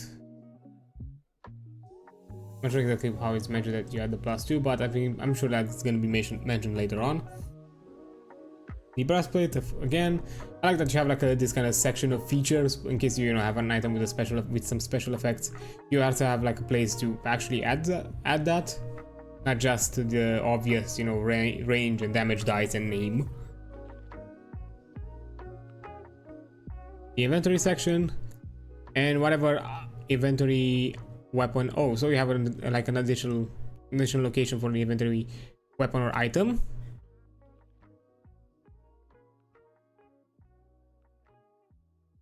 Okay, and either a whispering orb or a family heirloom. Okay, so so the either section of the inventory is basically kind of the flavor item that kind of D&D offers you. So yeah. Suggested traits. I think they kind of went in that direction. Yeah, they went with the suggested. Yeah, all of this, they went with the suggested stuff. Because yeah, this is the character guide, which I really appreciate that they also kind of give you like this kind of like character guide sheet to tell you like what exactly you can choose. Character description, choose one or more from each line or make your own. Clothes that are ornate, flamboyant. I actually kind of like this, that you also kind of get like a quick guideline of how exactly would this type of class represent themselves. But it's, which is kind of nice, attitude like a celebrity, commander, politician, prankster, or wolf in sheep's clothing. Honestly, I kind of like this. Because, you don't only get the background, you also get some kind of visual guides and descriptors. Background questions. What did you do to make the people in your community be wary of you? I tried to harness raw magic before I knew what I was doing, and I destroyed a farm, ruining the harvest for that year. After that, I was treated as an outcast. Fair enough. Who finally taught you how to control the magic bursting forth from you, and why are they no longer able to guide you? Okay. I mean, I'm not gonna necessarily. So why not? Actually, I'm gonna read this just for the sake of it. Yarrow, a great mage who served on behalf of King Emeris, heard of the destruction I caused and sought me out. He taught me to harness my magic. When he died, I became the right hand to the king instead. I miss him. You have a true fear you hide from everyone. What is it and why does it scare you? On his deathbed, the arrow said I was the only person who kept King Emeris safe from the harrows. I don't know what they are, and every time I've brought it up with the king, he refuses to tell me. I'm afraid in protecting me, he is dooming himself. Okay, cool. Then work with the GM to generate 2 starting experiences from your character. Okay. Connection. After sharing your characters, ask any of these questions to the others in your party. So, why do you trust me so deeply? Barnacle, amazing name. He trusts me because I am the closest thing he's ever had to a mother. Aw, that's sweet. What did I do that makes you wary of me? Varian, they had a falling out with the king and are worried I might side with Emeris over them if it comes down to it. Cool, cool. Drama. Get the tea. Why do we keep our shared past a secret? Yarrick, the king does not allow his inner circle to have personal relationships with anybody for fear they could compromise our work. We broke that rule many times. Interesting. I like this. Cool thing to with the questions, all of that. Oh, and also you gain. Oh, actually, this is the level up guide. Okay. At level 2, take an additional experience. When you level up, record it on your character sheet, then choose 2 available options from the list below. Oh, now it makes sense. Like each experience you gain is at a different mark in your level up. You don't gain it for each level up. I see. Increase to unmarked character traits by +1 and mark them. Okay. I'm guessing that by +1. Permanently add 1 hit point slot, permanently add 1 stress slot, increase 2 experiences by 1, increase your proficiency by 1, permanently add 1 armor slot or take +1 to your evasion, increase your major damage threshold by +2, increase your minor damage threshold by +1. Then increase your severe damage threshold by +2 and choose a new domain deck card at your level or lower. Okay, so I like it that you have this kind of pool of options, but some of them are like limited to one singular choice. Like once you've chosen this, like for example, you get level 2, you choose this. Then at level 3, you no longer have access to an additional hit point. You can only choose anything else that remains, and so on.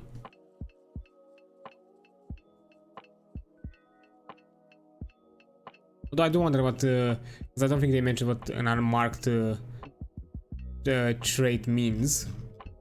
I'm guessing they're gonna explain it later on in the traits description.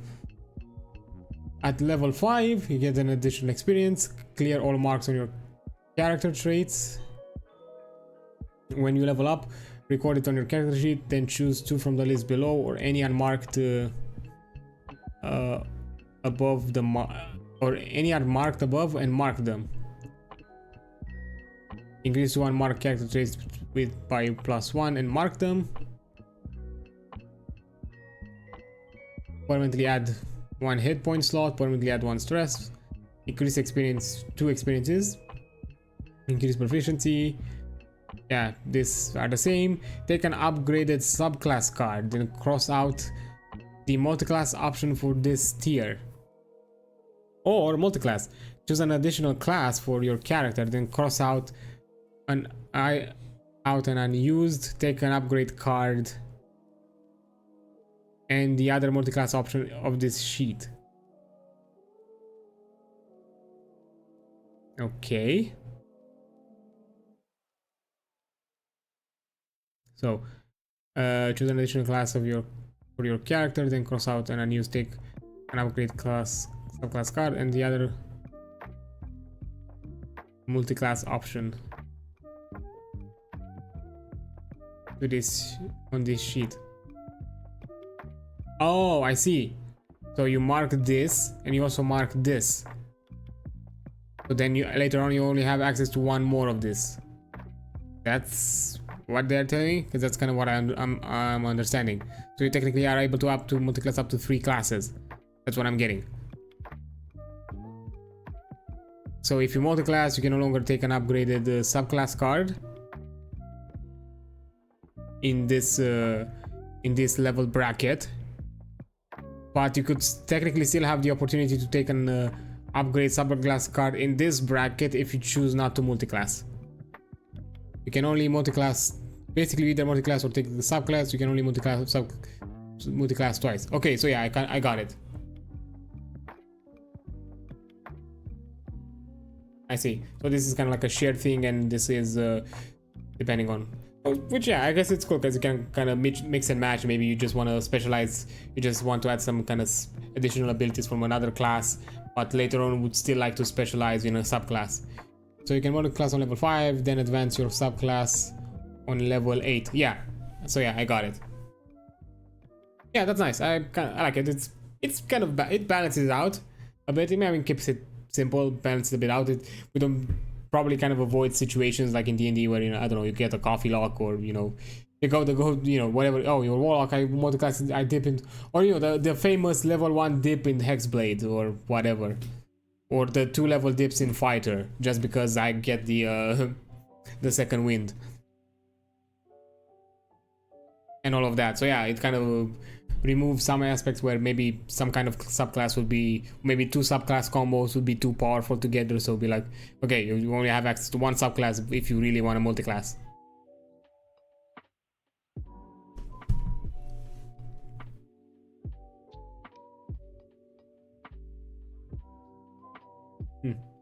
Okay, but yeah, overall from what I've seen from the character sheet, I kind of like the approach it takes with the kind of progression.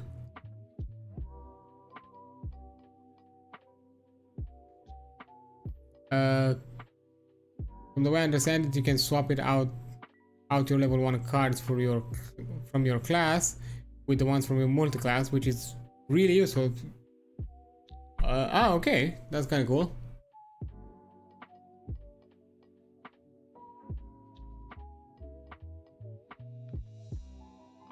Yeah, it kind of gives you this increase your damage threshold major by 1, plus then choose your new domain. Deck card at your level or lower. If your loadout is full, you may choose a card to swap. Yeah, all of these increase by an additional stuff. And I think from what I see here, it's kind of the same as the one previous. Yeah, it's the same. Otherwise, take an additional experience and clear all marks on character traits.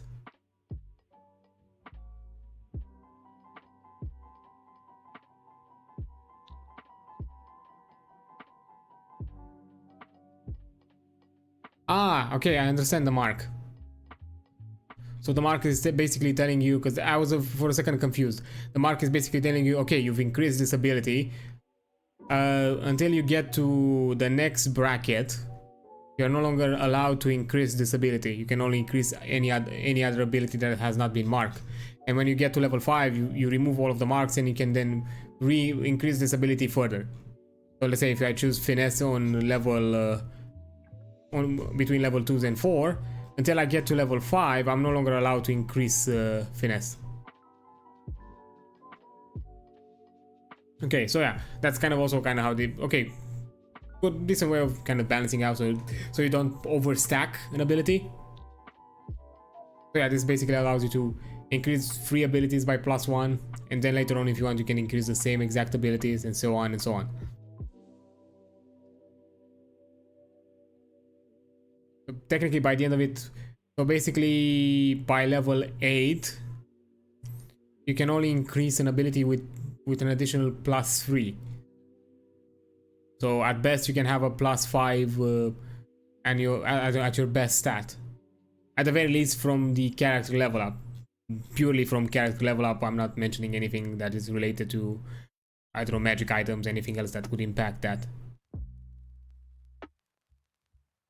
Which kind of goes in the ballpark of D&D, because you basically, the +5 is the character stat is the 20 character stat, but I really liked how they simplify it and basically even halved the level amount, because you by level 10 you could be +5. It's technically, depending on how you build your character in D&D or in D&D, you could technically get to a +5 in early levels if you were really lucky with your dice or know how to kind of build the character and use kind of all of the stat bonuses to your advantage.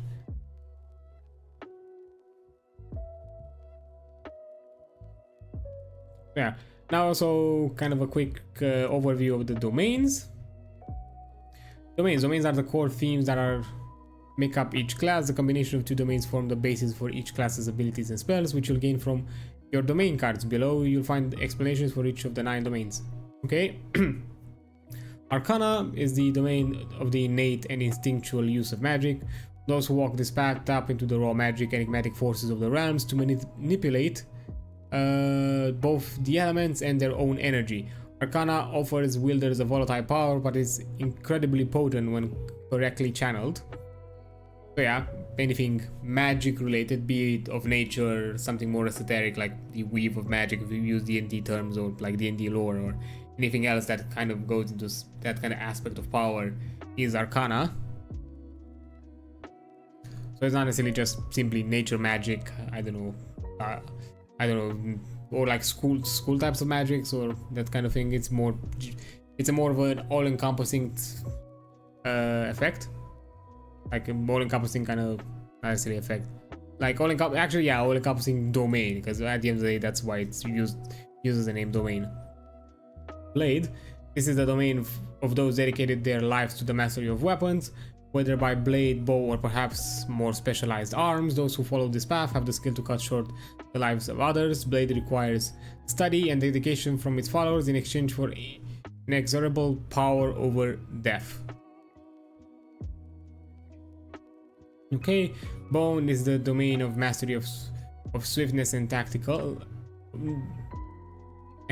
mastery. It's a bit, I don't know, it feels a bit too loaded with the both masters, but anyhow, practitioners of this domain have an uncanny control over their own physical abilities and an eye for predicting the behavior of others in combat.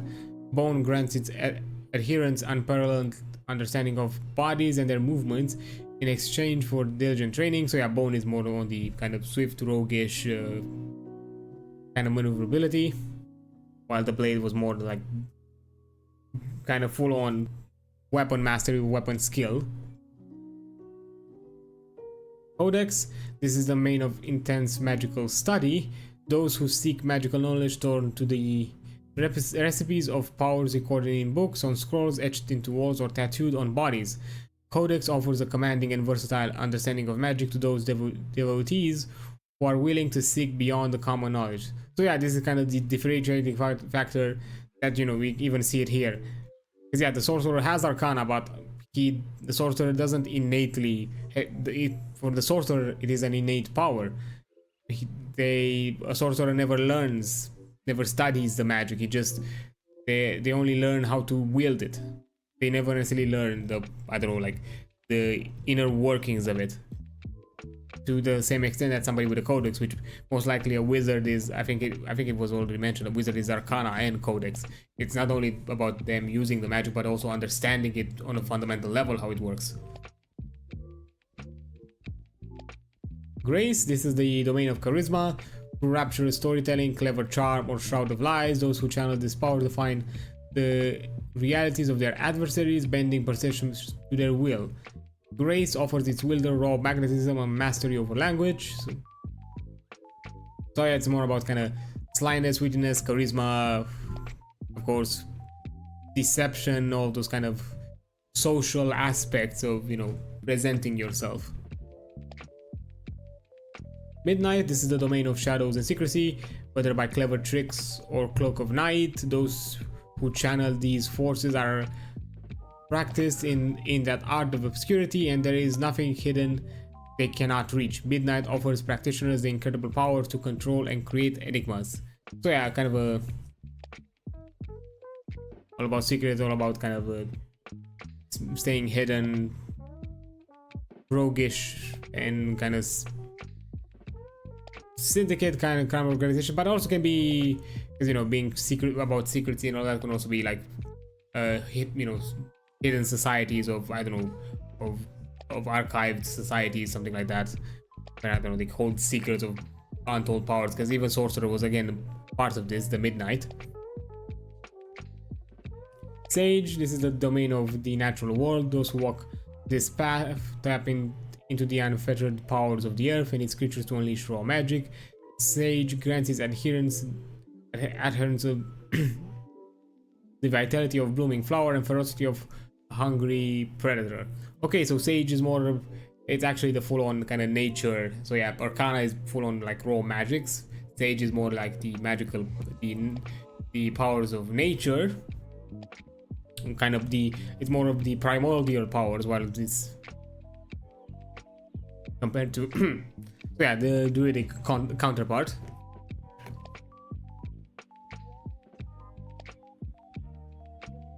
Splendor, this is the domain of life. Through this magic, followers gain the ability to heal, though such powers also grant the wielder some control over death. Splendor offers its disciples the magnificent ability to give and end life. Okay, so I'm guessing this is more closer to kind of the divine aspect, and of course the obviously coin of life and death, the two-sided coin, which is again quite interesting. I think, because I'm saying that it can be divine because I think the Seraph has Splendor, so that's kind of why I'm associating it. I at the very least make that kind of comparison. And finally, Valor. This is the domain of protection, whether through attack or defense. Those who choose this discipline channel formidable strength to protect their allies. Valor offers great powers to those who raise their shields in defense of others. So yeah, kind of the Guardian. I mean, Guardian is the class, the kind of protector. Kind of protector in principles, and so yeah, Valor is kind of defense, while Blade is more offense. Bone is more about the finesse and mastery, you know, like tactician. Bone is kind of tactician in some aspects. Yeah, but yeah, quite varied, and I like that, you know, as mentioned before, like each class can be, by being represented by two domains, kind of give you at the very least a high level understanding of what exactly you should expect or thematically from what class you'll choose, and it could be a great starting point of, hey, like for example, Blade is about kind of mastery of weapons and this kind of heavy discipline in its own way. It's kind of rigorous training that you'd expect out of it. So maybe in some way the character that has a Blade, a class with a Blade domain, has been some kind of commander in their life, or have done or went through some kind of scrupulous training regiment. So yeah, he can start building it from there, even from these kind of flavor elements. Okay, and finally we are going through the domain cards. Just like a quick overview how exactly they are represented. Using domain cards at character creation, as your character levels up, you'll gain increasingly powerful domain cards which provide abilities and spells you can utilize during your adventures. Card elements. Each domain card is composed of 5 elements: level, domain, recall cost, type, and effect. Level and domain, they are located on the top left of the card. When you get the chance to choose a new domain card, you can't choose one with a level higher than your own. So yeah, you have to be equal. It has to be equal to your level and to be from a domain you own. You are part of as a class. Recall cost, the top right of the card lists a number next to a lightning bolt symbol. This card's recall cost once you reach level. This is the card's recall cost once you reach level 5. You have more cards than you do have space in your loadout. When you want to move a card from your vault to your loadout, you'll either need to do so during downtime, or mark a stress number indicated on the card to swap it immediately. Okay, so recall is basically, if you really want to use it in the moment, it will cost you a stress if you really want to swap it in the moment and use it. If not, you can just simply avoid any kind of risk of cost and just do it whenever you find a downtime. Which is, you know, again, an additional element to kind of a tactician risk reward. If you really, like, if in the moment you find something that you need, that was part of your toolkit but not necessarily immediately available to you. Type. Each card type appears in the center of the card. There are 3 types of domain cards: abilities, spells, and grimoires. Abilities are typically mundane in nature, as opposed to spells, which are magical in nature. Grimoires are unique to the codex domain and are a collection of smaller spells bundled together. Some game mechanics only apply to one of these types of cards. Okay, so here we have it being as an ability and effect. The text on the bottom half of the card describes this effect, including any special rules you need to follow when you use that card. So in here we have, when you are targeted by a ranged attack, mark a stress to roll your hope die and increase your evasion against this attack by its value. Okay, so and then basically like an additional, like an evasion-ish ability, kind of, yeah, uncanny dodge vibes to it. It kind of gives vaguely uncanny dodge vibes, although a lot riskier type of uncanny dodge, considering that overuse of it can get you into bad territory. Okay. Using a domain card. Some of your domain cards provide moves you can make, like a unique attack or a spell you cast. Others might be passive benefits that always apply while you hold the domain card. There are also domain cards that provide additional options during downtime or social encounters, while others give you a one-time benefit that then are removed from the game. Unless a card states it otherwise, you don't remove it from your loadout. After you benefit from it, you can use most of your cards in your loadout as many times as you wish. Some domain cards have an exhaustion limit that restricts you on how often you can use that card. For example, once per short rest. If you use that card, you'll need a way to remember that it's temporarily unavailable to you. You might choose to take that card out of your hand and place it face down on the table, turn it around, Yu-Gi-Oh style, or not Yu-Gi-Oh, actually, or Magic the Gathering actually style. I'm not sure if Yu-Gi-Oh also did it, or any other method to remind it yourself you've already used it. If a card allows you for a certain number of uses, you can place a token on it each time it's activated to remind yourself how many times you've done so. So yeah, kind of up to interpretation how exactly you want to keep track of it. Which method fits best for you, that's the one you should use.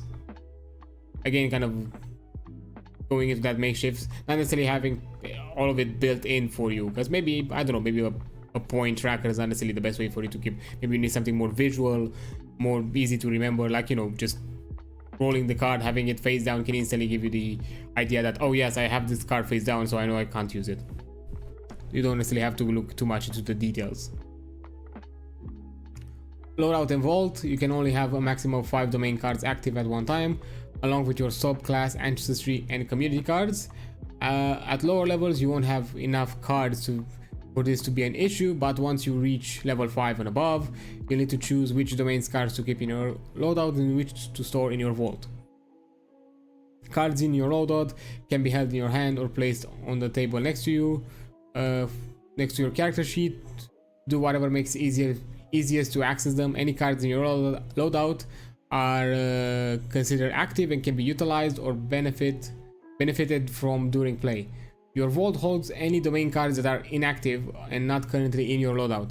Vault cards should be kept somewhere out of the way, but close enough that they are available if need to be accessed during a session. So again, as similar to using the card, you know, whatever methodology you prefer to keep track of what's active and what's inactive feels best to you. Especially being cards, it's you have a lot of options in how to approach that kind of thing. You know, all of the vault cards could be just a deck pile, while the loadout ones can be like a spread out. Maybe all of them are spread out, but you know, the loadout ones are located and placed in a certain way, while the vault ones are in a different. Swapping cards. If you want to switch a card from your vault into your loadout, you can do so immediately by marking stress equal to that card's recall cost. When you do, switch it from another domain card, placing the other card into your vault. If adjusting your loadout during a short or long rest, you don't need to pay. Yeah, if you do it during a short or long rest, you don't need to pay the recall cost. Similarly, if your loadout is full, when you level up and gain a new card, you can immediately move one of the previously active cards into your vault and add the new card to your current at no cost. If an effect tells you to place a card immediately in your vault, that card is essentially removed from play. You can't move such a card back into your loadout by any means. So yeah, you have some limited cost ones that might be might require like a short rest or a long rest kind of recharge, not just so you don't have to kind of constantly basically card swap. You can with certain cards. And who knows, maybe even constantly swapping cards might necessarily be viable, as you'll constantly use up stress. But yeah, that's also one thing. Anyhow, I think overall, like this, I mean, this kind of covered the character creation overview. I like it. It's simple, but adds a lot of depth in places that I don't think I've seen depth in some other systems, which I really like. As I mentioned in even in this stream and in the previous one. The hit point stress system, to me, it seems like the most interesting aspect of it, alongside with the armor that kind of plays into it. To me, that's a lot more interesting. It kind of adds multiple layers of decision making and all of that kind of stuff, especially if you take in factor that stress also is applied to other abilities, not just you being hit by minor damage. So yeah, having all those factors to decide, okay, how do I handle a combat situation is becomes kind of, you know, because to be fair, that's kind of the more the importance of when it comes to games. It's not about necessarily the complexity. You don't necessarily have to have like pages over pages over pages over pages of rules. If you have like a concise amount of it, but that interplay with each other enough and in a meaningful way, that kind of level of that kind of layer of complexity or depth that it gives you is more than enough to have some kind of compelling experience and something that feels more than just simply you know, adding or removing numbers on a page. Yeah, I appreciate, I really like this. I kind of enjoy that it's in some ways it's a bit more abstract and keeps it, you know, in the ballpark and more kind of just visually representative. You know, here not necessarily, you don't necessarily have a number, you just simply have some kind of mark sheet. Similarly here with the gold, you don't have to be it's not numerical in every aspect, it's just numerical when it needs to be numerical, when it makes the most sense.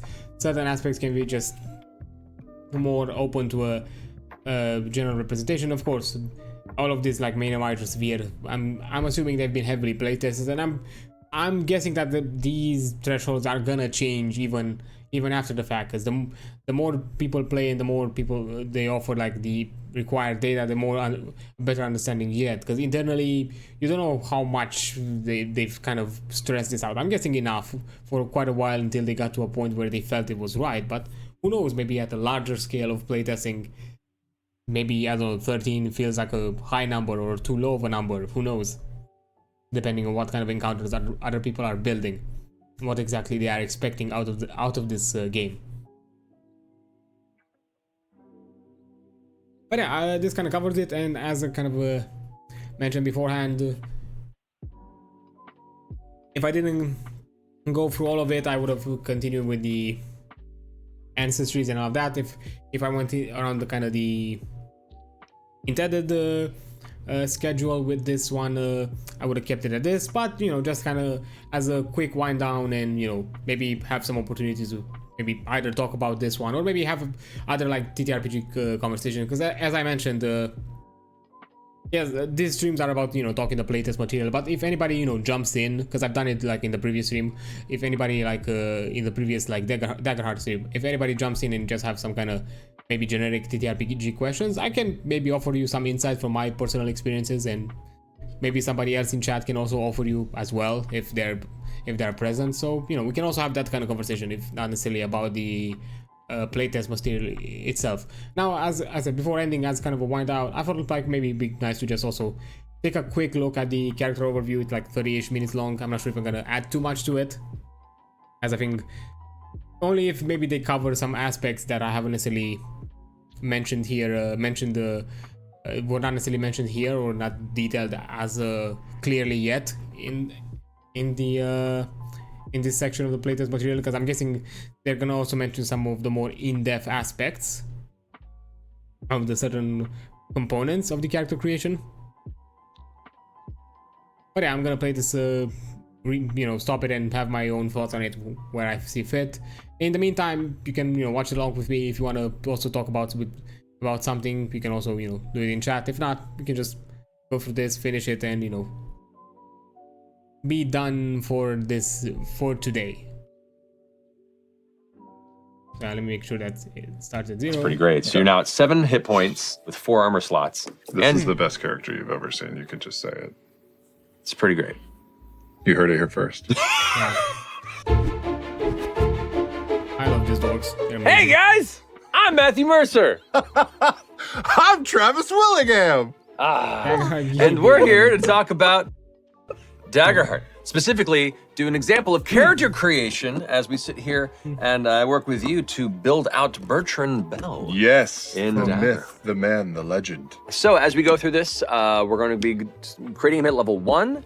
And if we're feeling a little fancy at the end, we'll go ahead and jump to maybe up to level 4 and see how the character advancement goes within the first tier of character advancement system. As a reminder, everything here is an open beta, so some things are liable to change, shift, tweak before the final release.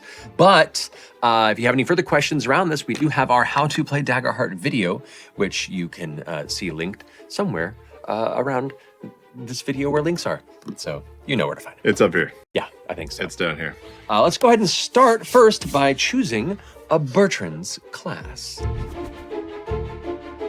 So of the classes we have here, just kind of probably go through these first for people that are here. Okay. We have the Bard, the Druid, the Guardian, the Ranger, the Rogue, the Xerath, the Wizard. We have the Sorcerer, which He's definitely a sorcerer. Yes, he's definitely got magic in his pretty blood. sure that's not the case. Yep. We have the Warrior, which uses Blade and Bone, which I think kind of leans more in the direction of your build. But you have a few different options here. if you Don't wanna tell me go what with to them. do, Matt Mercer. I'm not telling you what to do, but you have options here. Where do you think Bertrand sits in here? I think it is probably a warrior. I love seeing how sorcerer has midnight and also the rogue has midnight. Each class is where 2 different domains kind of overlap. Intersect. And they all kind of intersect in a circle for the base game. Which... I think it would be warrior. Okay, cool. All right, now that we've got the actual character class chosen for Bertrand Bell, now we get to work out the foundation you choose.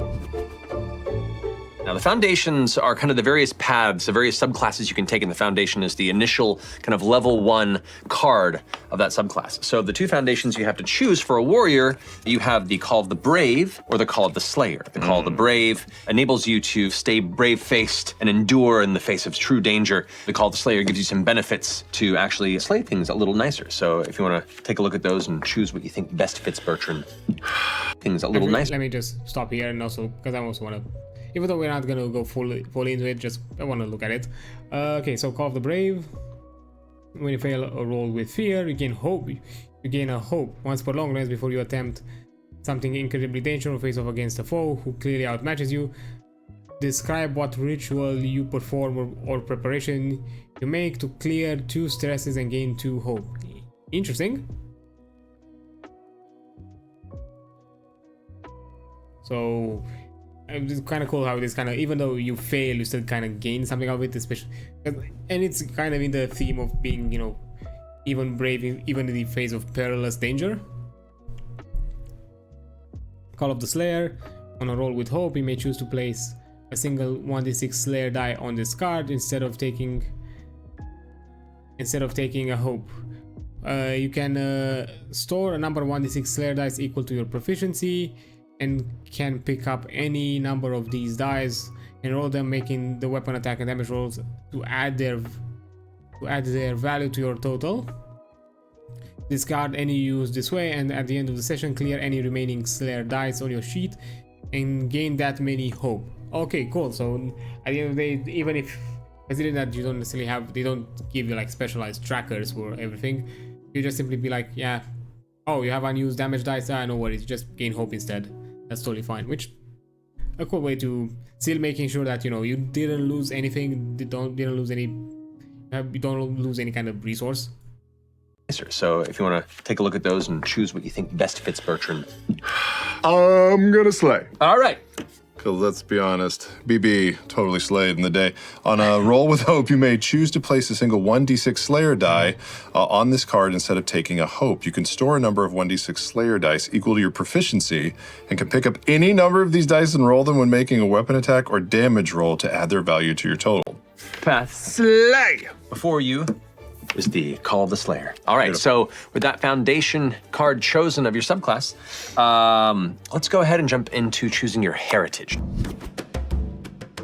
Heritage is a combination of your ancestry and the community that you come from. So the ancestry involves, the various fantasy ancestries, many of the classics that you come to know, the humans, which Bertrand Bell, I believe was. I'm a human. I think so, yeah. I'm a boring human. No, not boring, and we'll get to that in a second. Thanks. But yeah, the classic elves, dwarves. We also have some fun, weird ones to throw in there, like the fungrel, the fun little mushroom fungus folk. You have the clanks, which are the automaton robotic folk in the fantasy realm, and of course, ribbits, the I think cunning at the very least tiny frog person. Everybody's made a ribbit. They're pretty great. They're pretty great. So far. But going with Bertrand Bell, we'll go ahead and grab the human card here. Oh, yes. So the ancestries and the communities both give you abilities depending on what ones you choose. What is the human ability? It says perseverance. When you fail a roll that utilized one of your experiences, you may spend a hope to re-roll, and you must take the new result. Yeah.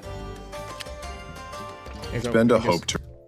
Okay, so if you fail a roll that utilizes one of your experiences, you may spend a hope to re-roll. You must take the new result.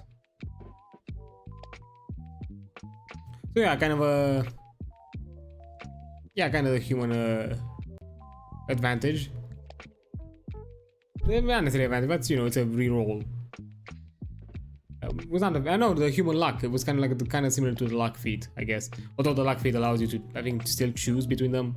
But anyways, yeah, actually decent. To re-roll, and you must take the new result. Yeah.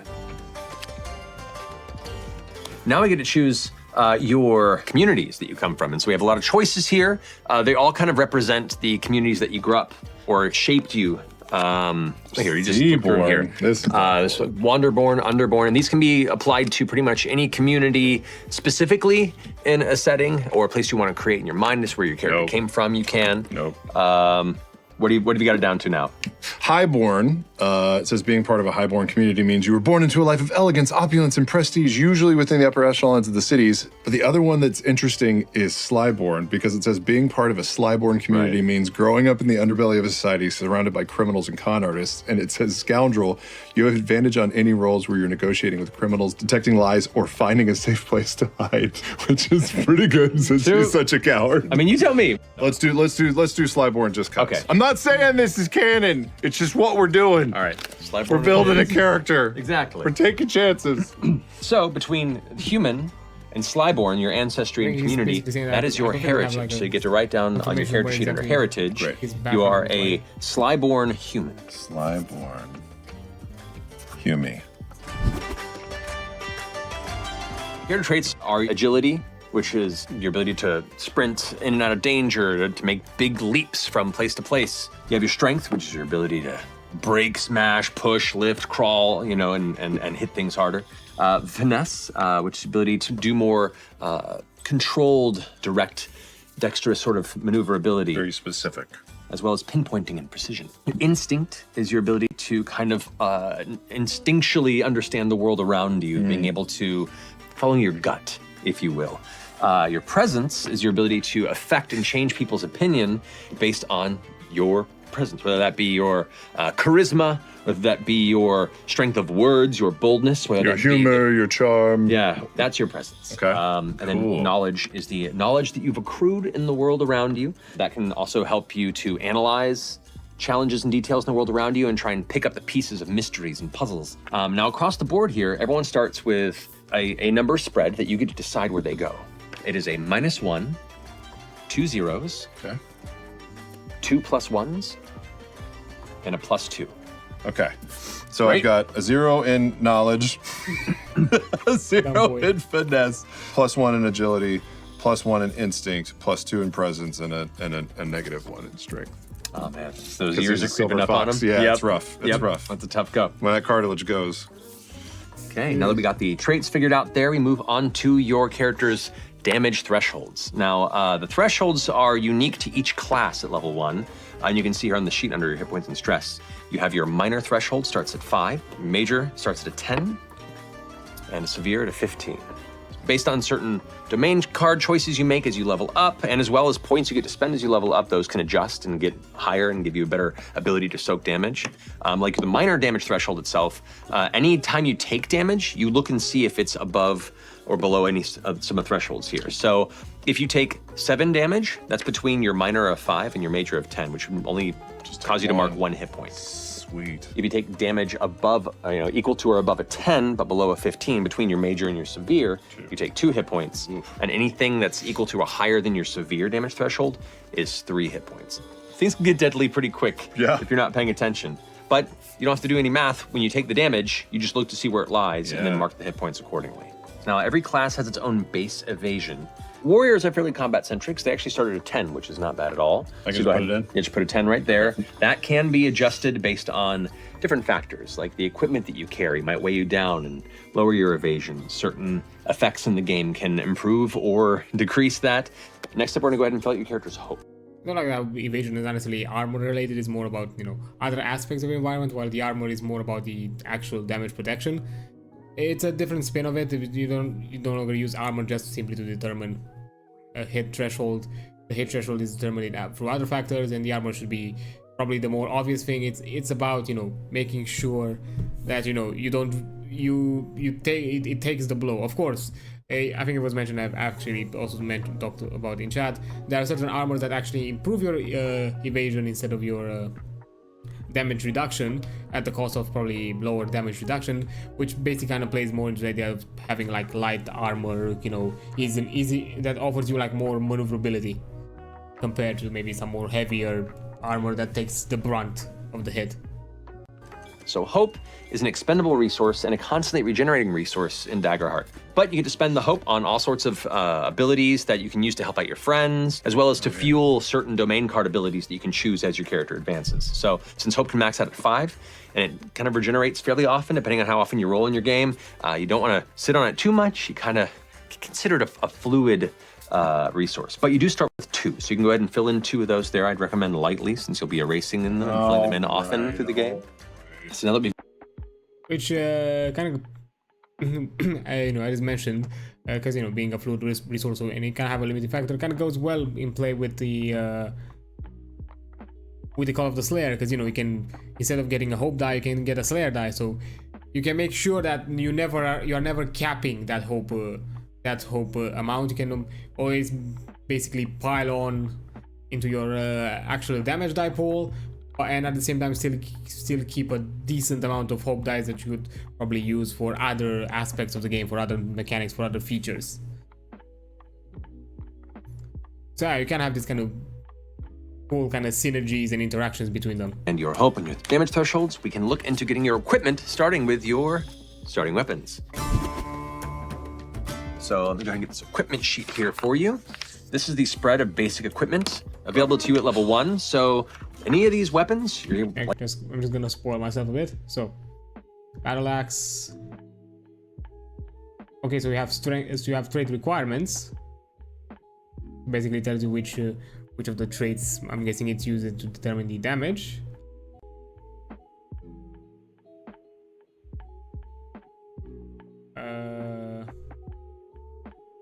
Okay. I mean, you have battle axe, great sword, warhammer. I think almost kind of dual daggers. It's a D10. No more D4 daggers. I can be a rogue that actually pokes well. Oh. Ooh, but I see some different ability scores here, because yes, we have like, we have a spread between agility and finesse. So yeah, so anything that's more about the precision aiming, it's about finesse, while others that are more like kind of agility, of more kind of put more of your body into it, it's actually agility. I see. It is kind of a split, but not just to the stat, but because I would have kind of expected to have like strength and finesse, that would have been like the main factors. But I also see some other ones like rapier is presence.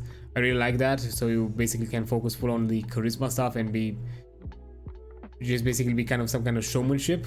I also see like instinct for the quarterstaff, which kind of helps out the lowly caster.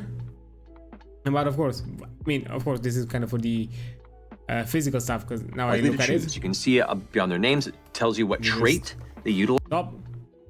Because now we have the magic section for the primary. We have arcane gauntlets, so you, which is really, ooh, nice. You basically have a strength, but you punch with magic. Cool. Hallowed axe and runes, which require instinct. Glowing rings, returning blade. I see Vax here.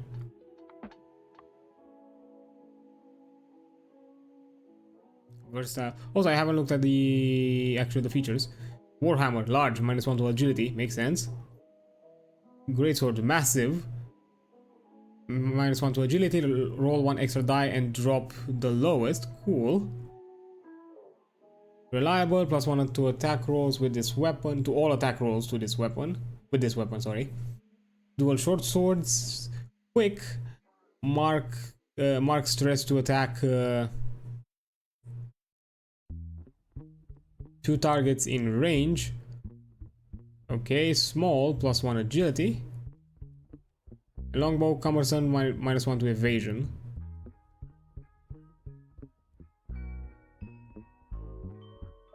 Wasn't there like a mention where exactly how, if it's a two-handed? Versatile, presents melee -d20.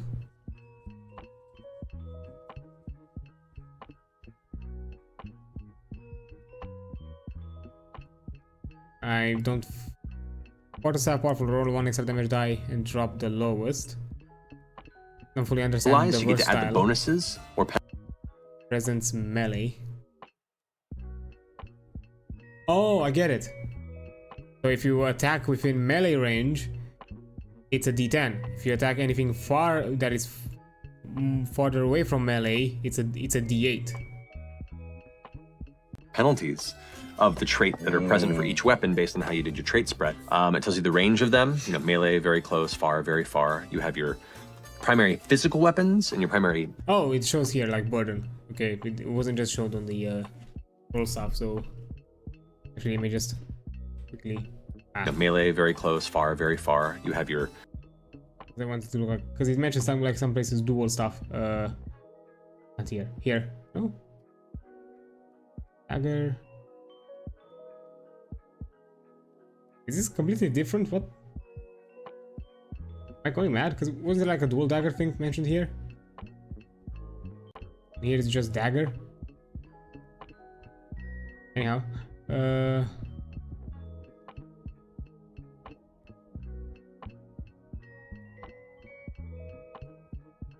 interesting. Yeah, but at the very least it explains it like quite obviously, like the burden. It's very vivid. Primary physical weapons and your primary magic weapons. Tells you how much damage they deal, the type, and then of course the burden. Killer. So I can get a arcane gauntlet for Bertrand. No, because he's not magic. But I want it, Matt. Look at these weapons. This is my favorite part. What was Bertrand's main weapon in the game? He had the gambler's blade, which was like a rapier. Yeah. Yeah. So is there a rapier there? There is. What's its trait? It's presence, which I have a +2 in. You can't write this stuff. It's like God, I'm the best. I wish we had planned that, but it's like he knows his character. Okay, so now I'm gonna do rapier. I can Was put that it here, what I right? said? Yeah, Top go one. put rapier for the name of your primary weapon. And then presence is the trait. Presence for the trait, and then the range is melee. You go ahead and put that next to it, and the Right next to it. Sweet. Yep. One-handed weapon, so you can go ahead and fill in that one hand there, and it does have a That's nice. feature. It's a small weapon, so it adds a +1 to agility. So you can write that under feature there. Amazing. If you wanted to have a secondary starting weapon and an offhand, you have these like round shield. You can have a short sword, a whip. Well, I was kind of expecting the shields to be like the option for two secondary, like the obvious option. So +2 your armor score. Add a +4 to your armor score, but a -2 to evasion. So yeah, more damage reduction at the cost of that dagger. +2 to primary weapon. Damage in melee. Okay. Oh, so this was the thing with the dual stuff. You got the +2 because I was really confused. Why? How exactly do you determine the +2 modifier?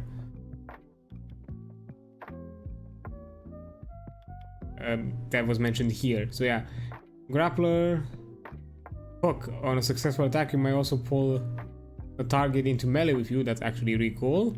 A whip crack makes mark stress to scatter enemies in melee back to close range. That's nice. Grappler, hand crossbow. Or just Nada. You know what? I'm just gonna throw a dagger in there because I feel like he wants to look cool, like I dig sitting that. around the fire. You Yeah, know, I don't even know if it'll come into effect. So secondary weapon So there? I'll do dagger. It's finesse. Finesse, yeah. And it's melee. And then +2. Oh, when it's paired, a +2 to primary weapon. So you get to go damage. ahead and write that down, +2 to primary weapon. Amazing. Okay, great. All right. It'll put it in his belt. It'll be more show Perfect, than yeah, anything. if he needs it. All right, and now that we have your starting weapons chosen, we can choose your starting armor. So here we have the starting armor for the game. We have leather armor, breastplates, chainmail, full plate, the baseline for it. We did say full plate. Breastplates, chainmail, full plate. Okay, so let's see. Just want to take a quick look. Of course, yeah, +1 to evasion, -1 to evasion, -2 and -1. Okay, so yeah, you go full The plate. baseline for it. We did say full plate. Could I just kind of put Bertrand's old head sticking out of a suit of armor? This is your character to build. This is your version of Bertrand to I just explore. want him to clank around like an old bastard. Is this him like pre-Bell's Hells when he? Oh, hi fella. How you doing? Cyberpunk's still complicated, but I'm starting to get it. More than enough to run the first game, but I can already homebrew stuff. Oh, really cool. Have you run it already, or you're still like getting the ropes of it? I'm actually kind of curious if you already like at the very least started it like one sesh. Also, hi, welcome to it. I mean, I think we're close to the end. I'm gonna just go through this video and give some extra thought and maybe look at some sneak peeks that we're gonna take, cover later on with other streams.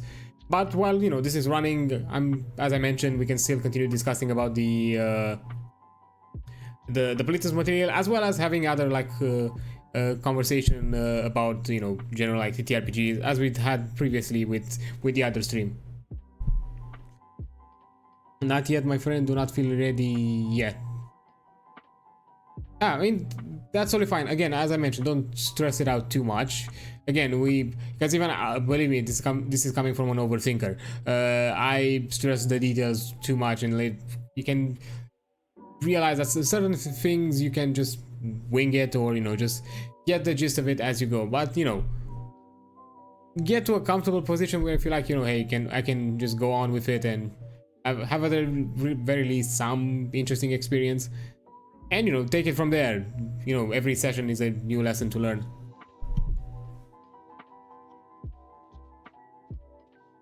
Like he got a weird, thing up his craw and decided to try out like a different way. Rapier and full plate, which is a beautiful choice. Oh. Why not? Make it weird, man. Okay. Why not? And so to go over the armor score too. Okay. Whenever you take damage, you have the chance of spending an armor slot. Everyone starts with 3 armor slots, and there are ways to repair your armor during rests. But you spend an armor slot to reduce the incoming damage. I did send them the message, do not stress, I'm here to help and guide, just learn enough so you know what kind of character you want to make. Yeah, I mean, that's also part of kind of the game master responsibility. Like, hey, if there's stuff that you might not get, just have a chat with me, maybe we can figure it out together, or who knows, maybe I'll just tell you, don't stress over it, we'll just forget it for now and figure it out later and just do it without it. If both of you seem fit, that may be something that's complicated to figure out and it's not necessarily worth it.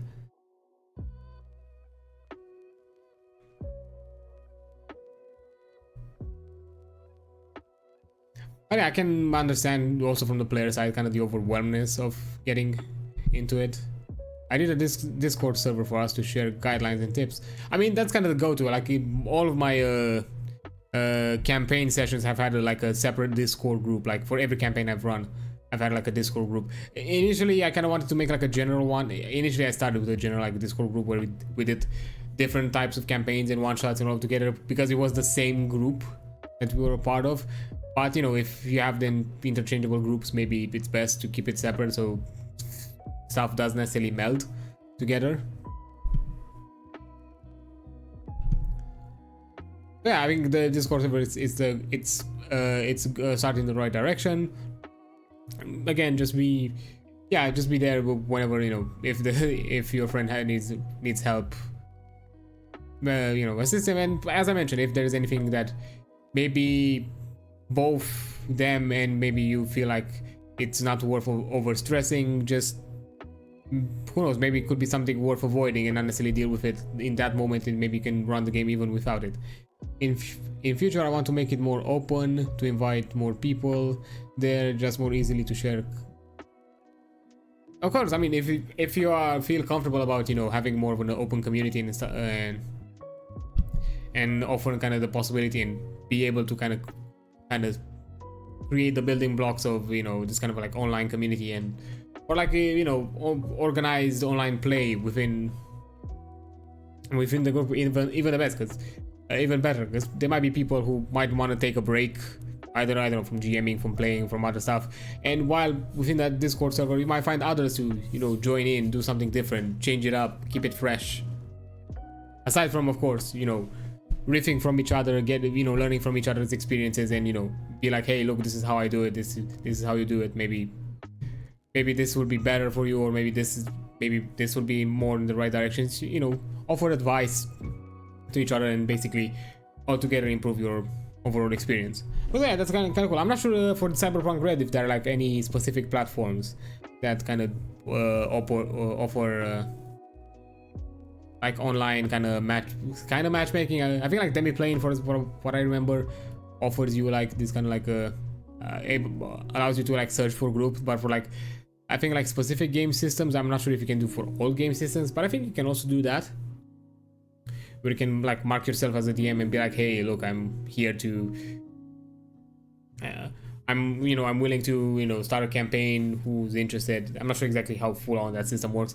I haven't looked into it because I'm the type of person that I like to kind of prep or at the very least do groups as a DM at the very least with people I'm somewhat familiar or I've somehow interacted in some way before, even if it's minimal.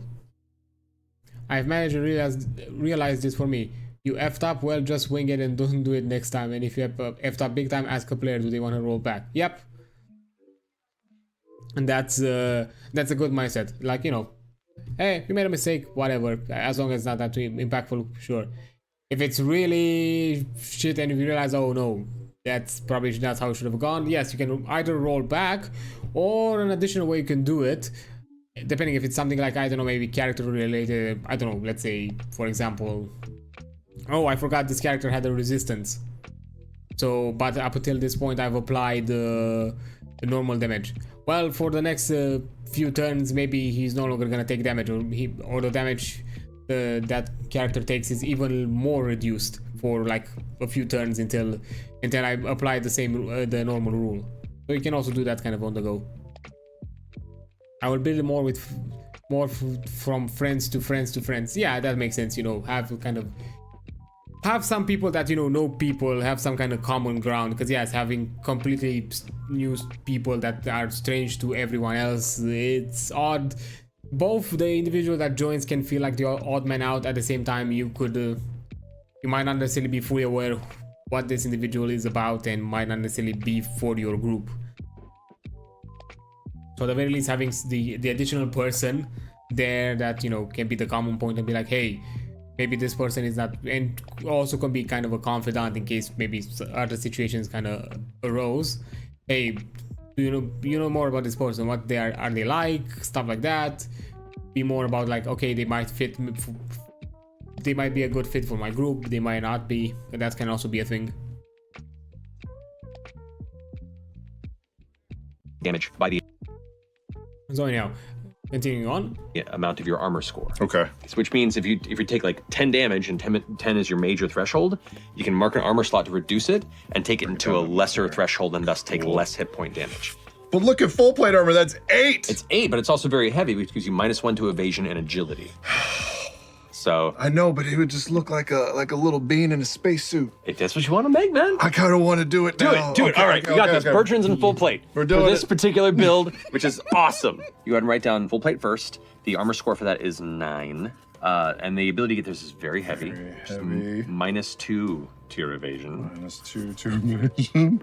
And -1 to agility. -1 agility. So now your evasion gets reduced to an 8 from the baseline 10. You're quite a bit easier to hit. Oh, it feels gross. It's okay, but you can take the hits a little better. However, you do still have 9 armor. That's You true. Let's go ahead and put a 9 armor for your armor score there. All right, and from there now we get to choose your starting inventory. So there's a secondary leveling sheet for each class here. This is the one for warrior. Nice.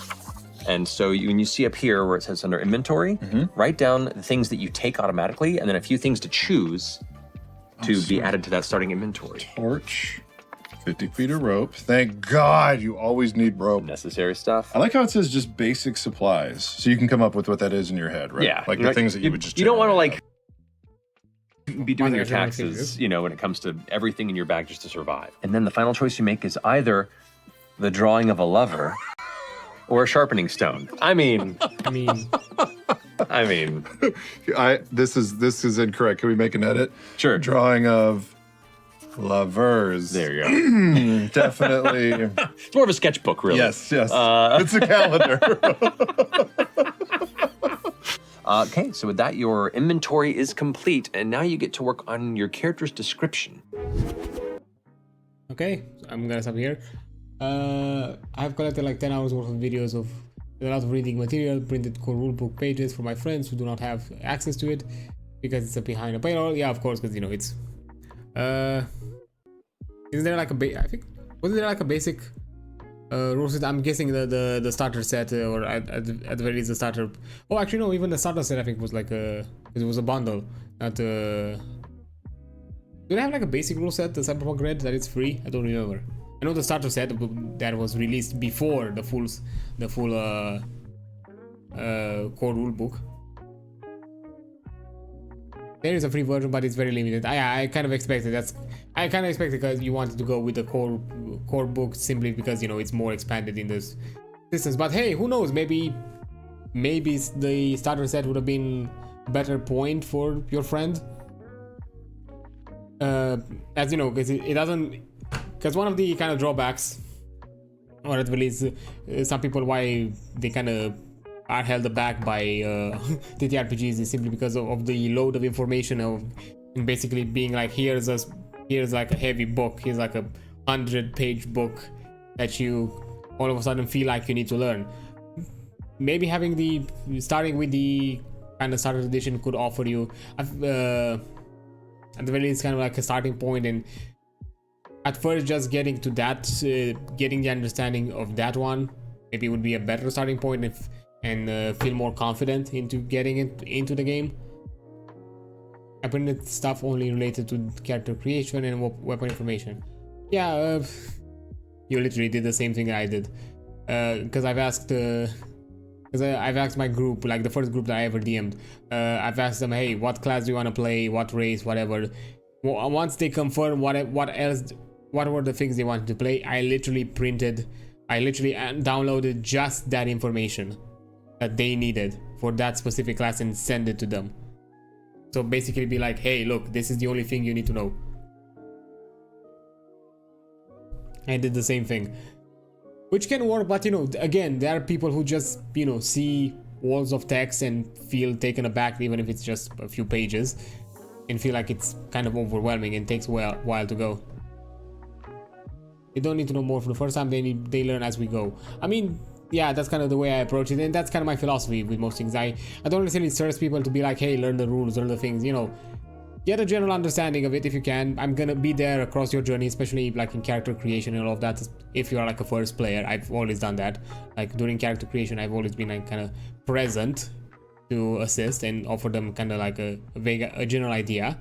And then, you know, all of the basic general things that they need to figure out, I do them as we run the session. Because usually if I have new players in a campaign, like my first few sessions, I always take it really slow. I don't really rush anything. I'm like, okay, this is your first time, even if there are some experienced players at the table already.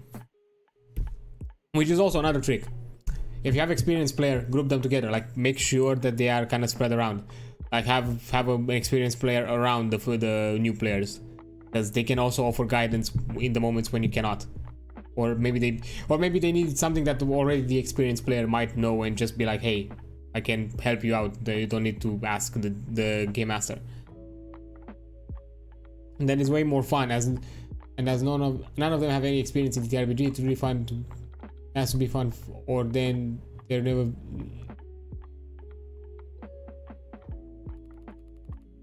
Yeah, as none of them have any experience in TTRPG, it really has to be fun, or then there will never be a session 2. Yeah, I had that same worry. But you'd be surprised of the simple joy that TTRPG offers you in just once you kind of get the ball rolling and not necessarily stress out too much about the details. Because it's more about the kind of in the moment collaborative and random things that kind of your group decides and the players decide. It's not necessarily about, it's never, the hook was never about them figuring out the rules and figuring out the characters. That's an enjoyment that they'll get later on once they kind of really get a grasp. No, the first hook, which is always happens in session 1, and anyone that is about the TRPGs, even if they haven't discovered it before that, if they get the taste and the feel of how a TTRPG flows when it comes to the kind of the in the moment improv kind of action and reaction and all of those kind of spur of the moment things, if that's an enjoyment that they have innately, that session 1 will convince them to go session 2, no matter how, if they have a grasp of the rule sets or not. I think I'll let them have more freedom than I should, so just so they can experiment more. Yeah, that's kind of a thing that I did differently. I didn't, because I was afraid that they might encounter too much. They might dig too deep and go too much into the rabbit hole. And I was like, let's not get into the details, and let's not get into the nitty gritty. Just here, take the core rule set, nothing else. Don't look. Because I even made it as a rule. Don't look into any other any other extended material, anything else. Because D&D had a lot more at the time when I first DM'd. I'm like, no, keep the core rule set. That's it. That was my rule. Don't go into anything else. Don't do anything else. Don't go into the rabbit hole. Just keep this. Just let's have this bare minimum. Let's figure it out. And later on, either in future game session or in other moments or later points in the campaign, we can expand on that and go with something further on. We don't have to you don't have to overstress of all of the subclasses, all of the classes, all of the feature, feats, skills, abilities. No, just take the basics, or at the very least the core. Because then if you limit their options, that's also a lot better for, because this is another thing that happens, and this is also a thing that happens in games in general. It's a thing called analysis paralysis. The more options you give, the easier it's gonna be for them to kind of get stuck. Usually there's kind of this unspoken rule that if they have, I mean, to be fair, it's not necessarily, I can't really give you an example how to apply it in TTRPGs, but I'm just giving you the game design example. If let's say a game offers you more than the unspoken rule is that at any moment in time you should not have more than 3 options.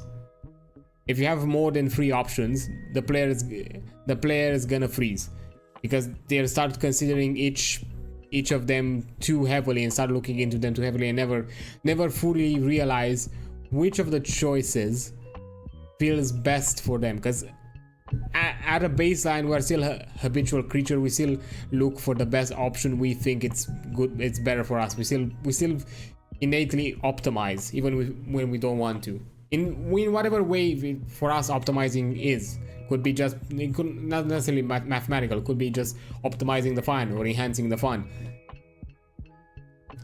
And increasing the more you increase the choices, the harder it is to make that kind of informed decision. So yeah, that also can apply to TTRPGs, which makes sense, because if I apply D&D,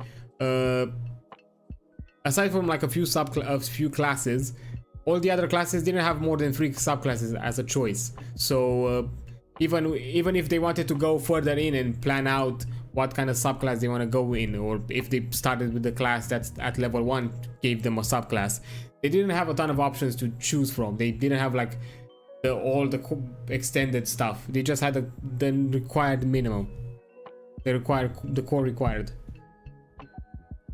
Of course, limits to everything. But if I find killer, but they assume it's play because failed in check, I just roll with. But if they stayed the same place without doing anything, I force things to move. At least I assume it's a good way for new players. This is a hard one. Yes, you should push the event, kind of push on with the event somehow, in some way or another. But at the same time, don't necessarily feel like, of course, this is something that comes with experience. I cannot tell you how to do it best here, but it's also about, you know, making sure that you don't remove too much of their agency. Don't make it feel like you're really strong arming them or really forcing them to be like, hey, you need to get here, you know.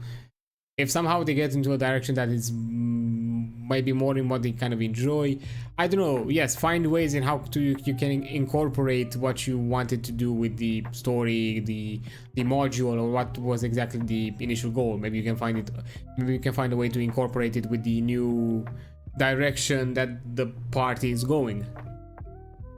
It depends what players want as a collective. If they really just want to have tea party, then we have a fucking tea party. Yeah.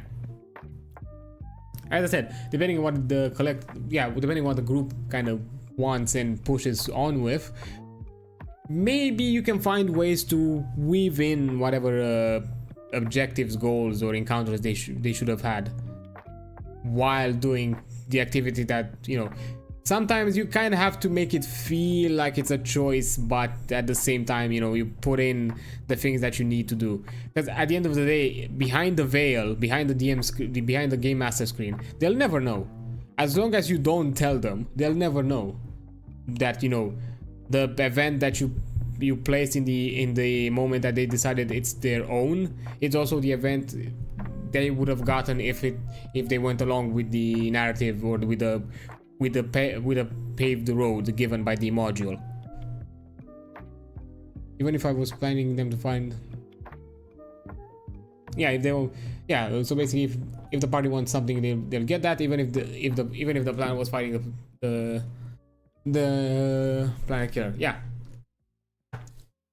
Again, you can try, maybe you can find ways to weave it into it. I don't know, maybe in some ways also play it into the party's kind of desires. Like if the party is a bit more non-combative, non-aggressive, and more about kind of the social aspects, maybe you can find ways to shift that goal so it can be also completed using just the social aspects of the game, not necessarily having the combat. Of course, all of the stuff that I'm saying comes with experience. I can't say myself that I willed it too like masterfully. I make that mistakes. I've made those mistakes as well. I've made the mistakes of kind of shoving the players in the direction that kind of the module told me or was required of me to kind of progress and stuff like that. So these kinds of things come as you go. I'm really fine with anything as long as it's a fun story. I mean, that's the point. That's something I constantly push. As long as the experience of the game was enjoyable and you created memorable experiences that you talk about in off game in your fun moments and kind of create this occasional like bonding experiences, that's what it matters. That's the core of the game. If you were able to achieve that, then you've done it. Then you've done more than enough. You don't have to be fancy about it. You don't have to be well crafted about it. You don't have to be some kind of master crafter of, you know, encountered stories or whatever, or have some kind of well polished, I don't know, game material, like, I don't know, miniatures, maps, and all that kind of stuff with you know, with quickly interchangeable soundtracks and all that kind of gimmicky stuff. if you've enjoyed it, with just a sheet of paper, a pen, and just purely having, I don't know, some chips or some bottle caps that represented your characters and some enemies, then and that offered you fun, then what else matters? It doesn't. Yeah. So there's a list here of options you can choose from. And these, of course, are helpful for just quickly sussing out a character's basic physical description. Well, we'll use Roll20, of course. I mean, but I get your point. Yeah, I mean, I'm not saying because I've used Roll20 as well. I've wanted to move to Foundry because I kind of like the customizability of it, but at the same time, because of it, I kind of pushed away from it because it requires a lot of setup just to make it as interactive as it can be, and I don't want to deal with that. I already prep as much as it is, so also prepping up the Foundry stuff, nah, no thanks.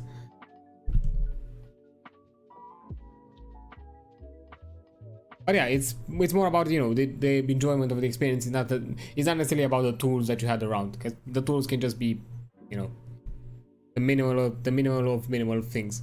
Description, like say clothes that are, Yeah, let's do royal more than sleek. eyes that are like, Let's do endless ocean. okay, great, and a body that's, I mean, he's carved. you can write some stuff in there too if it's not on there, but these are things you can pick from if you want.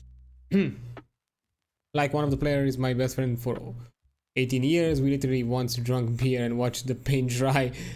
And we had so much fun. Amazing. I love that. I mean, that's kind of the other thing. If you have people that you've known well and kind of know what they're about and know kind of their enjoyment out of it, you can play into that. If you know kind of what your friend is about and what they kind of find funny, enjoying, and what kind of things you feel like will get him hooked, you can use that to your advantage. I like Lanky. Let's do it. And of course, you are the color of, He's falling snow in his. in his later years. Yes. It doesn't get outside very often, this boy. No. Okay. And an attitude, like, Oh, it's a hero, at least in his mind. in his mind. Great. So now that we've finished up the character description for Bertrand Bell, we can jump to your actual domain card. This is the bread and butter of the character class that you chose. Every character class sits as an overlap between two different domain cards. The warrior sits between blade and bone. The blade domain focuses on combat, damaging attacks and spells, and just being like a really powerful and effective soldier in the front lines of battle. You're just good with weaponry.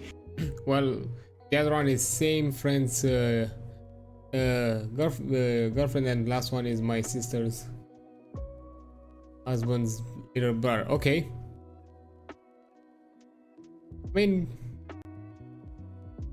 if all of them are people that you know of and to some extent know, how they are like and what they kind of find enjoyment, even figuring out like kind of their enjoyment. Of course, it's not necessarily perfect, because even with groups that I've spent a while, I don't necessarily fully figure out what exactly to craft for them. It's it's a trial and error kind of thing. But if there are people you're familiar with, then all the better, because you might have some ways to kind of appeal to them and to their kind of to their expectations to that of the game. And attacks and strategically doing the most damage as you can. Bone is about movement and tactical strategy and being able to adjust the battlefield and move through the battlefield quickly, deftly, and at your advantage. So these are kind of the overlaps you have. Now at level 1, you get to access 2 cards you get to choose of the 2 domains. And each domain has 3 cards of first level. Oh, snap. So you have 6 cards total to pick from. You have 3 blade cards that include retaliation, which is when you take damage from an enemy in melee range, you can mark a stress to immediately deal weapon damage to the creature at half proficiency rounded up. There's not good enough, which is the second blade first level ability. Anytime you roll your damage dice, you can re-roll any 1s or 2s. If you do, you must take the new result, even if it's a 1 or 2. Some people love those. I'm allergic to those things. I like the ones sometimes. Well, there we you can go. get rid of that one. Okay, so not good enough is not good enough for you.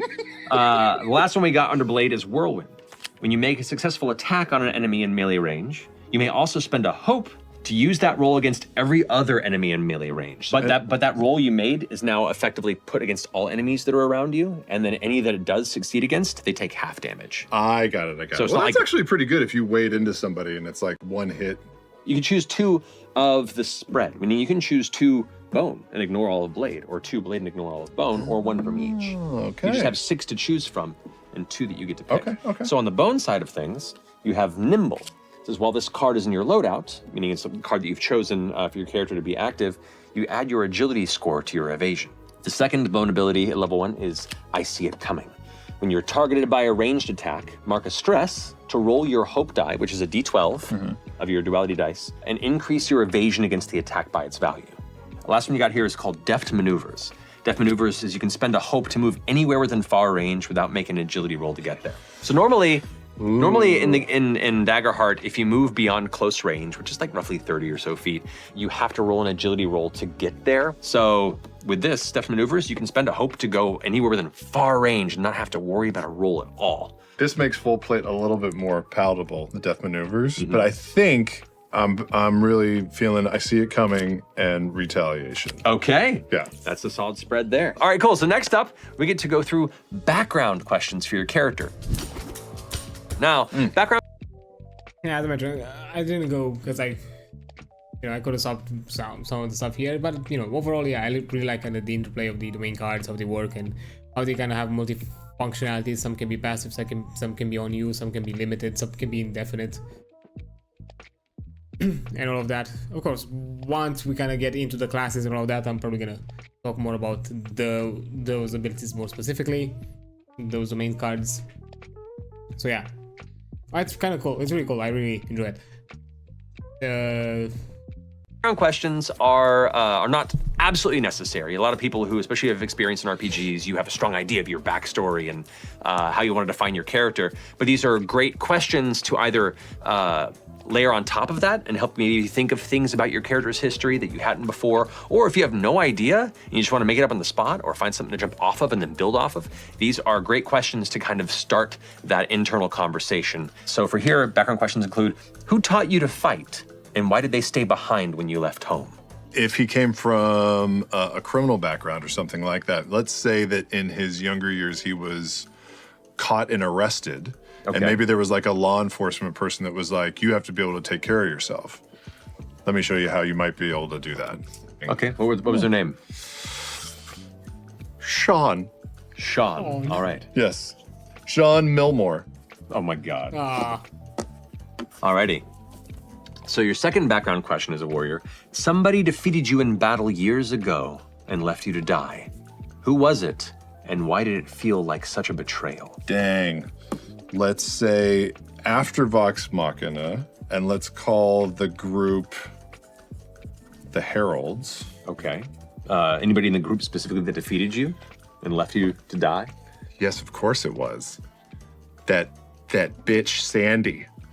Write down Sandy. Yep. What legendary place have you always wanted to visit, and why is it so special? Oh man. Yeah, let's say Isocross. So he's always wanted to visit Isocross. Yes. So all these background questions work as a great jumping off point for the player to start thinking about their character's history and how they fit in the world and what their motivations are, but also ripe for the GM to pluck bits of information from to possibly incorporate into their stories down the road to catch the player off guard too. So it's a fun little option there. Next up, we get to generate your character's...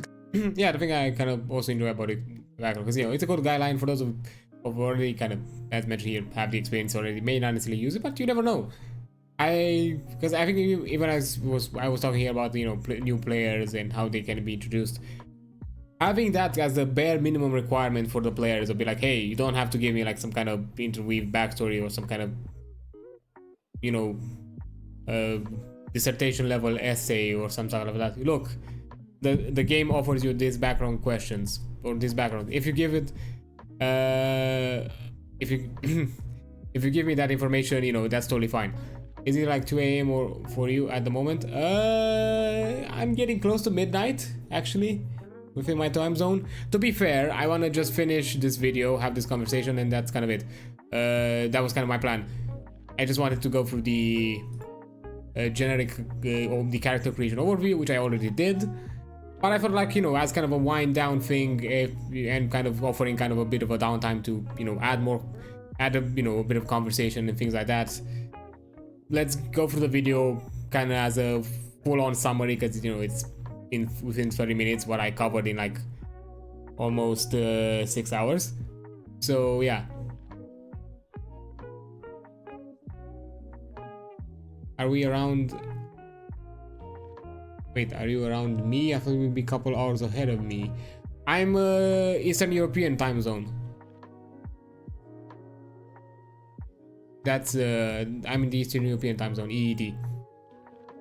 Most of my schedule, just to keep it more understandable for a wider audience, I put it in the GMT and the EST, depending on, you know, for the basically the general Europe and US audience. Like it's, yeah, it is 11:39 at the moment, close to midnight. It is as well for me, so yeah, we are in the same time zone.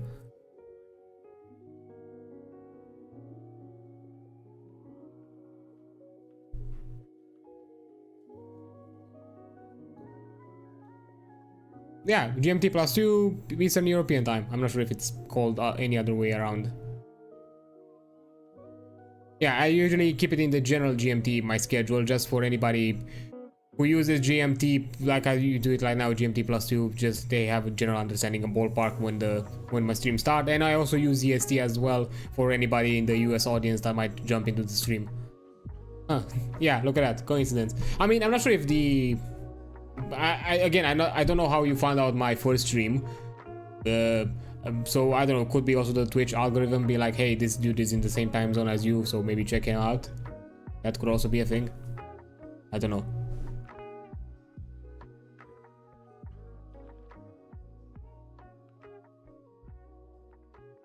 Experiences. Experiences are things in the world. There's only like 2 sims back then. Yeah, I'm not sure, because although I don't really stress too much with the analytics, I decided to kind of pick a time zone, a time table, like a schedule that fits right both for the US and the EU time zone. Like where I feel like, you know, I find opportunities where I can, you know, have some kind of conversation from both sides and, you know, have the opportunity. And I'm guessing around for the tabletop RPG category, I'm guessing around that time, around that starting time, I don't think there are a lot of people who do it.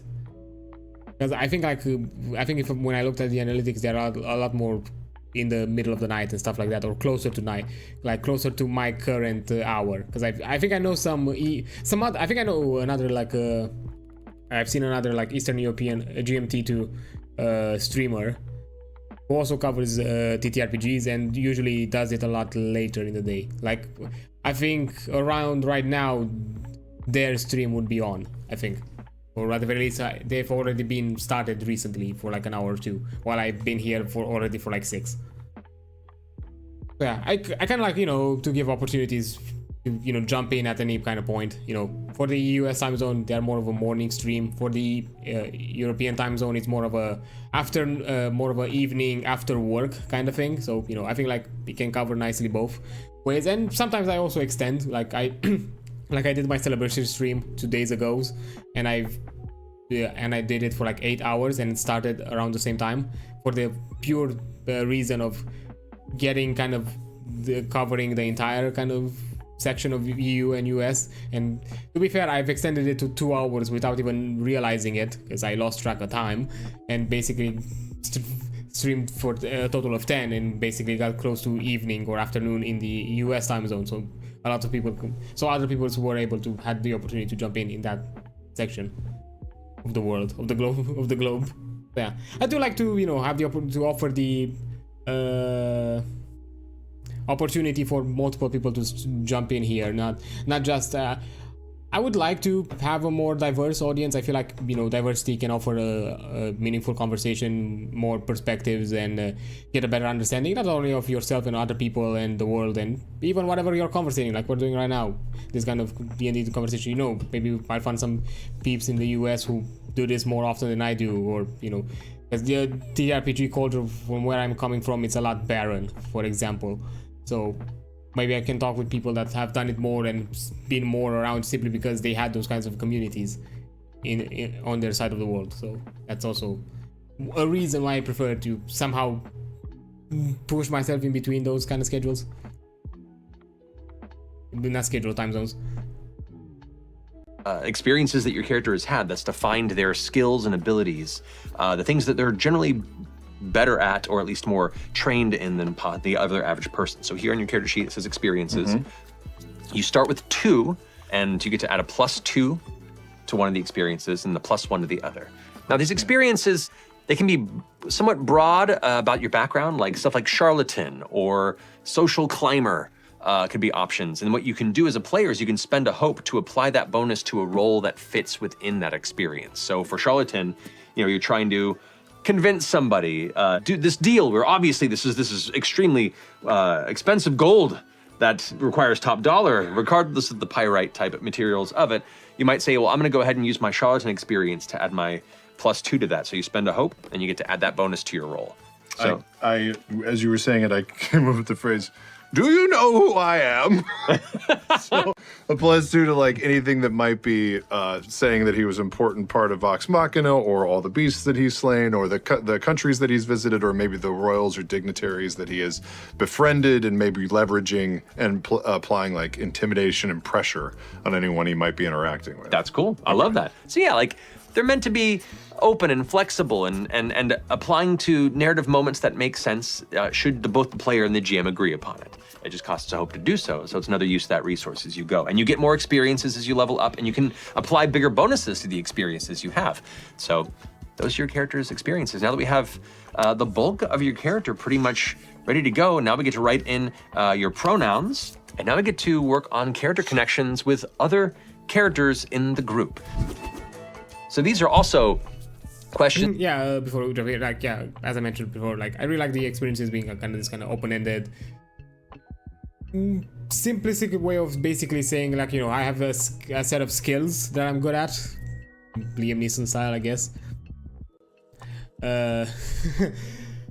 Anyway, but it's not necessarily like an arbitrary list offered by the ttrpg system itself. It's more up to interpretation, and allows opportunities for kind of improv in the moments and kind of in the moment kind of thing, like, hey, yes, I can use this bonus because I can create this kind of ridiculous, because I created this ridiculous scenario that might be part of my backstory. And who knows, maybe if that ridiculous scenario was intriguing enough, you can now actually utilize it as a main thing and later on use it and build upon it. So yeah, I kind of enjoy that it has a lot of kind of opportunities to kind of improv in the system and kind of pushes that aspect, which kind of makes sense for a kind of a game design with some people at the helm who've also been actors, and improv is a big part. It's a big part of acting. So that you don't necessarily have to follow in your game, but for players, it's a fun way to have a group that starts with some dynamics and relationships. So, if you're doing a session where they're all meeting for the first time, these connections might not be as important then and can kind of apply down the road, but these help kind of start the game with those connections already set in. So you would pick a particular person at the table and find an agreed upon link? Correct. You can either ask it openly and somebody can take that thread if they have an idea and they can answer that, or you can choose somebody and put them on the spot and be like, how did we meet before this? We got in a bar brawl a month ago, and afterwards we went to the next bar and drank away our brews. Right, we became drinking buddies after this one thing, and you both write that down, and already out of that one question, you have like an actual pre-game moment that you can fall back on of knowing each other, and that becomes a thread out of the gate. So with that, the connections are done, and as is level 1 Bertrand Bell. Oh, come on, we don't get to see the connections. Anyways, again, I like this. It's built in within the game. The idea of having this kind of preconceived ways of, hey, how we know each other, and it kind of especially because you can kind of interesting, if you want to kind of weave it so it kind of goes around the table, like you know something about someone while somebody else knows something about you, so all of a sudden you have this kind of two connections that from the very get-go have this very different relationship. But at the same time, like for example, if you have somebody that knows something about you that maybe they don't necessarily find out, but at the same time another party member completely separate from the two mentioned that knows something about that individual, all of a sudden you have a more you're interested in more Pike to interact with that third person that has no prior connection to you, you'll feel inclined to have a conversation, to interact, to kind of create more of a deeper bond, to make sure that you build that trust and you're able to get that maybe that desired info. My voice is going away. So let's say that Bertrand's got some adventuring out of his system for a bit, and he gets to level up. Let's see what that looks like. So let's go ahead and level up Bertrand to level 2. At level 2, you take an additional experience. So you can make another one? Need more fiber. The creative possibilities there terrify me. That's +1? It's +1. Okay, great. When you level up, record on your character sheet. Then choose 2 available options from the list below and mark them. There are 3 slots you can mark to increase 2 unmarked character traits by 1 and mark them. So you can increase 2 of them for 1 box. Let's definitely get strength out of the negative ones. So strength goes up to a 0, and then you get to add a +1 to any of the other ones. Amazing. Let's do finesse and get him up. And you get to mark the circles next to them, which means they cannot be increased again until you move on to the next tier of leveling at level 5. Got it. So you can do another box and choose 2 other ones to level up, or you can permanently add 1 hit point slot and just have a little more hit points. You could permanently add 1 stress slot to have a little more stress to endure. You could increase 2 experiences by 1 to buff up those bonuses. You can increase your proficiency by 1. The proficiency increases the damage that weapons do by an additional die, as well as some abilities. Get out of here. Damage. Done. I don't even need to see anything else. All right. And then at the end, increase your severe damage threshold by +2 and choose a new domain deck card of your level or lower. So you still get access to the bone and blade cards that you didn't pick last time, but now you have access to some higher level ones. So the 2 new bone cards you can pick from are Ferocity. When you cause an enemy to mark any hit points, spend a hope to temporarily increase your invasion by the number of hit points you dealt. Strategic Approach is the other option. After a long rest, place a number of tokens equal to your knowledge trait. 0. Which is 0. Minimum of 1. So you get 1. I'm learning. I know, you'll get there. But you can spend these tokens when you make an attack roll to make the attack an advantage. You get to add a d6 to the roll. Oh, man. You can add a character token to the action tracker for this. Not add a token. Or add 1d8 to your damage? Yeah. Or from Blade at level 2, you have a Soldier's Bond. Once per long rest, if you compliment someone or ask them about something they're good at, you may both take 3 hope. The other option is Reckless. You may always mark a stress to take advantage on an attack roll against a target. You get to add a d6 to your attack roll That's actually really at the cost of a stress anytime you make it. I'm going to take a Soldier's Bond. Okay. All right. Wait, I changed my mind. Give me. Whirlwind? Is that the one you're looking for? The one where you hit everything around you for half damage? All right. Now you're done with level 2 leveling. Let's go to level 3 now. So go ahead and change your level now to level 3. So now you get to mark 2 more of these boxes of your choice, but you can't increase the ones that you've already marked. Right, it has to be new ones. Yeah. Well, knowledge is getting out of the 0. Going for an even spread here for Bertrand. Yes, I like that. 100%. And let's get agility up. Okay. Yeah. And you have 1 more box you can spend as your 3rd level. I'm going to increase my minor threshold I'm going to do major by 2. Okay, so you mark that. So that goes from 10 to 12. Correct. Sweet. And then because it's level 3, do I again increase every severe single time you level, damage? then you increase your severe threshold by 2 again. And get to choose another domain card from the previous levels if you want to. So you still have access to the level 1 and level 2 blade cards or any of the bone cards you had previously, and the new level. I'll go watch one tutorial, see if you still stream then. Yeah, that's totally fine. Go ahead. I appreciate you being here, having a talk, and I always enjoy the chats and, being able to offer whatever insight I have and advice. Yeah, I always enjoy having you around, so thanks for being here.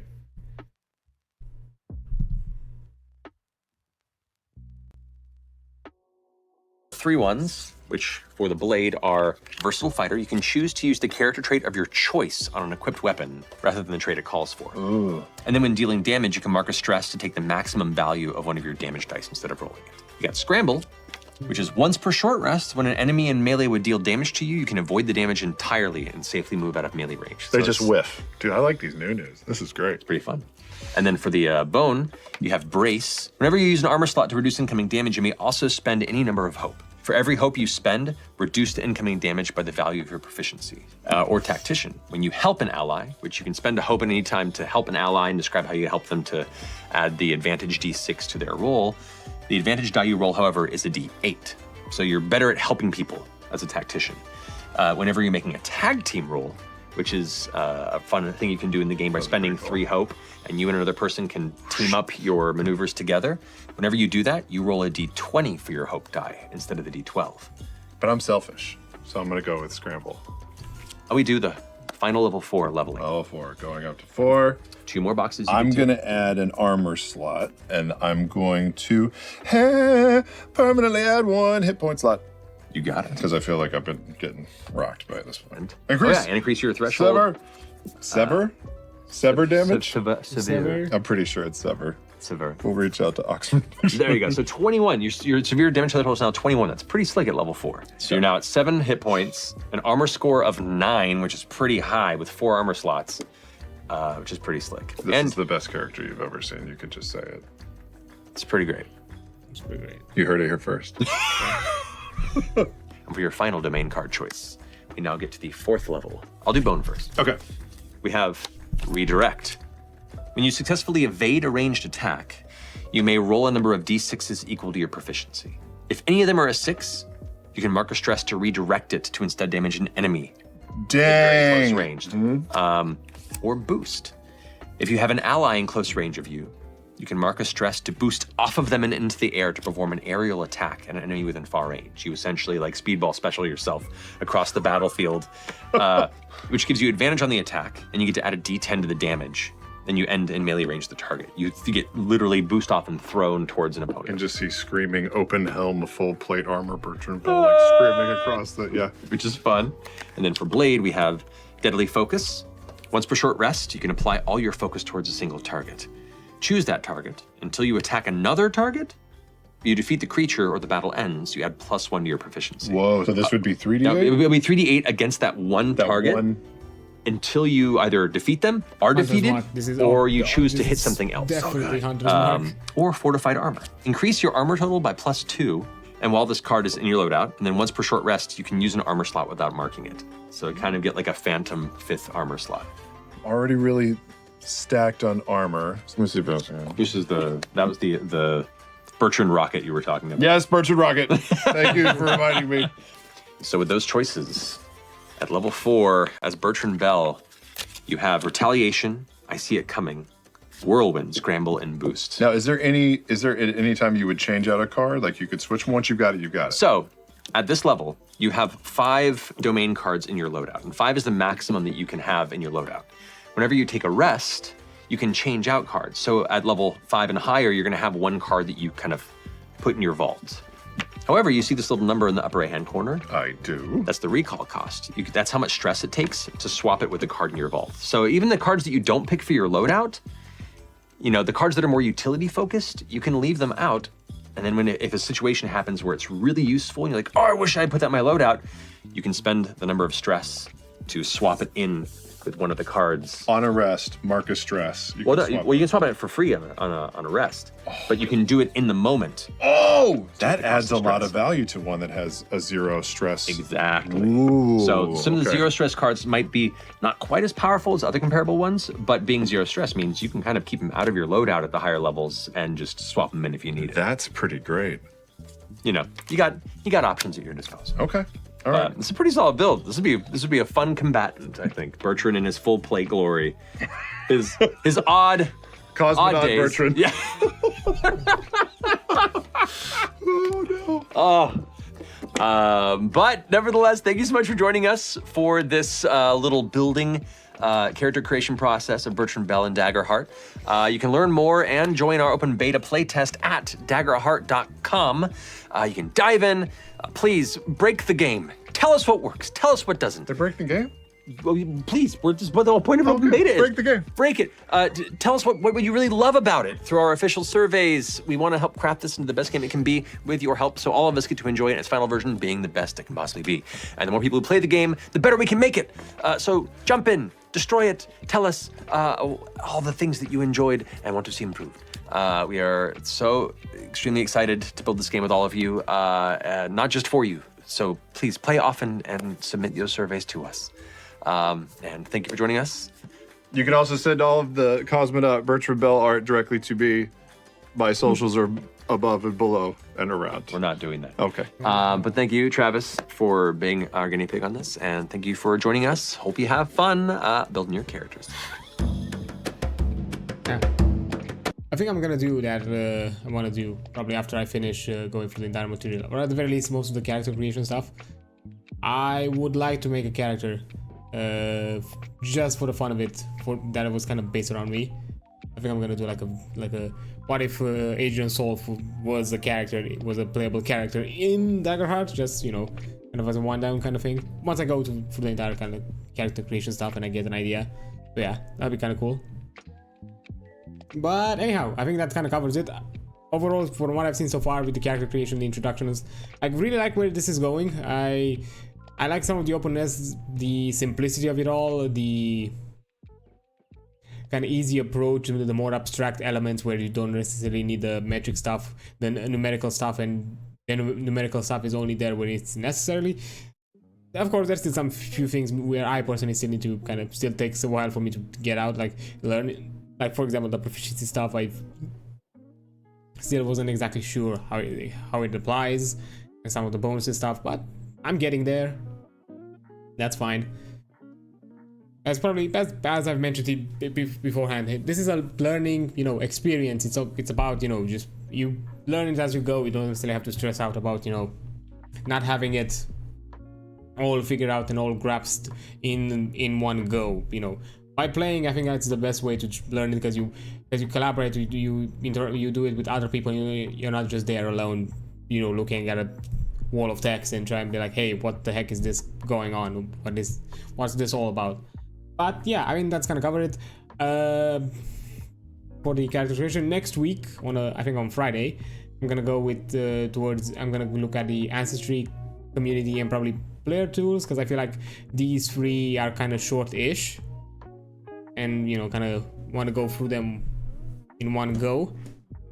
At the very least, I know the ancestry and the player tools are on the shorter side. So I'm probably gonna go with those two, and then probably community to make sure that I cover more than enough, and keep the classes kind of as a final thing, and, you know, try to do as many as I can in one stream. Probably gonna segment them as well, just to be safe, just to make sure that, you know, they're all covered, and then, you know, continue with how exactly the game works, the leveling up stuff and whatever else. I'm gonna take a look beforehand. I didn't have the time to segment it more than that, than what I've mentioned it right now, just because I've also been busy off stream to do some stuff like organizing, so that also is a thing.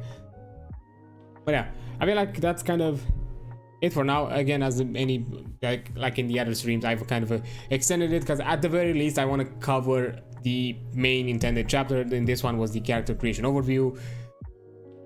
Yeah, I did this. I think it went well. I really appreciated everybody who's been around and, you know, had a chat with me, talked about, you know, the game and ttrpg in general. Doesn't necessarily have to be the game. So yeah, that's also a thing. So let's see. Now, who to raid? Let me check. Is there anybody in the tabletop? Oh, this was the tag section, sorry.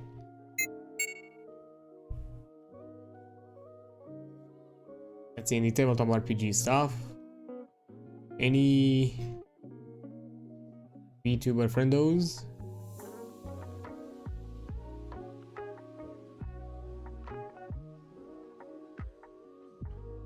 That, you know, have some kind of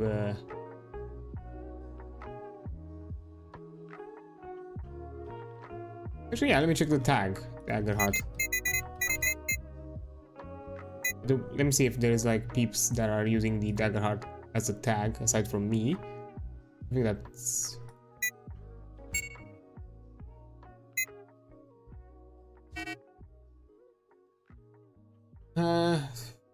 one sec. It's getting a bit funky. I don't know why I'm also suspecting Dungeons and Dragons to also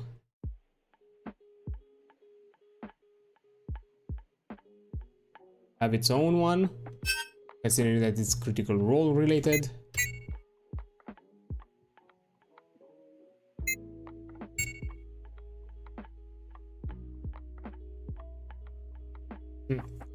I don't really see somebody. That's odd.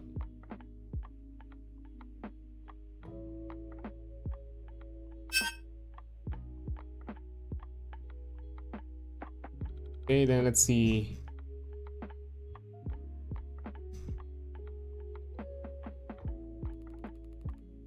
Is there any?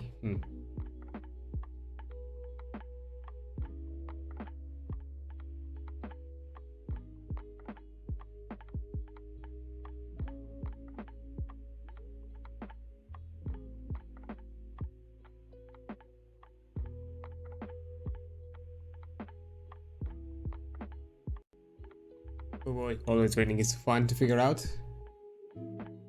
who is and who isn't.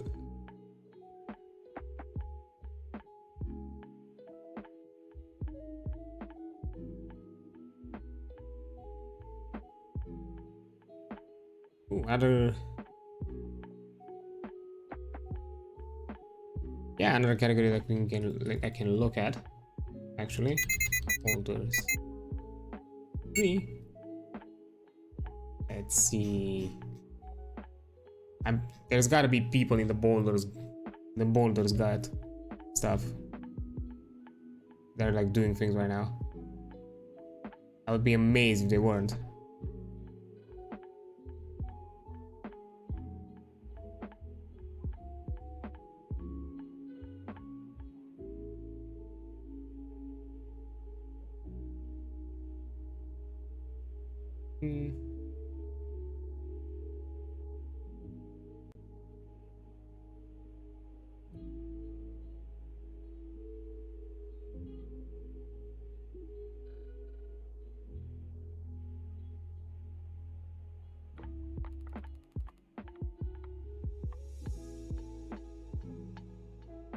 I think I saw somebody on this social. Let me check. Do they? Oops. Hold on.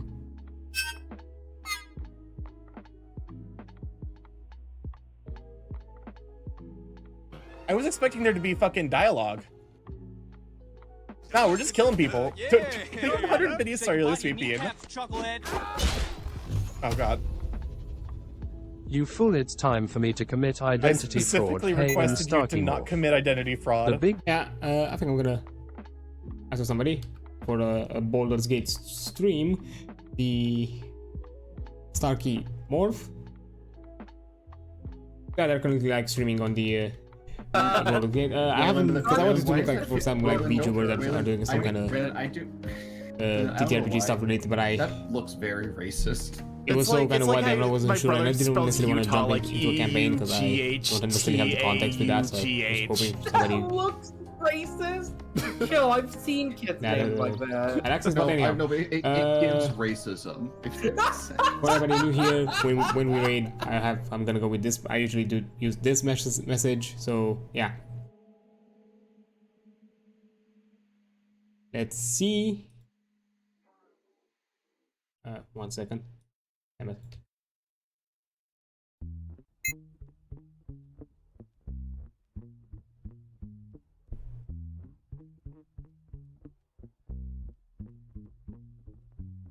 So anyhow, yeah, we're gonna do the Sarkimov currently doing like a Baldur's Gate thing.